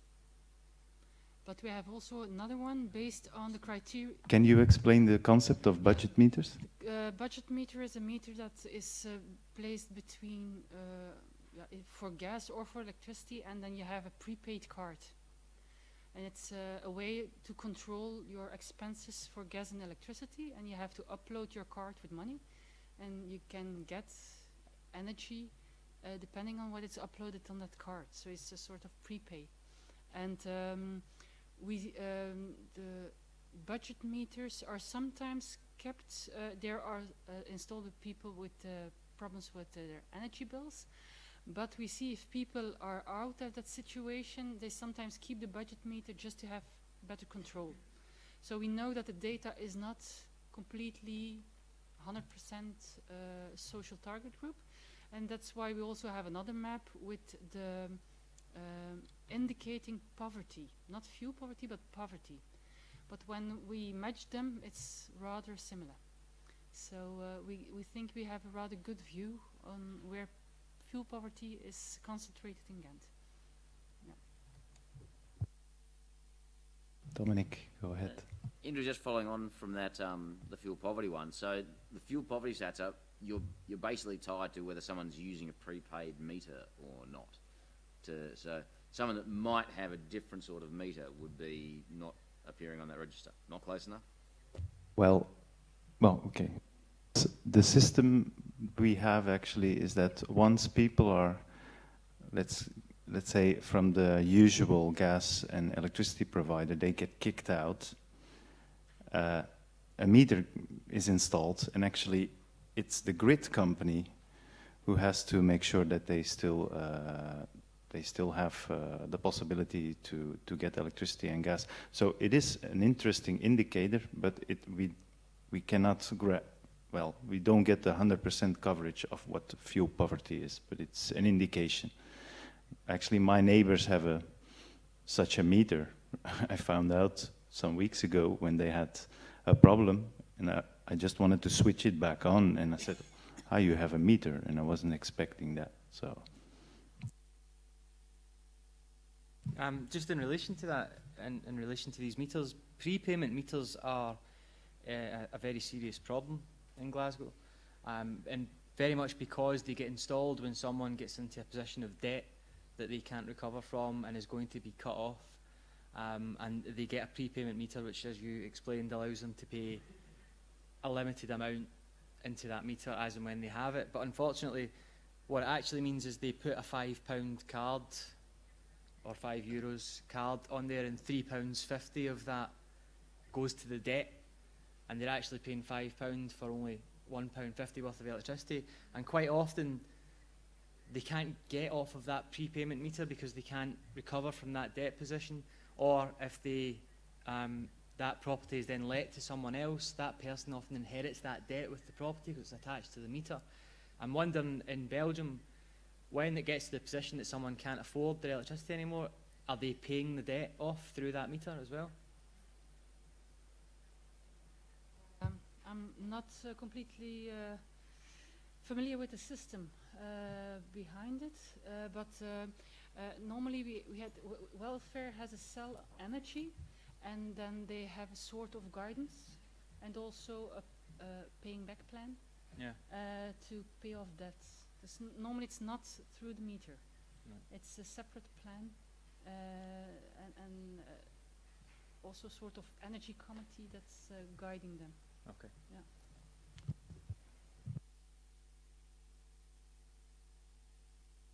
okay, I'm gonna spare you of the rest of my questions. I will email to them, and then I just let Inete finish. Thank you very much, Dieter. First of all, I have to give apologies from Mr. Stepanenko. He, due to health reasons, is not able to join us today, but he sends his regards and gratitude for participation and the speeches and discussion today. So I would like to not to conclude the whole discussions, because I hope they will continue in coming hours. And tomorrow we will be going to see Riga district heating innovative and new technology objects. We will also see the housing improvements done by retrofitting. So 2 options are for our guests to join. And now I would like to say once again, thank you for your contribution, all the speakers, all the moderators, our interpreters, everybody who technically helped us to carry out the seminar and webinar. So different bodies of Riga City, the ICT Center, and also Riga Energy Agency. I am inviting to continue discussions, new ideas and projects.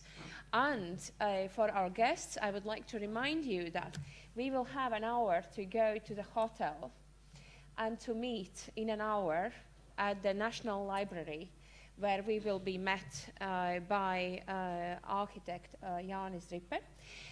And there is not only the first building, which will be the center of discussions in next half a year for the European Council presidency of Latvia, but also there is a Belgium postcards exhibition, and also the story about book printing. Now we could have possibility quickly drop in those as well. So thank you everybody, and I just want to add, in an hour, that's an adaptation to the program you received, just to make sure if you forget. It's at 5:30 then?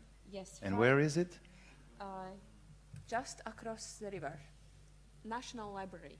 So everyone should get there? Yeah. Okay. On their own. So. Yeah, we will organize how we can get there. Okay. Thank you.